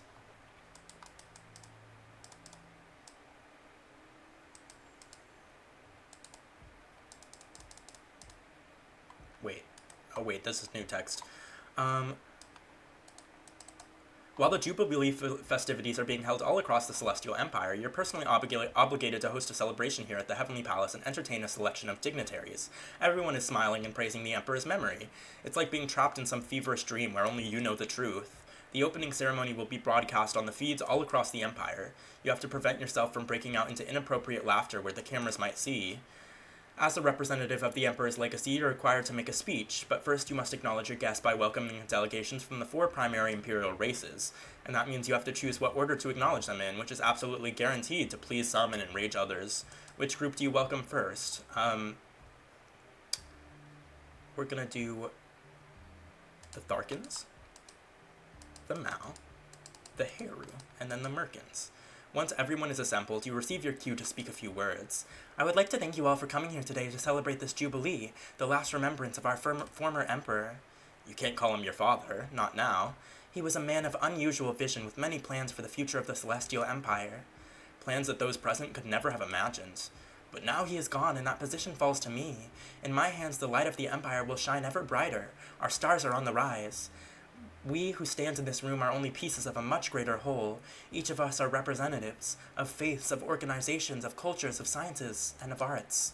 It is through our different contributions together that we create the foundations for the Celestial Empire, a great masterwork which is admired throughout the galaxy. Admired. Please, everyone, step forward and enjoy. The music swells and guests begin to circulate. Everything is going smoothly. However, as the hours play on, your energy flags. You have so many other things that you need to be thinking about, and keeping a smile on your face is becoming exhausting. You wonder if you can casually slide off your dancing slippers and step into more supportive shoes. Your feet are launching a rebellion. Well, we can't.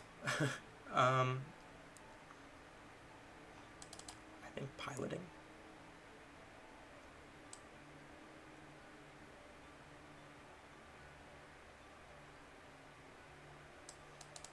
Or layout, I meant.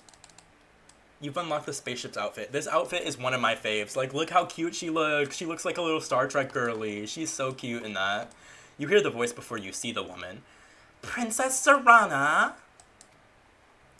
Greet her politely. Hello, Esmerai. I didn't realize you were still in the Heavenly Palace. I have been paying my respects in honor of your father. You do remember your father, don't you? 'Cause it seems like you've forgotten him completely. What are you talking about? We just had a whole Jubilee celebration. But what have you done to avenge his death? Have you even found out who was responsible?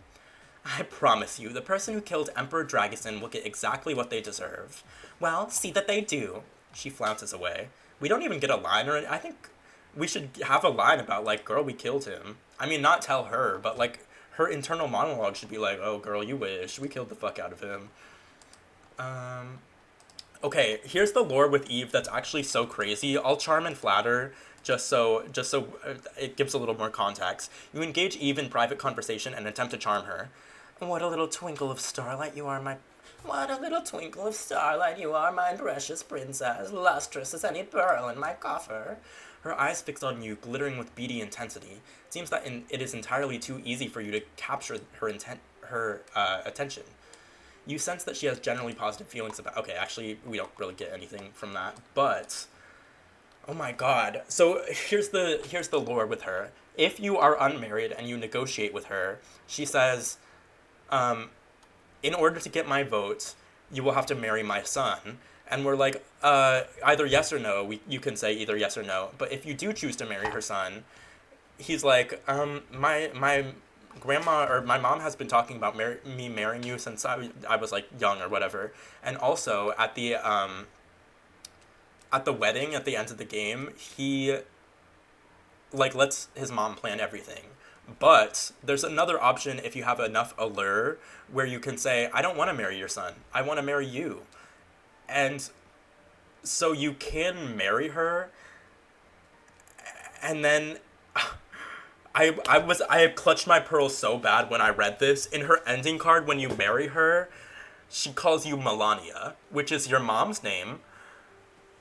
And then it all started to click for me because in the first time you meet her, which happens just in the last scene, she calls you Imperial Majesty, which is something that only the Empress would be called, which is your mom, right? And her mind is starting to wander, as like some text in the game says.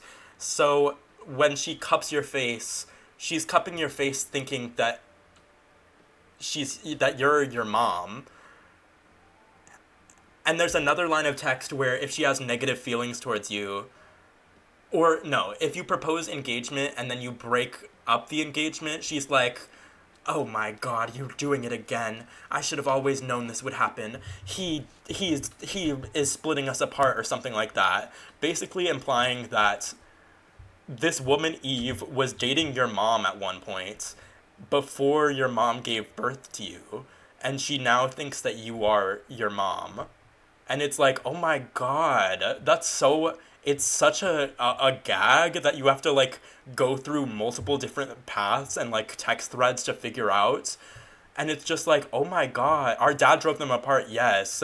There's some line, I forget what the line is, but like, if she has negative feelings towards you, she says like, "Oh, you could get anything you wanted, even me, but not this time," or something like that. And then if you break off an engagement with her, she's like, "Oh, but it's just like what happened before," or something like that. And also, if you talk to there's another small thing. If you talk to her son, Fire, who's one of the people you can marry, he says that she has like different figurines from the wedding between Dragosin and Melania on her mantle, but she doesn't like the figurines. She purposely like looks at them with disgust or something like that. So the wedding between Melania and Dragosin like brings her such anger or something like that. Her and her mom were dating, yes.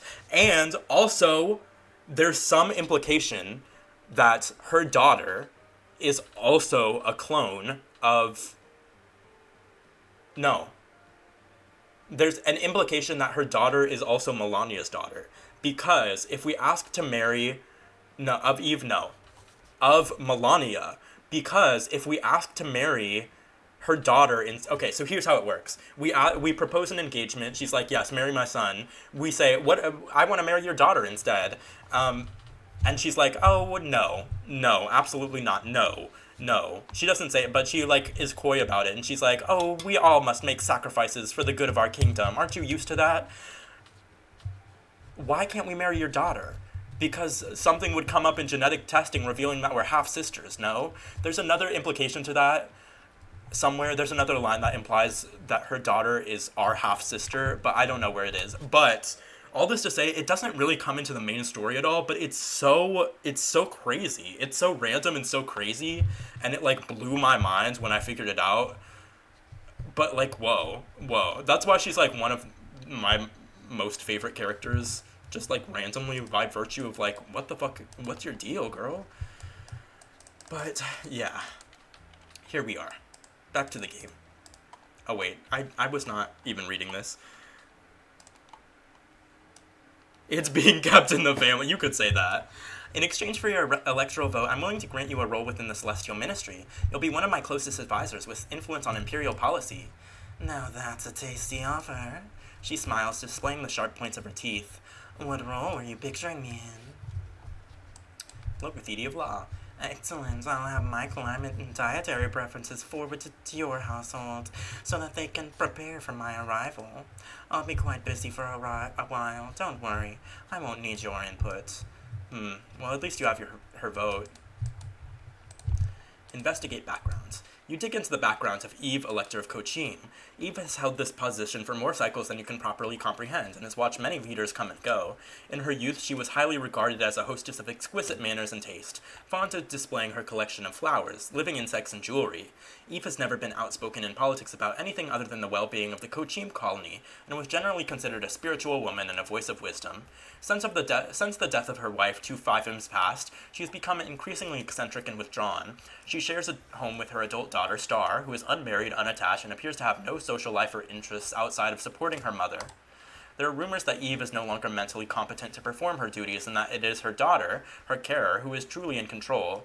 Other theories suggest that Star has been held under her mother's thumb so long she has no will of her own.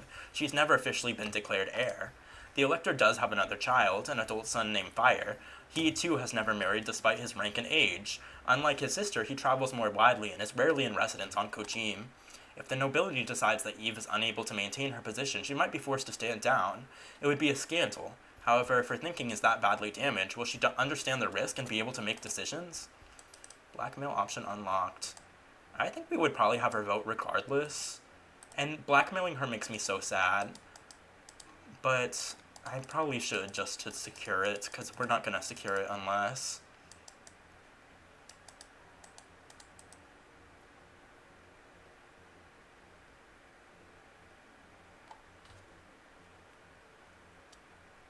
So I was kind of right. Why? Because she's a lesbian? No, because she has a clone of it. Is that evil? Yes. I don't think she's evil though necessarily. I just think she's,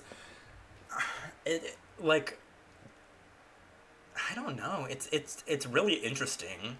She's creepy, yeah, but when we propose engagement to her, it's not like she's like grooming us or whatever. It's like we're actively seeking her out. We like pretty much convince her to marry us against her better judgment. And then, I don't know, I think her and Melania were probably dating like for real. And in this game, it's not like human genetics where you can only have a biological child if you have the same, like, if you're a man and a woman, we'll say. In this game, like, you can have biological children between two women. So it is possible that her and Melania, like, it's not a clone child, it is their biological child, but it's like a, I don't know, I don't know.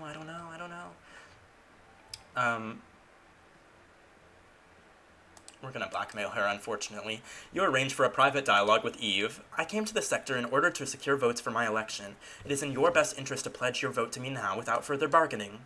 And why is that? Because you are an old woman and your mind is wandering. Sometimes you are clear and in the moment, and other times you talk to ghosts who are long gone. I have recordings from your visit to the Heavenly Palace. I can show that you did not know who I was. Of course, I know who you are. I always know who you are. You rely on your daughter to guide you because your mind is failing. If I make it public, you will be forced to stand down. If you pledge your vote to me now, then you will have time to choose your heir and make arrangements before you retire. She lets out a wheezing breath. There's your father. Ruthless. It is too late for me, isn't it? It was too late long ago. Good night, Tiger Lily. Demand the truth? I wish there was, maybe there is and I'm missing it. I wish there was like more of a way to get closure on this, but it's mainly just like implied to you through text threads. You have my vote, your Imperial Majesty. May fortune's swords protect you.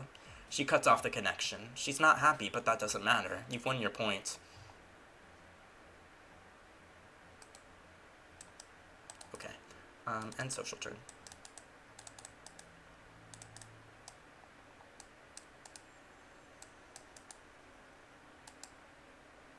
Good morning, Your Imperial Highness. Good morning, Your Imperial Highness. The committee requests your opinion on a legal matter. Alright, what's the situation? A rogue geneticist has been discovered attempting to raise a crop of his own clones. 7 children, all... This was not his voice, but I already forgot what it was. Oh, identical copies of themselves and their progenitor. Clone children by law must be created with a certain amount of external genes to ensure variation. It's partly for reasons of public health and diversity, and partly because of the thorny identity issues when a person is created to be a replica of another. Emperor Drakus's scheme proves the point. He had your life planned out before your cells even began dividing. No child should be raised like that. It's not illegal to be a clone, of course. That would have unfortunate implications for naturally occurring identical twins. The crime is in deliberately creating children this way. The geneticist has been arrested and will not be allowed to retain custody of the children. The Empire will assume responsibility and see that they are assigned new guardians. The question, therefore, is should they be brought up together or separately? More clones. What? Are they all the same age? No, the eldest was created alone, the others in batches of 3. The youngest batch are still in their first 5, but the other 4 are old enough for schooling. 7 young children. That's quite a lot to expect any family to take on all at once. The only way to keep them together might be in an institution. Triplets are very rare, but not unheard of. It might be possible for a group of 3 to pass as natural children. More than that, though, and anyone who saw them would know exactly what they were. With their parent gone, the children are their own family. Would keeping them together be a kindness, or would it only serve the mad scientist's ends? We're gonna separate them. They can't stay together, or they'll always be remembered as those illegal clones. The best way to give them a fresh start is to separate them completely and scatter them across the Empire. New names, no contact with each other. Let them forget their past and whatever their creator had planned for them. I will inform the committee of your opinion. I received word from the High Pontifex. She's seeking guidance from the gods to determine the most auspicious date for the formal election process. There should be an announcement soon. There's a missing thing in that should. Let me take a screenshot. Hey Jakara, how are you? How's your night going? Oh wait, I can just take it like this. We're this is a beta, so I have to report everything to the developer. Or at least I take my role as a beta player seriously. The election, it's been hanging over your head for so long now, but it was always a goal for the future. If the High Pontifex declares that the election should happen right now, could you possibly win it? Are you prepared? You don't know what's going to happen yet, but it's clear you're running out of time. Okay, we're going to do piloting and operations.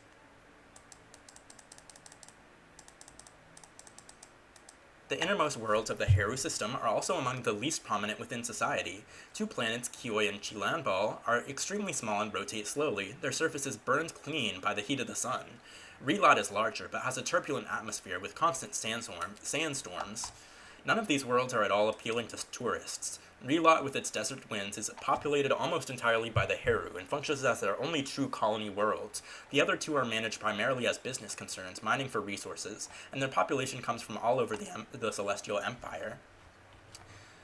You should request closure on that old lady. I should. Wait, this is a beta? It is. It is early access. I got this for being a backer on Kickstarter. They said we could stream it now. It is in 0.7.2, so there are some things that are not final yet. There's a lot of stuff that is final, obviously, but there's a lot of stuff that also isn't. I'm good. I just played Peak with Jesse and Coffee, and we reached the end, and I unlocked a new cosmetic. Oh my god, congratulations. You are the top climbers in the USA. Congratulations on making the end. Look at you, beta tester. Right.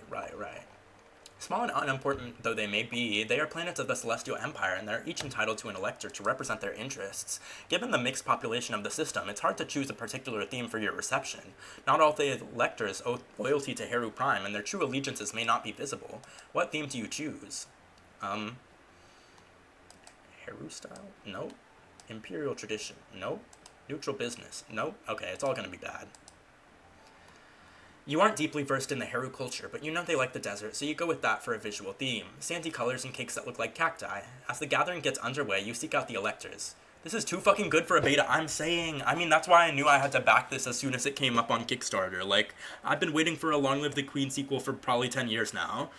The first face that you recognize is an older Myrthan woman with flowers woven into her dark hair, Grodanya, Elector of Chulanbal. She's accompanied by her husband, a handsome, mature Theron with strong arms and scaly green wings.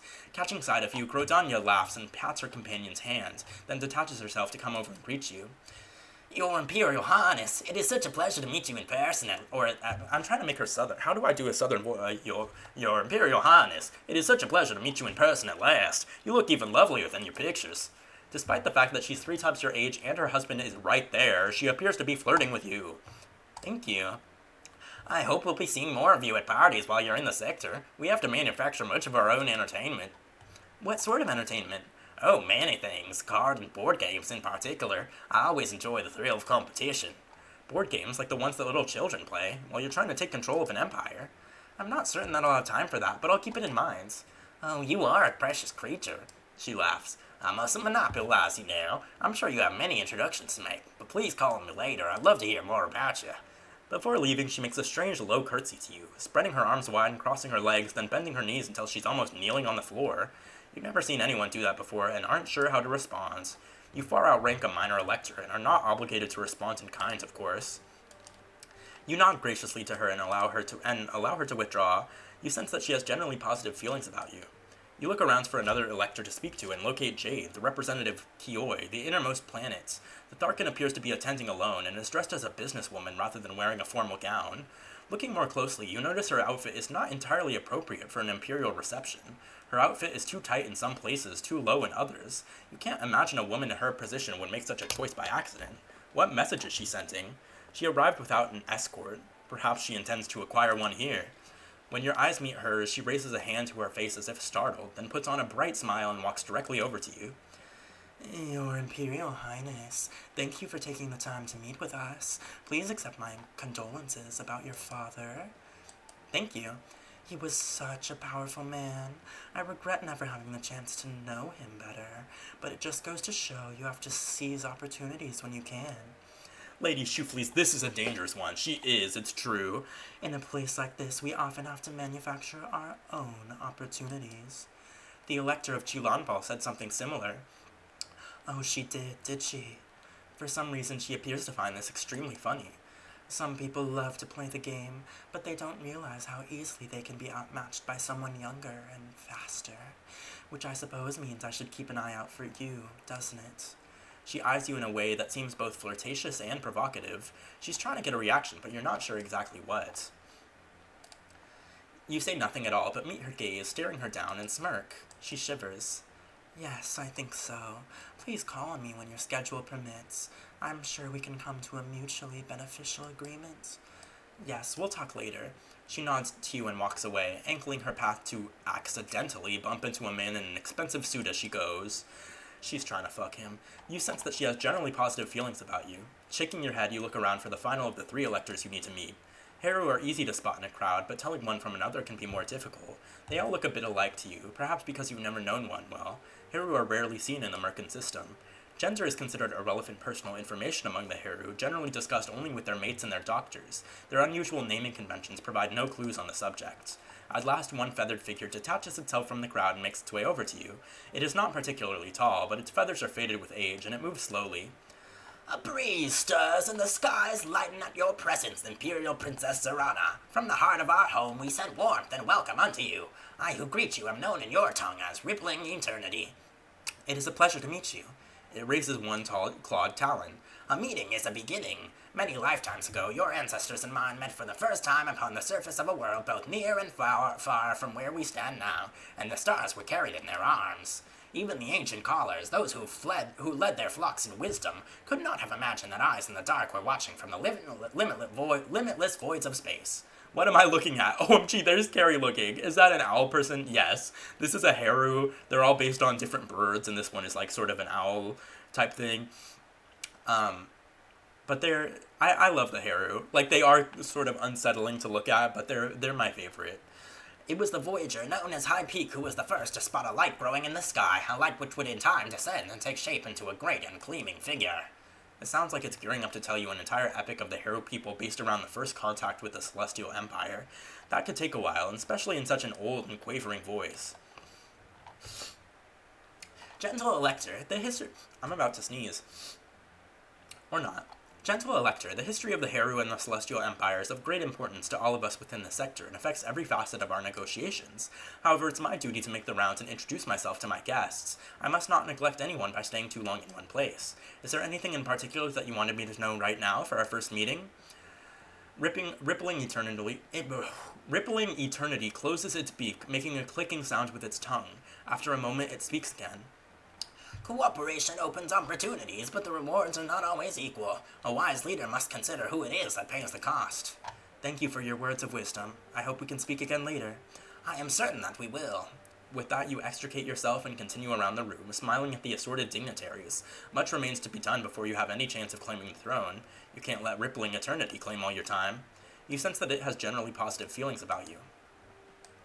Adamil has pledged its vote to Lukamir, as he would. He would do that shit. We're not getting assassinated, which is kind of crazy to me. I would for sure assume. Her All-Holiness Ethixe, High Pontifex of the Twin Worlds, has made her pronouncement. The electoral conclave will convene on turn 35 to begin the formal process of election. The Heavenly Palace will begin station-keeping on turn 33 and remain in position so that the electors can travel to its location. After turn 32, the navigation features will no longer be available and the palace will remain in its current sector. Ah, fuck. I might not win. A candidate must... When the conclave has... I'm not even reading this in his voice. When the conclave has assembled, each candidate will make one final appeal and then the voting will begin. Votes will be declared and registered openly to all assembled. A candidate must gain the support of at least 17 electors in order to be acclaimed emperor. Any candidate receiving less than 7 votes will be removed from consideration and voting will continue with the remaining candidates. Electors may abstain from voting if they are unconvinced. If no candidate has secured sufficient support after 2 days, there will be a recess for the day to continue negotiations. If no candidate is victorious after 3 days, the conclave will be dissolved and a new election cycle will begin. Theoretically, that would mean you would have more time to travel and build support. Practically, though, a failed candidate will lose credibility. If you don't win now, you probably never will. There's not much time left. You need to decide where to station the Heavenly Palace and make your final push for social position. We do. We do, in fact, need to do that.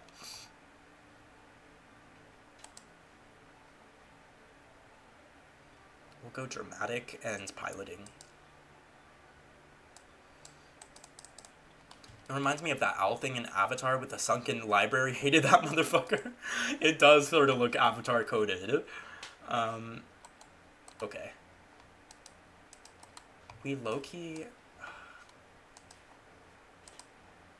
I'm gonna do this. Wait. I need the support of my electors in order to formally become Empress. Will you pledge your loyalty to me? Winter has always been a difficult time in the northern steppes. Prey animals find food scarce in the cold. Many hide themselves away to sleep. Others take on protective coloration to hide. What does this have to do with anything? When prey become difficult to find, this brings a perilous choice for hunters. Should they work together and increase the chances that one of the group might find some scrap of food? And yet divided among many, a scrap might as well be nothing, and then there would be no benefit. If each works alone, then most will be unsuccessful, but the one who has the greatest luck could receive a full meal.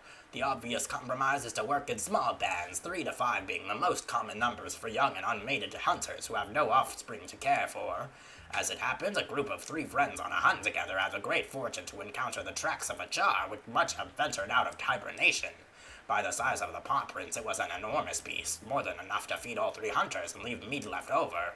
Even a young solo hunter has family and friends beyond itself. Should the extra be shared? If so, with whom and how much? Or should the hunters keep it stored for themselves? Did each of them deserve the same share, or should an extra portion be granted to the one who first spotted the tracks, or the one who would strike the fatal blow? After much debate and discussion, the 3 friends at last arrived at a sensible agreement that pleased all parties. With their future arranged, they set out to slaughter the char. When did they tie it back to their loyalty? I'm saying, like, he loves to yap. Alas, when they followed the footprints to their end, they found no animal, and all of their planning was wasted. If the hunters hadn't spent so long in pointless debate, they could have captured their prey before it escaped. Okay.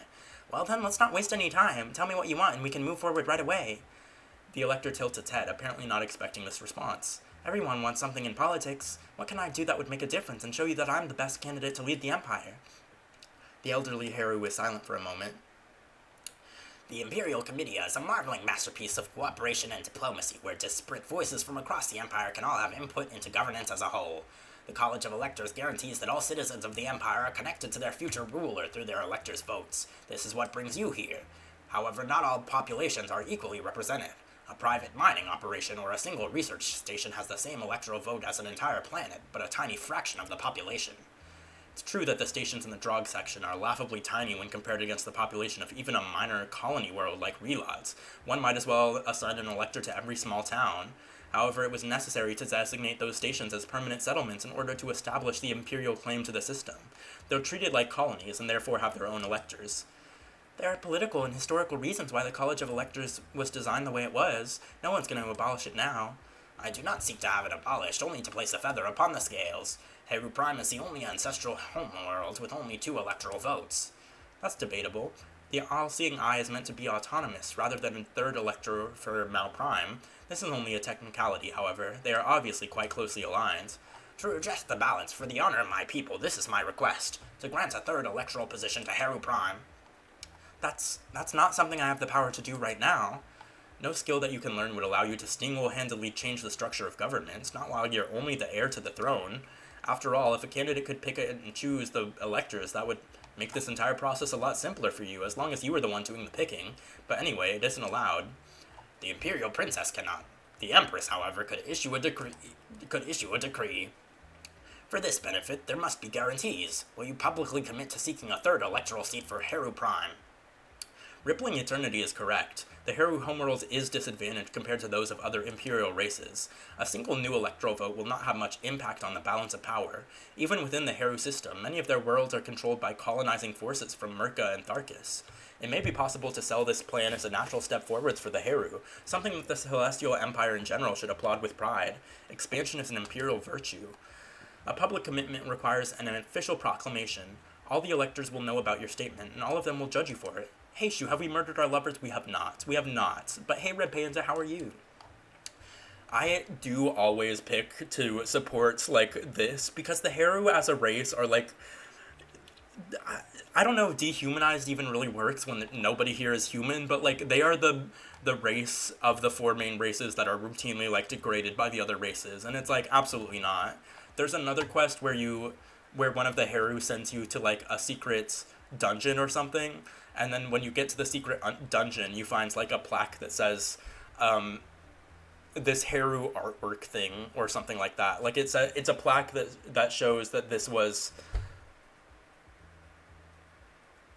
once an art museum, and it was a Heru artist, and then when we go back to the Elector, we're like, oh, I made it to the end of the dungeon, and it seemed like it was once an art museum, and the Heru was like, yes, before we were colonized, this was one of our greatest treasures, and then it was stolen by Merca, or something like that. It's like, oh, damn, it's really like that? So yeah, we fuck with the Heru.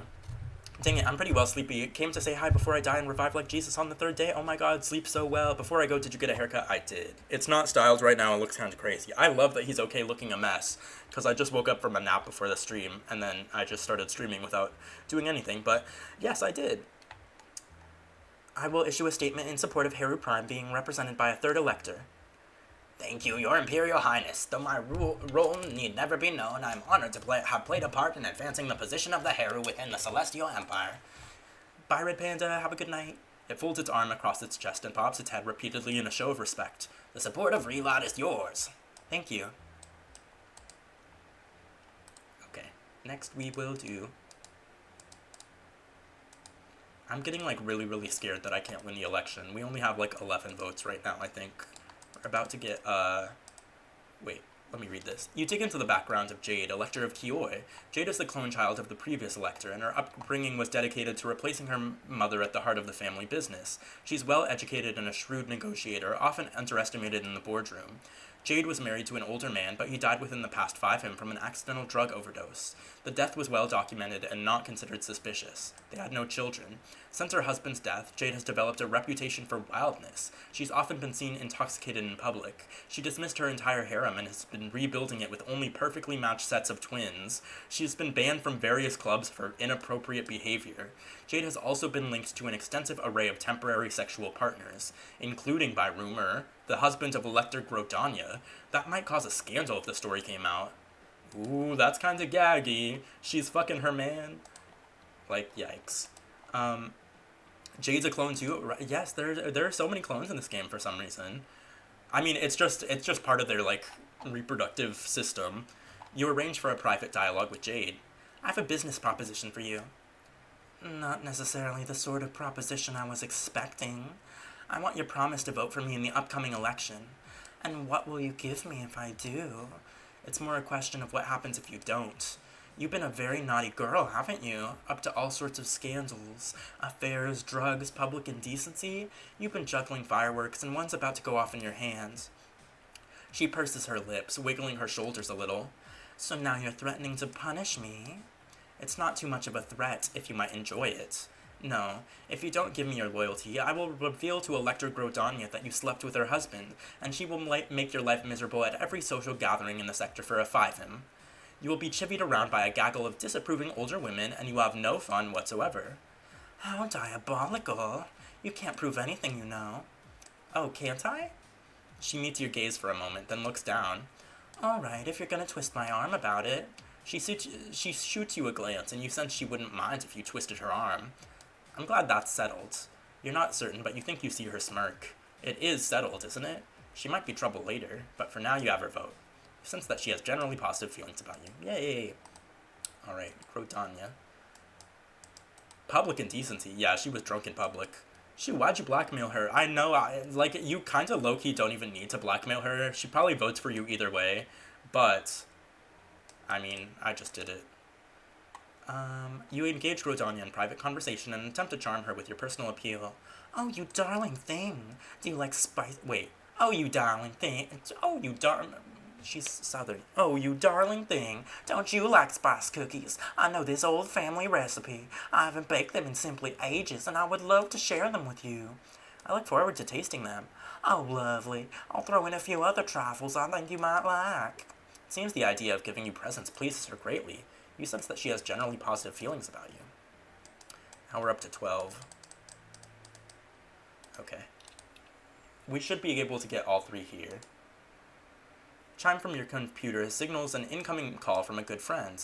Hello, Kazinia. Zorana, I heard about the date for the election being finalized. Are you excited? I've worked hard to get this far. We'll just have to see what happens. I'm sure it'll be great. Probably. Do you think you'll be too busy to visit once you're Empress? I'm probably a lot busier right now with studying and campaigning than I will be after the election. If I'm Empress, I can make time for whatever I want. You're gonna be a married woman. Yeah. Are you looking forward to it? I think I made the best choice for me. We're a good match. We'll work well together. Then I'm happy for you.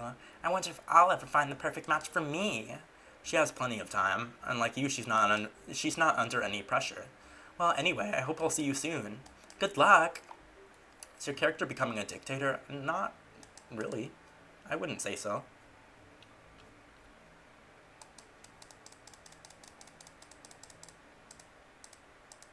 The Haru system is the most expansive. Actually, this is probably a bad thing to level up. I'm gonna level up Sleight of Hand instead.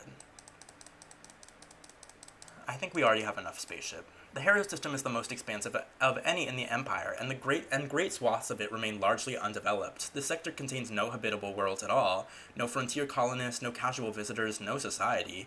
Many maps would not even detail the area. But the sector's not entirely empty. There are planets to be found beyond this warp gate, and therefore Imperial territory to be upheld. The largest planet is the gas giant Pane. The name, in some Haru dialect, translates roughly as circular portal, referring to Pane's brightly gleaming rings. 2 moons circle in constant opposition, Stuye and Poise, also called Dawn and Dusk. Each moon contains a small settlement, and therefore the entitlement to an elector. Actually, there appears to be more space traffic around Pane in this Tresson than you would have expected for such minor habitations. Perhaps there's some interesting phenomena happening with the rings that scientists wanted to gather more data on. The other planet in the sector is tiny, barren Wegeb. It has no appreciable atmosphere to warm its surface. It is as cold as the depths of space. The surface is covered over with mountains and craters of monoxide ice. Even if it melted, breathing the gas would kill you. There's no seed of life here.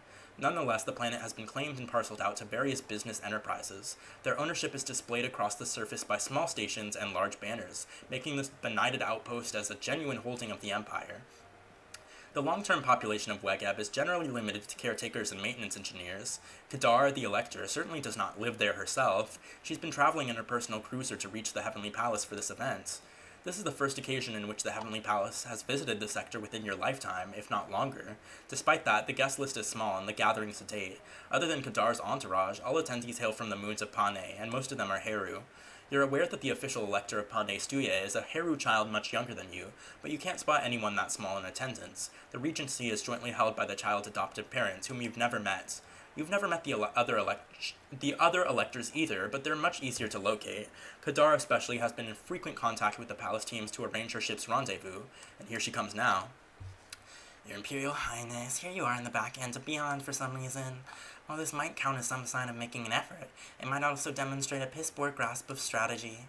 Her language isn't just rude, it's so overtly inappropriate that it can only be a deliberate message. She's challenging your authority in front of everyone. If you don't come up with a good response, you'll look weak.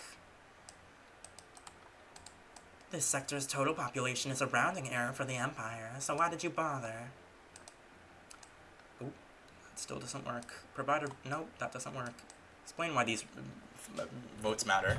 Kadar seems like someone who will find your opinion more sincere if you don't mince words about it. What matters right now is winning the election. It's not about the size of the population, it's about the number of territories, the number of electors, the votes. In the full Comitia, this sector may be beneath notice, but in the College of Electors specifically, it holds more influence than the Haru homeworlds.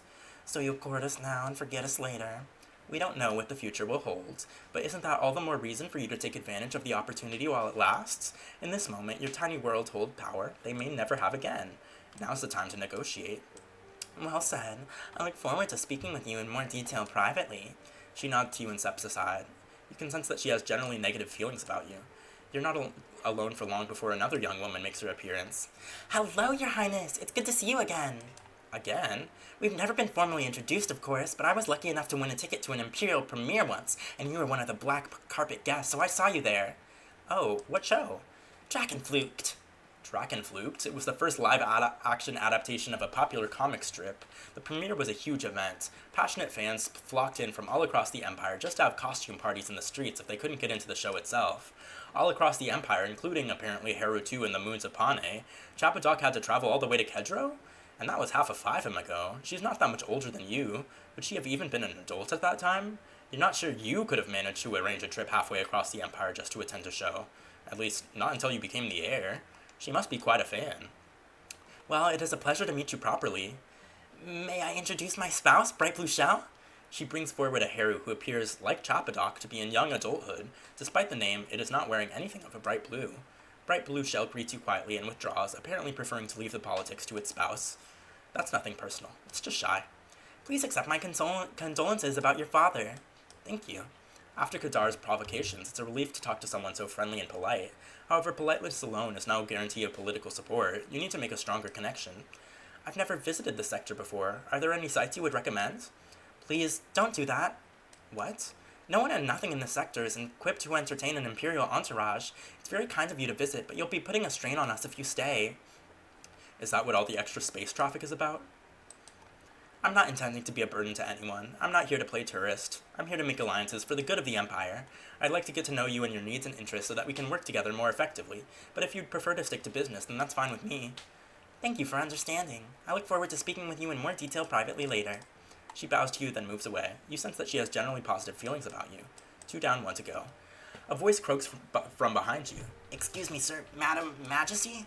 Is someone attempting to address you? You're certainly neither a majesty nor a sir. Even madam is incorrect, if a more understandable mistake. Whoever is speaking ought to have the courtesy to appear in front of you and address you as your imperial highness, or at least your highness, not call out to you like a child straying in a market. It would be undignified for you to respond to such a clumsy approach. You deserve more respect. You could just ignore the speaker until they get it right. There's certainly no one else here who could possibly be titled majesty, though. Would it reflect badly on you to fail to reply?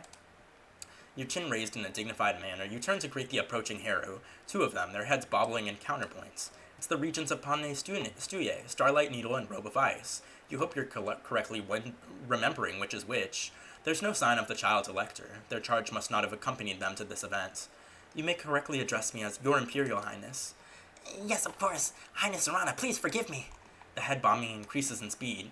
I apologize, please. We don't know how to do this. We've never had visitors like you before. We've never had training. We don't know how people of your kind behave. Are they implying that you're some kind of exotic savage to them because you're Merkin? Ironic, considering what much of the Empire thinks about the Heru. My maid and I have never attended a society reception before. We have no experience with political etiquette. We weren't raised, we weren't born, we make mistakes. It's not because you're Merkin. It's because you're noble and they're not. They're terrified. They're the regents and guardians of the official elector. Normally that opportunity would fall to whomever had the most power to seize it, but in this sector where the term society must be stretched to exist at all, perhaps not. Perhaps these 2 were the child's favorite teachers and nothing more. If you're not from the political class, how did you end up holding a regency? It was my companion's will that we guard its child. You were family friends of the previous elector? Yes. Their tie to the child is a matter of personal connection and obligation then. Honor, not advancement. I'm sorry that the young elector, Flashes on Waves, was not able to attend tonight. I hope everything is well. It is still very young. It wouldn't enjoy the travel, and it might have been loud, disruptive. The hero brings out a palm hollow to show you an image of the child, its beak crooked open in frozen laughter. It looks just like Scintillation when it was young, doesn't it? The couple clucks fondly at each other. Scintillation, the previous elector, died unmarried. No second parent for Flashes on Waves was mentioned in the record overview. Is it a clone child? That wasn't marked either. Really, this information should have been noted for you even in the basic introductory biography. You can't imagine for the records being so sloppy for any Tharkin, for example. An empress needs to be informed of names and connections when introduced to people. But with Heru 2 being so remote and the child's foster parentage being settled outside of the political system, whoever prepared the briefing card must not have considered the details important enough to pursue. There are no restrictions on clone children within the Heru system, no extra cultural taboos or burdensome laws. You've had a vague impression that the practice was less common among the Heru than the Merkins or Tharkins, but that might not be accurate. It's unlikely that any prestigious fertility clinic would be built in this sector. There simply wouldn't be enough customers able to afford the best techniques. Of course, scintillation could easily have traveled to Heru Prime for such a procedure. And where officially regulated options are unavailable, people have been known to improvise. If I might ask, who was Flash's on Wave's second parent? Or did it have one? They look at each other. We don't know. It is Scintillation's child. That is all that it said. The Heru are notoriously private about personal matters. It does seem possible that these two simply never asked. If there is another biological parent, perhaps one who is aware of the child's existence, that might cause some disruptions in 5M. That might cause some disruption in 5Ms to come, but it's not really your concern at the moment. Please enjoy the evening. I look forward to the opportunity to talk to you more in private at a later time. Yes, thank you. One takes the other's hands and they drift away. You sense that they have generally positive feelings about you.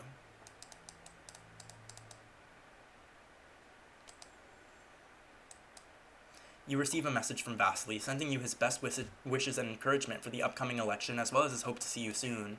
He'd probably wail whichever way fortune slices. If you win, of course you'll invite your friends to the coronation. If you lose, well, you might need some friendly support. You might once have wanted a little more than friendly support, but with everything that's going on, Vasily's mostly been out of your minds. Maybe it would have been different if he had stayed in the palace, or maybe you'll have time to reconnect later, but for now you have studying to do. That's basically saying, like, if you kept Vasily in the palace, you probably could have dated him, but I don't really care about that. No shade.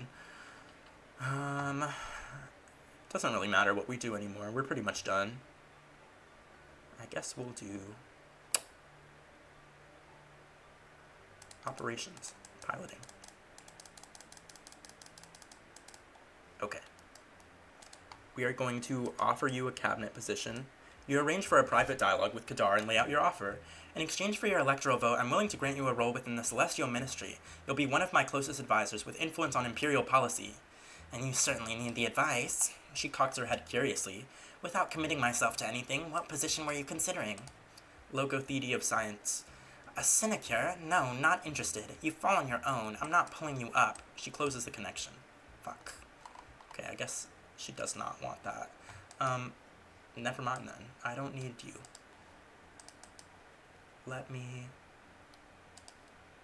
Let's do Chapadox first. I need the support of my electors in order to formally become Empress. Will you pledge your loyalty to me? The election's not for a while. I don't want to wear anyone's badge at this point. Is there anything I can offer you that would make you change your minds? Offer me? Like what? Oh, you know, I could undergo a trial to prove my worthiness, seek the favor of the gods, bring you rare dragon flute merchandise, take your spouse out dancing. Whatever would help you to determine if our interests are aligned so you could be convinced I'm the best choice to become Empress. You know, there's something I've always wanted to do. I want to fire a spaceship's pulse lasers. You want to go blast space dust in the rings of Pane? No, too dangerous. Might set off a cascade and hit a moon, especially since I'm not, trained at all. I want to blow up something big, but you'll have to teach me how. That gives you some idea, at least. Sure, we'll take you out to do such a thing. Chapadoc has requested that you take her out in a spaceship and teach her how to fire the main weapon so that she can blow up something big. Are you ready to go on a space adventure? Let's fly. You send a message to Chapadoc inviting her to join you at the Heavenly Palace. Once she arrives, you guide her to the hangar. Look and see. You sweep your arm in the direction of a small Imperial flyer, its bronzed frame sweeping back from a round-tipped prow like a miniature comet. Is that big enough to have weapons? Of course it has weapons. You get better weaponry for size on small craft like this because they're more maneuverable. A full-carrier ship or space station will have photon cannons for defense, but they have to be mounted all over to cover the approaches, so the power is split. My lady, why are we giving this one a seat in our house? We are not. We are just taking her on a little excursion. A little ship can spin around to target more precisely and focus a full reactor's energy into one place. You point your finger into the distance for dramatic effect, then throw your hand back, opening wide to simulate an explosion. Boom! Come on board. You fire up the thrusters and blast out into local space. Want to take a circle around Pane for the view? No, we should go further out. I mean, we need to be at safe distance before we start blasting anything. Can we go see the Whiskat cloud? The Wiskat cloud is a vaguely mouse-shaped gas ring that orbits the Heru star. It's kind of pretty and also marked as a Class 1 space hazard, too dangerous to approach. No one with any sense would fly out there. Still, you could get close enough for a nice view. Chapadok is from this system, after all. She must know the hazards. Or is that why she suggested it? Is this a trap? Agree to fly there. Sure, let's go. It takes a few hours of straight flying to reach the vicinity of the Wiskat cloud, but there's no warp point anywhere nearer. Of course, considering the scale of stellar phenomena, you can see the shape of it clearly long before you're anywhere nearby. It really does resemble an open mouth with nebulous fangs pointing into its center. Chapadok sits beside you in the cockpit, staring at the cloud in fascination. Is this close enough? Oh, definitely. She continues to stare down that deadly throat. It's pretty amazing, isn't it? If it can swallow enough matter, then someday it could birth a whole planet. A new world born from acid and dust and bones. But not your bones, not today. Are we gonna do the shooting here? No, we should turn back for a bit, just to be safe. Better not to have that hungry mouth hanging over you. After you reach a suitably remote area, you press a button to launch a simple targeting buoy. It hangs relatively motionless in space ahead of you, beacons flashing helpful "Here I am" data back to the flyer. Okay, there you go. Blast away. I've never handled a ship before. Where do I put my hands? What do I press? Right here. You indicate the relevant controls. Chapadok presses a button, and a brilliant flash shoots away from the flyer, missing the buoy completely. Okay, now how do I hit it? You can manually adjust the targeting like this. You bring up a display and show her how to move the reticule around to control where a blast will go when fired. Her next attempt successfully lights up the buoy, causing it to explode into glittering pieces. Cool, but that's too slow to line up with a moving target, isn't it? How do I zap something that's trying to evade me? For that, you need the auto-targeting subsystem. You send out another target, this one programmed to make simple maneuvers, and show Chapadok how to indicate a target for the computer to track. Once it's locked on, it'll keep correcting for the motion, so all you have to do is choose when to press the button. She does, and the buoy goes the same way as the last. Boom. That feels too simple. It's a lot less simple if you're trying to zigzag twirl the ship at the same time. The targeting will pop on and off as the system tries to compensate for the motion, and you can't really give it your full attention if you're the pilot, so you still might miss. Still, is that all there is to it? Weapons, I mean? Pretty much. That's a little disappointing. I don't know, I guess I expected more magic in it. Space heroes don't sound very impressive if they're just pressing a button. The magic isn't in the tools, it's in what people do with them. Courage under fire, clever planning, daring maneuvers, that's what makes heroes. It doesn't matter about the buttons. I suppose you're right. Here, I'll send out more than one target at a time and fly the ship around so that you have to choose which one to shoot. Okay. You spend some time blowing up harmless drones before calling it a day and deciding to return to the Heavenly Palace. I guess that was pretty fun. Alright, Zorana, I'll vote for you. Thanks. All we had to do was take her out on, like, a spaceship. Okay. You arrange for a private conversation with Robe of Ice and Starlight Needle. I need the support of my electors in order to formally become Empress. Will you pledge your loyalty to me? But the election is not now. The voting happens at the election, doesn't it? Don't they understand anything? That's when the votes are counted, but you could agree to assign your vote ahead of time. Why would we do that? Well, if you made up your minds already, then making a formal pledge of loyalty means that other factions will stop calling on you. Also, this is when you have the chance to talk to me personally and privately, in order to negotiate. So electors ask for what they want in exchange for giving you their votes. That's the pledge. But what if you don't win? What happens to the promise then?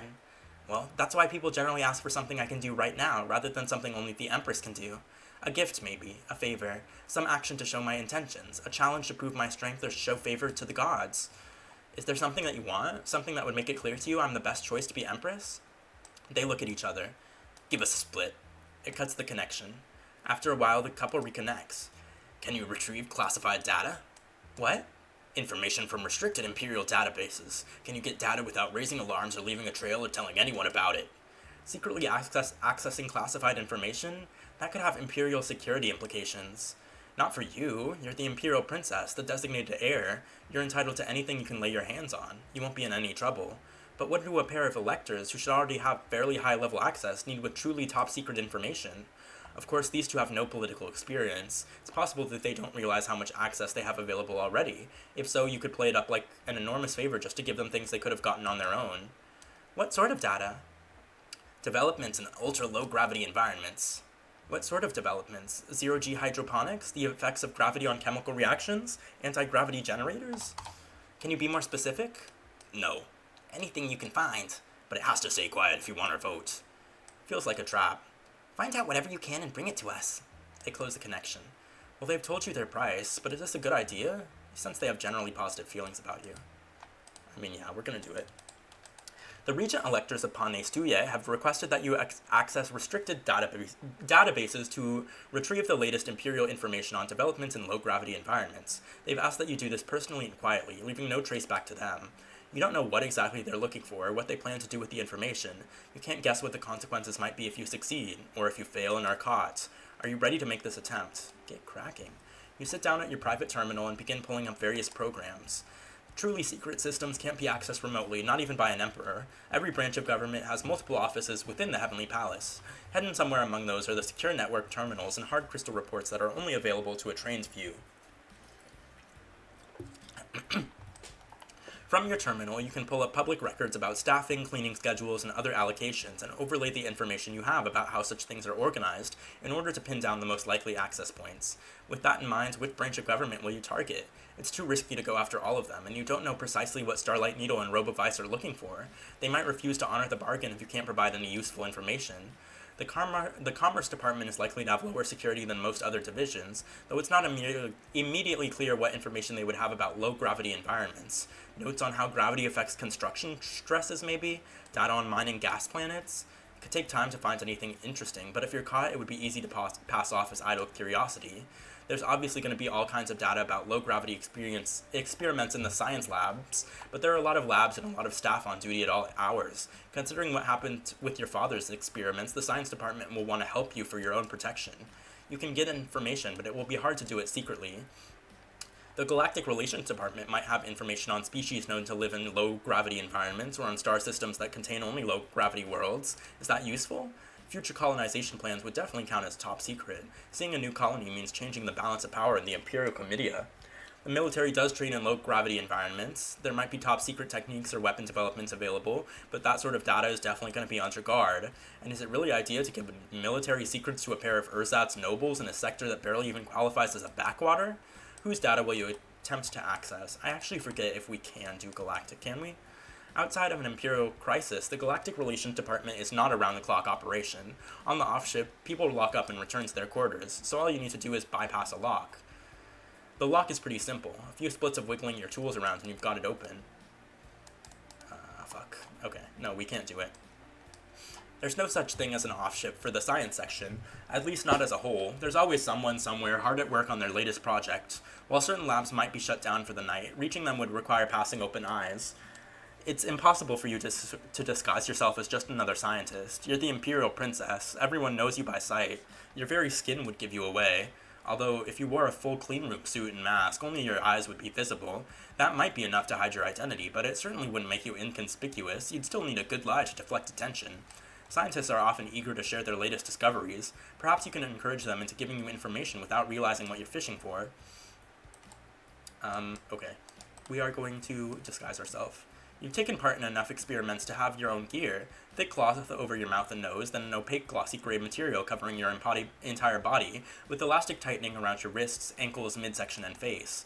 The clean room suit and mask are to keep your skin, sweat, hair, and breath from getting out. You need additional layers to protect you from hazardous substances getting in, but more importantly, no one should recognize you like this. To avoid drawing notice before you reach the science department, you pull the mask down to expose your face and throw on a hat and cape over your protective suits.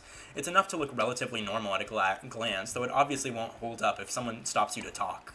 Once you reach the science department, you ditch the hat and cape and restore your mask to its proper position, then head inside. You walk with determination, projecting that you're busy and you have somewhere you need to be, but that is not an emergency. Scientists are usually tangled up in their own big ideas. As long as you don't look either lost or panicked, no one will pay attention. You make your way to the server room, mumbling under your breath as if you feel the task is beneath you, and plop down at the terminal in front. Luckily, this database is designed to be accessed by a large number of users, and the commands are pretty straightforward. You insert a blue crystal chip into the output slot and run a quick data query, pulling all records that match gravity and burning them into the crystal structure. There's no time to perform more detailed filtering. You'll just have to hope you got something good. Once you're done, you carefully edit the access record to hide your request. Unless someone does some serious digging, there'll be no sign you were ever here. Now you can retreat to the safety of your own quarters. After you've had the time to catch your breath and rearrange your hair, you set up a meeting with Robovice and Starlight Needle so that you can pass over your findings. The Regent electors arrive at one of the palace hangars in a personal flyer. You have the data? Right here. I didn't want to transmit anything in the open. It is secret after all. You pass over what you found. So do I have your vote? It will take time to examine this. We made a bargain. They look at each other. Yes, we made a bargain. We will vote for you in the election. As long as there is valid data. What do you mean by valid? Are they now going to blame you for not finding whatever it was they refused to tell you they were looking for in the first place? Data, not garbage, not random noise, not pictures of hollow idols. It would certainly have been a lot less work to collect random nonsense. I am certain that Princess Zorana would not attempt to cheat us. You should not always be so certain in bargains. In politics, it can be dangerous to assume that all your partners are bargaining in good faith. But in a case like this, with the election still in the future, it would be foolish for you to play tricks. I don't know everything that I found, but I did my best for you, and I hope you will not be disappointed. Thank you. Yes, thank you. Okay, we're at 14 votes. We need 17. But we're not going to get 17, so 14 it is. I guess we can go to Hero 1. I don't think we have the skills to, do Hero 1, but we can go here.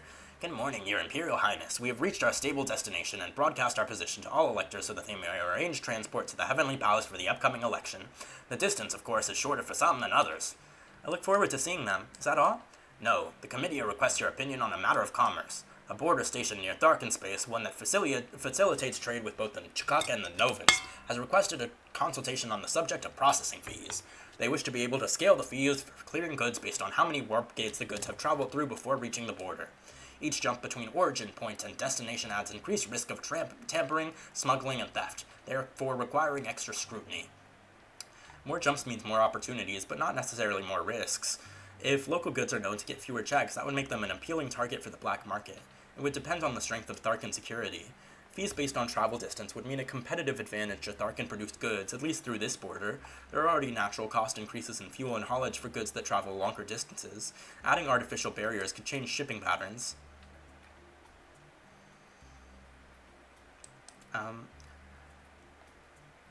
All cargo should undergo the same level of checks. If those checks aren't good enough to find problems, then the border staff requires increased training. We can't increase security by deliberately making some goods less secure. I will inform the committee of your opinion. Only 2 turns remain before the election begins. Okay. We need... I don't know. I don't know if we're going to be able to do this quest, but I'll try.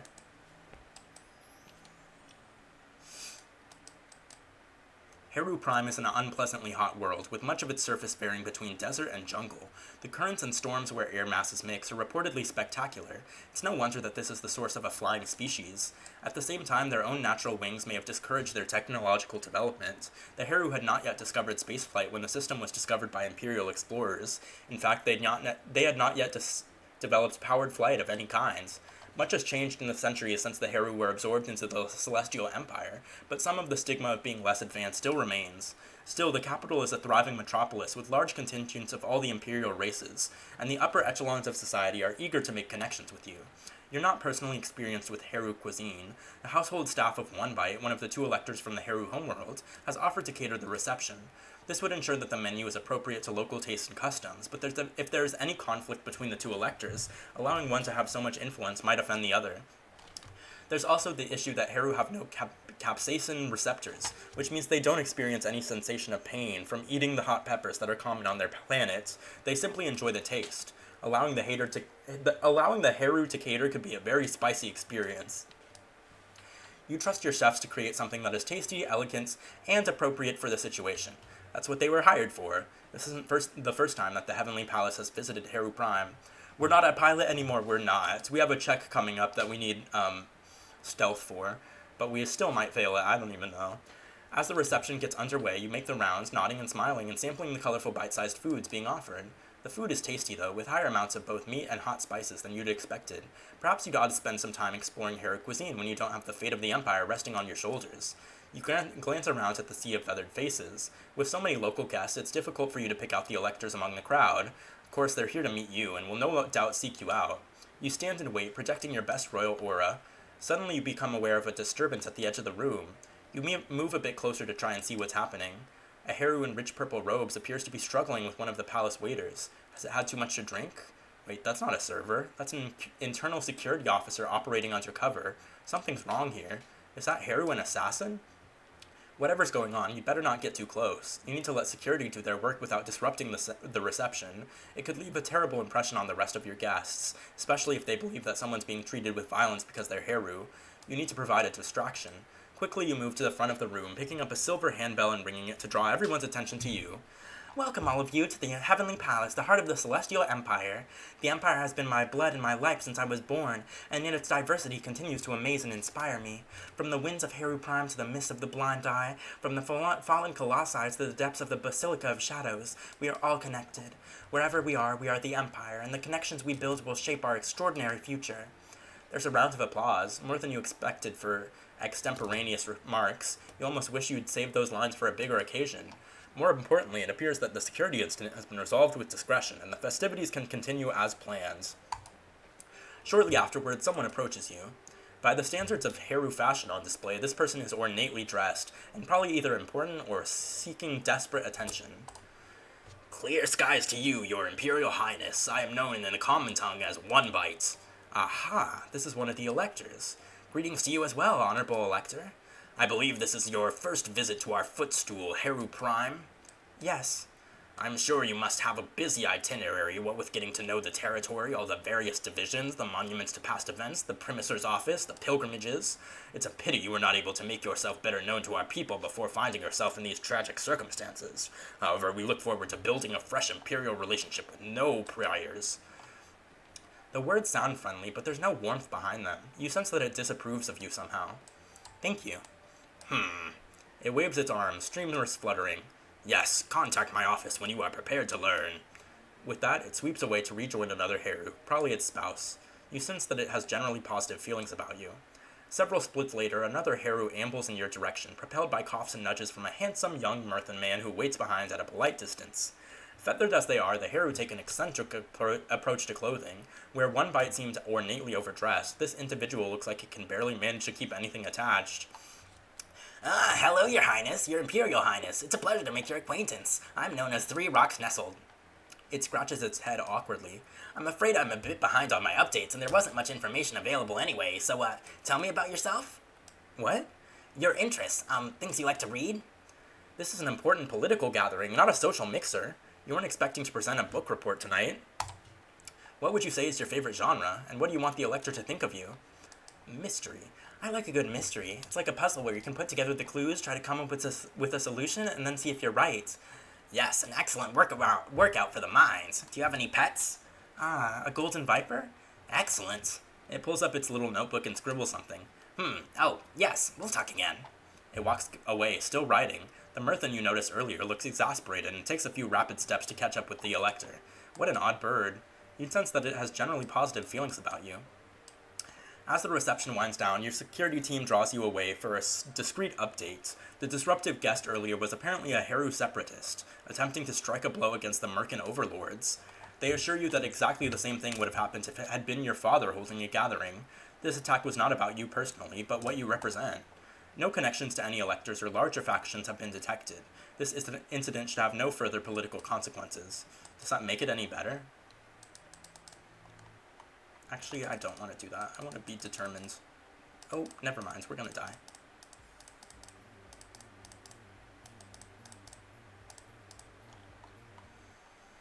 Alright, negative it is. Negative it is.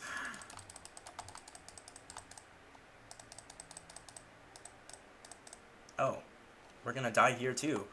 Concealing, the shadows wrap around you, comforting and concealing a bit too much. It's the perfect place for an assassin to strike, and your experienced ears pick up the traces of someone attempting to move silently. You spring from your crouch and whirl around to face them. The figure before you is dressed all in black, with a mask pulled over his face. Even the nightblade he wields is blackened to prevent a flash from giving him away. This is no amateur. If you run, you're gonna get a knife between your shoulder blades. You raise your fist in threat. Okay, let's see. You missed your one free shot for the quick kill. Now maybe you can take me down, but not quietly. Your mission is in jeopardy. Run now and you preserve your identity and your reputation. He meets your gaze for a moment. You don't flinch. Finally, he turns and vanishes back into the shadows from whence he came.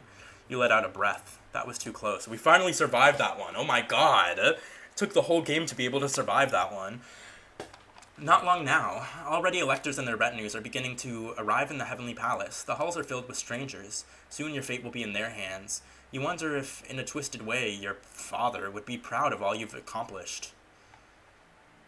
Okay. Musical. I don't even know if we get a phase to, The increased population of the Heavenly Palace requires you to take more precautions in your everyday life. You don't yet have your own shadow, of course, but you do need to be accompanied by at least one guard whenever you're in a public space. Right now, you're just trying to stretch your legs a bit and clear your head, but even going on a little walk through the palace hallways keeps bringing you past stranger after stranger. Your mind is filled with vague plans about the proper height of heels you should wear to address the elector, so you don't even register the bored-looking Thera woman lingering by the junction ahead. Fuck. Oh my god. Okay. Maybe we can put on,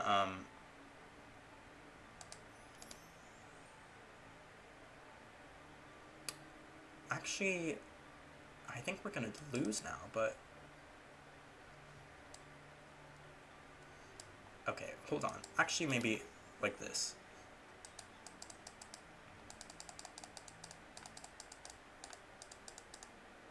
Oh, okay. One particular stranger draws your gaze, a young Thero woman lingering casually up ahead. Too casually. Her body language radiates boredom, but her eyes flick back and forth on high alert. She doesn't want to be noticed. Either she's up to something or she's an undercover security agent. You're not sure what's going on, but in the name of caution, you signal to the guard that you want to change direction and return to your room. You can't afford to take risks when you're so close to the climax. Okay, we did it. We did it. We did it. I think we're gonna lose the election. Okay, hold on. I have an idea. No, it's okay.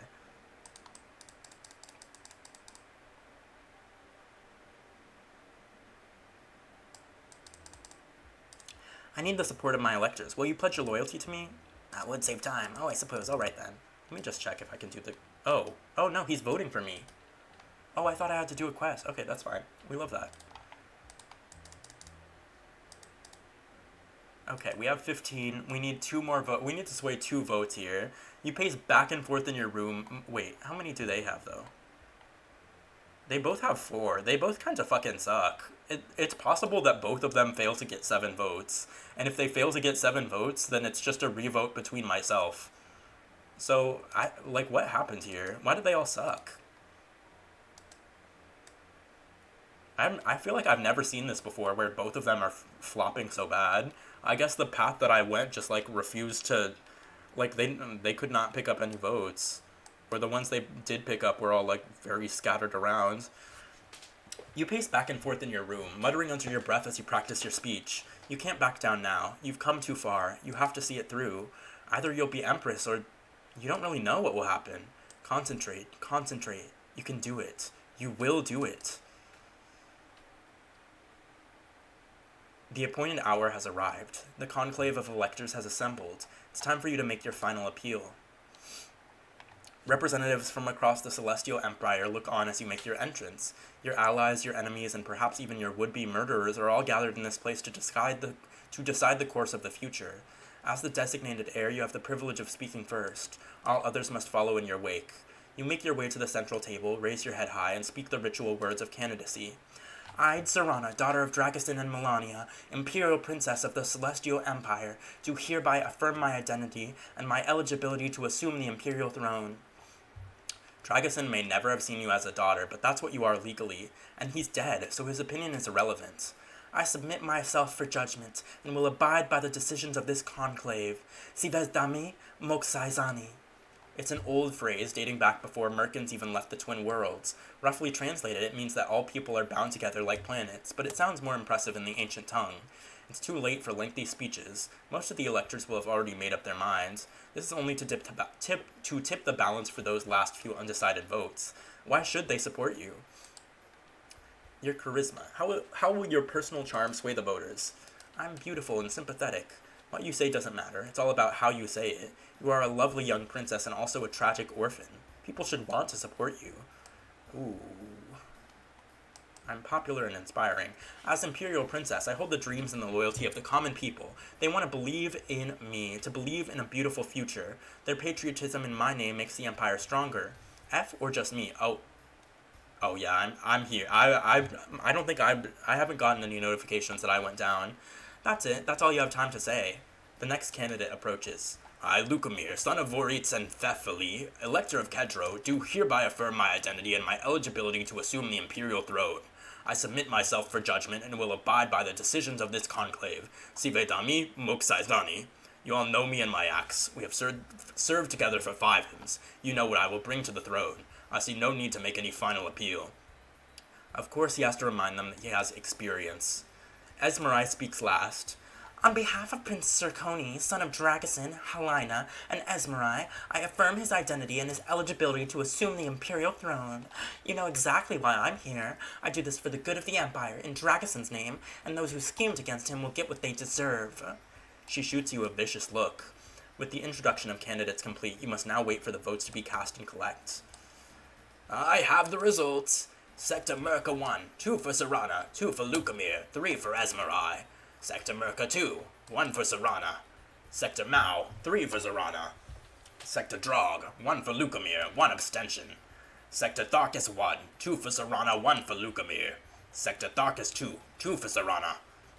Sector Tharkis 3, 1 for Zorana.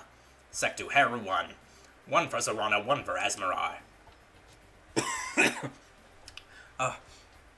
Sector Hero 2, 2 for Zorana, 1 for Esmerai. Sector Hero 3, 2 for Zorana, 1 for Lucamir. Sector Hero 4, 3 for Zorana.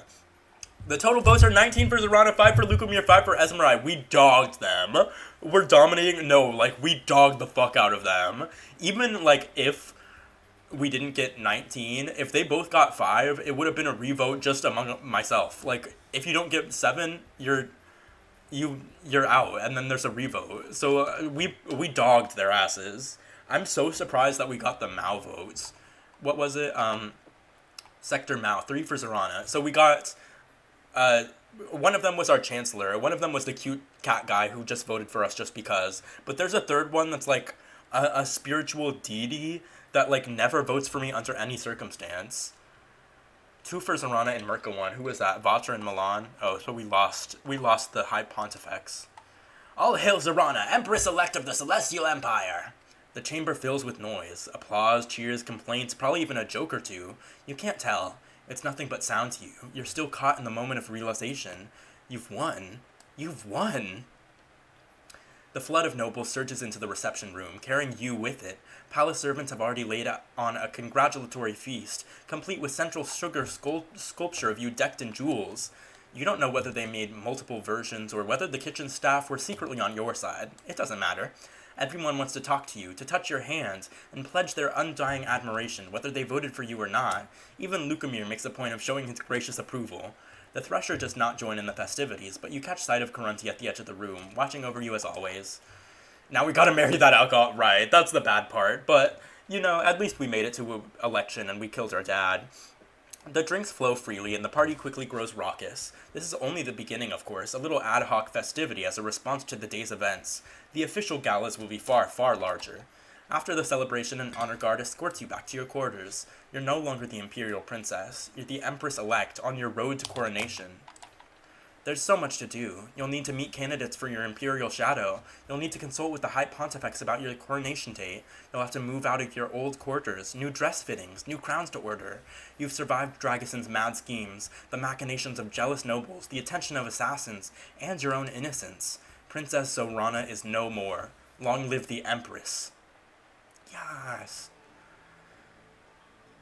Her imperial... Okay, like, we beat the game. One thing to note is that if you make it to the election and you win the election, but you never found out that your dad was still alive, after you get elected, he sends you a message and is like, oh, congratulations on winning the election, but I'm still here, and I'm lurking around every corner, or whatever. Something like that. So it's basically like, if you beat the game without doing that main storyline, it sort of tells you to go back, and it's like, well, this isn't really the ending. So, this is the true ending, but there's like a fake true ending. Anyways, Her Imperial Majesty Empress Zorana of the Celestial Empire was crowned by the hands of the High Pontifex in the Basilica of Shadows on Kedro, in a ceremony broadcast live across the galaxy. Receive this ring of royal dignity. Receive this rod of judgment and might. Receive this sword which divides the stars. Receive this crown and all the connections it carries. All the primisters of the imperial planets, all the members of the imperial comitia, and all the highest-ranking nobles of the empire, Lucomir and Esmerai included, knelt to proclaim their loyalty, then stood to heap praises and jubilation upon the head of their new ruler. The galaxy rejoiced. After securing Zorana's safety through the coronation and the selection of an imperial shadow, Karundi requested the right to retire from the position of imperial thresher and take up a private life. It was difficult for Zorana to have the same trust in Karundi after the confrontation with Dragosin, even though the thresher had simply been following her oath. A new head of imperial security seemed like the best approach for the future. Zorana thanked Karundi for her service and allowed her to retire. An imperial wedding required almost as much time and effort as a coronation. The attendance might be smaller, but the traditions were more flexible, which meant endless discussions, debates, and compromises. Milan was loudly enthusiastic all throughout the planning stages, but on the day of the ceremony he went missing for hours and was eventually found huddled in a dark storage closet, his arms scratched and his eyes red with tears. To everyone's surprise, he was entirely sober. No one knows what he and Zorana said to each other, but after a brief delay, the wedding went ahead as scheduled, and the couple left together for their honeymoon, hand in hand. The power of eternal radiance sang to Zorana in the night. She remembered how it felt beneath her hand, hot, eager. There was a compass in her heart, always pointing the way, and if her mind drifted too far out of focus, she would find herself walking the halls toward the treasury. The crystal was too large to carry with her. Could she have it built into the imperial throne to keep it always beside her body? But she couldn't sit in the throne all day, could she? And with a power so intoxicating, was there a limit to how much contact was safe? What's wrong with Milan? I still don't know. I still don't actually know. Because in order to find out, you need so many skills by, turn 10. Because at turn, 10, he joins Lucomir's campaign, and you can never talk to him again. If somebody announces that they're voting for Lucomir or Esmerai or any candidate, you lose your ability to talk to them. So you have to do his personal quest, I think, to find out, what his deal is. But in order to do his personal quest, you need to, waste so much time, investing in specific stats and getting... It's just, it's so complicated. I still have not done it, so I don't know. But we married him. Yeah, and we have more... It says more about him later, but... I don't know, what his eyes being whatever. Zorana began trying to imagine methods to keep the crystal mobile and accessible, but also protected. Perhaps it could be carried on a litter surrounded by elite guards, mounted into vehicles that she could fly. Certainly it would make an excellent weapon for a personal spaceship. The hardest thing to imagine was how her mother had ever been able to leave it behind. Zorana reached out to her brother, Prince Voshkot, to explain about Dragosin and what had happened with Eternal Radiance. However, he replied that it was too late. Their mother, Melania, had entered eternity. She was dead and there would be no reconciliation. After that, he cut all contact with Zorana. I'm not sure if because I get this ending every single time. I'm not sure if there's almost certainly some path where we, make our way back here. But every single time I play this, it's this. So I don't know what I'm missing there, but presumably there is some ending where you reunite with your mom of some kinds. You defect to them. True to her words, Zorana pressed for Heru Prime to be granted a third elector, one chosen from among the callers to provide a voice for the traditional wisdom of the Heru people. While there was some grumbling among those who considered the Heru an inherently backwards race, the overall reaction was that this was a sign of progress and integration, something that would strengthen the Empire as a whole. Something very unusual was happening in the remote sector of Heru 2. Ever since Dragosin's former Logothete of Science took up a research position there, increasing amounts of material and young graduates were funneling into the area. Zorana had no strong bonds or contacts within the sector. Unless she wanted to barge in with an official inquiry and shut everything down, she would have to rely on intelligence reports to solve the puzzle. The truth when it came out was astonishing. The moons of Pane were collaborating on a plan to create a giant ring of breathable atmosphere around the planet, where organisms could live and grow in freefall. If it even partially worked, it would be a natural attraction drawing tourists and scientists alike to see it in action. If it was truly successful, it would open a whole new world for imperial settlement, and that was only the beginning. The project would take 5 M's to complete, but it could be a milestone for Zorana's reign. A more official proposal came through for the establishment of self-government on the largest moon of Svargus, but Zorana threw the issue back to the committee to discuss, refusing to give an opinion. Without her support, the subject could be locked up in debate for a 5 M, as no other system would be eager to grant the Tharkans more power, at least not without receiving something valuable in exchange. Zorana looked forward to seeing what they might offer. Since Zorana had not been of age to officially join the military before the election, and as a reigning monarch could no longer carry out any sort of active duty, there was a faction of Tharkans which considered her weak and ineffectual. They had no intention of trying to unseat the Empress. A weak ruler could be an opportunity for a strong comitia. Zorana rarely visited the Mao system throughout her reign. While she had some personal friends in the area, the culture as a whole did not appeal to her. The Mao had a reputation for being secretive, but in her opinion it was mostly that they didn't have a lot to say. Despite their long history within the Celestial Empire, they didn't seem to care much about its future. Too passive by far. If Zorana had just sat back to wait and watch, she would have never survived the election. I'm so confused as to, how to get this to say something else too. Because I was close with, what's his name, Chulatust, and also I had Uralati on my committee, or whatever. It seems like no matter what I do with the Mao, they always are like, no. But let them keep their secrets, she had better things to do. The revelation of her genetic parentage raised questions for Zorana. She was raised Merkin, but her blood was Novan. She had chosen the Empire and been blessed by the hands of the High Pontifex, but was that truly the face she wanted to follow? After a period of soul-searching, Zorana decided not to adopt the traditional adulthood tattoos. They weren't universal even within the Merkin faith, after all. Some reformed branches had set them aside a century ago. It wasn't a rejection, but it was a statement. Oh, okay, so that's the galaxy signs and stuff on their tattoos. Okay, I didn't know that. And she just didn't have her tattoo yet because she wasn't of age, but she chooses not to get one. This caused a great argument within her marriage, as Milan was a traditionalist at heart. Zorana was born from an alliance between galactic powers. As Empress, she hoped to improve relations and expand imperial influence. The Uzga, however, remained hard to understand. Relationships were polite as always, but attempts at deeper cultural exchange were rebuffed. Perhaps they were simply too different to become friends or even allies. Despite an awkward start to their interactions, the Chikuk proved willing to negotiate with Zorana on mutual regulations of the chemical trade. It was a beginning. Shortly after her coronation, Zorana attempted to take the Grib up on their offer of a mutual colony. Before the settlement could be fully established, the Grib unleashed some kind of mind control on the imperial citizens. Zorana immediately dispatched the fleet to rescue as many as possible, but such a disaster at the very beginning of her reign badly damaged her reputation. As for Crystal Nova, their response to diplomatic overtures was decidedly frosty. In fact, they refused any further contract unless the traitor Zorana submitted herself to Novan justice, which of course would never happen. How did we betray them? I'm so confused. Milan was not an easy man to live with. His drinking habits and personal demons made him erratic, and he sometimes forgot just how young Zorana was, startling her with angry opinions about events she knew nothing about. Still, he wanted to be a good man. He was bold and daring in his bride's defense, charming in public appearances so long as he was sober, and never pressured Zorana for more affection than she was willing to give. Even at his worst, he was a danger only to himself.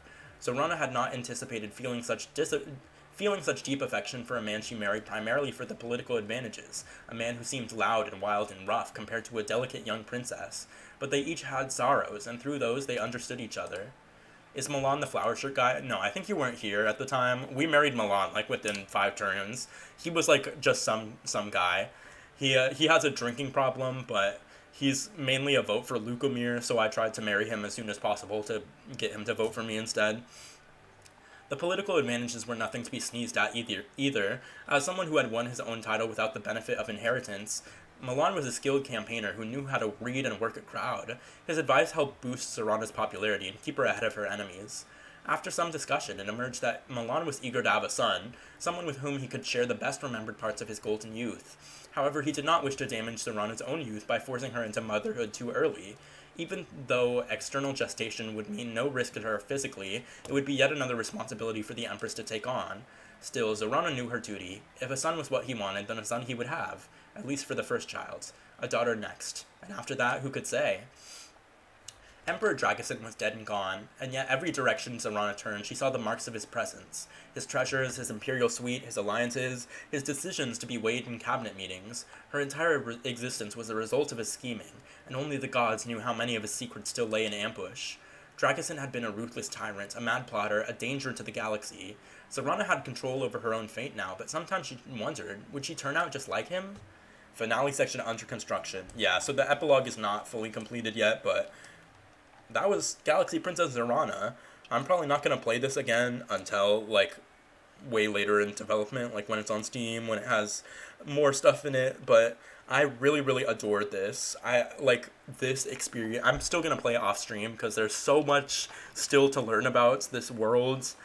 I don't know. I think Hanako Games, who's the developer of this and also the writer, um, she's like low key a visionary when it comes to world building in video games. All of her games are like so well thought out, so fleshed out, such like masterpieces of literature that I'll play every single one. I'll be a Kickstarter backer on every single one, and that's just what it is. So yeah, that was Galaxy Princess Zorana. You're just like your father, I am, but at least we got to explode him with a Lumen crystal. Yeah, I'll be live again. I think tomorrow. I think I'll be live again tomorrow. Maybe I won't. I enjoyed. I did too. Bye, Shu. Bye, Bushy. Yeah, I have nothing else to say.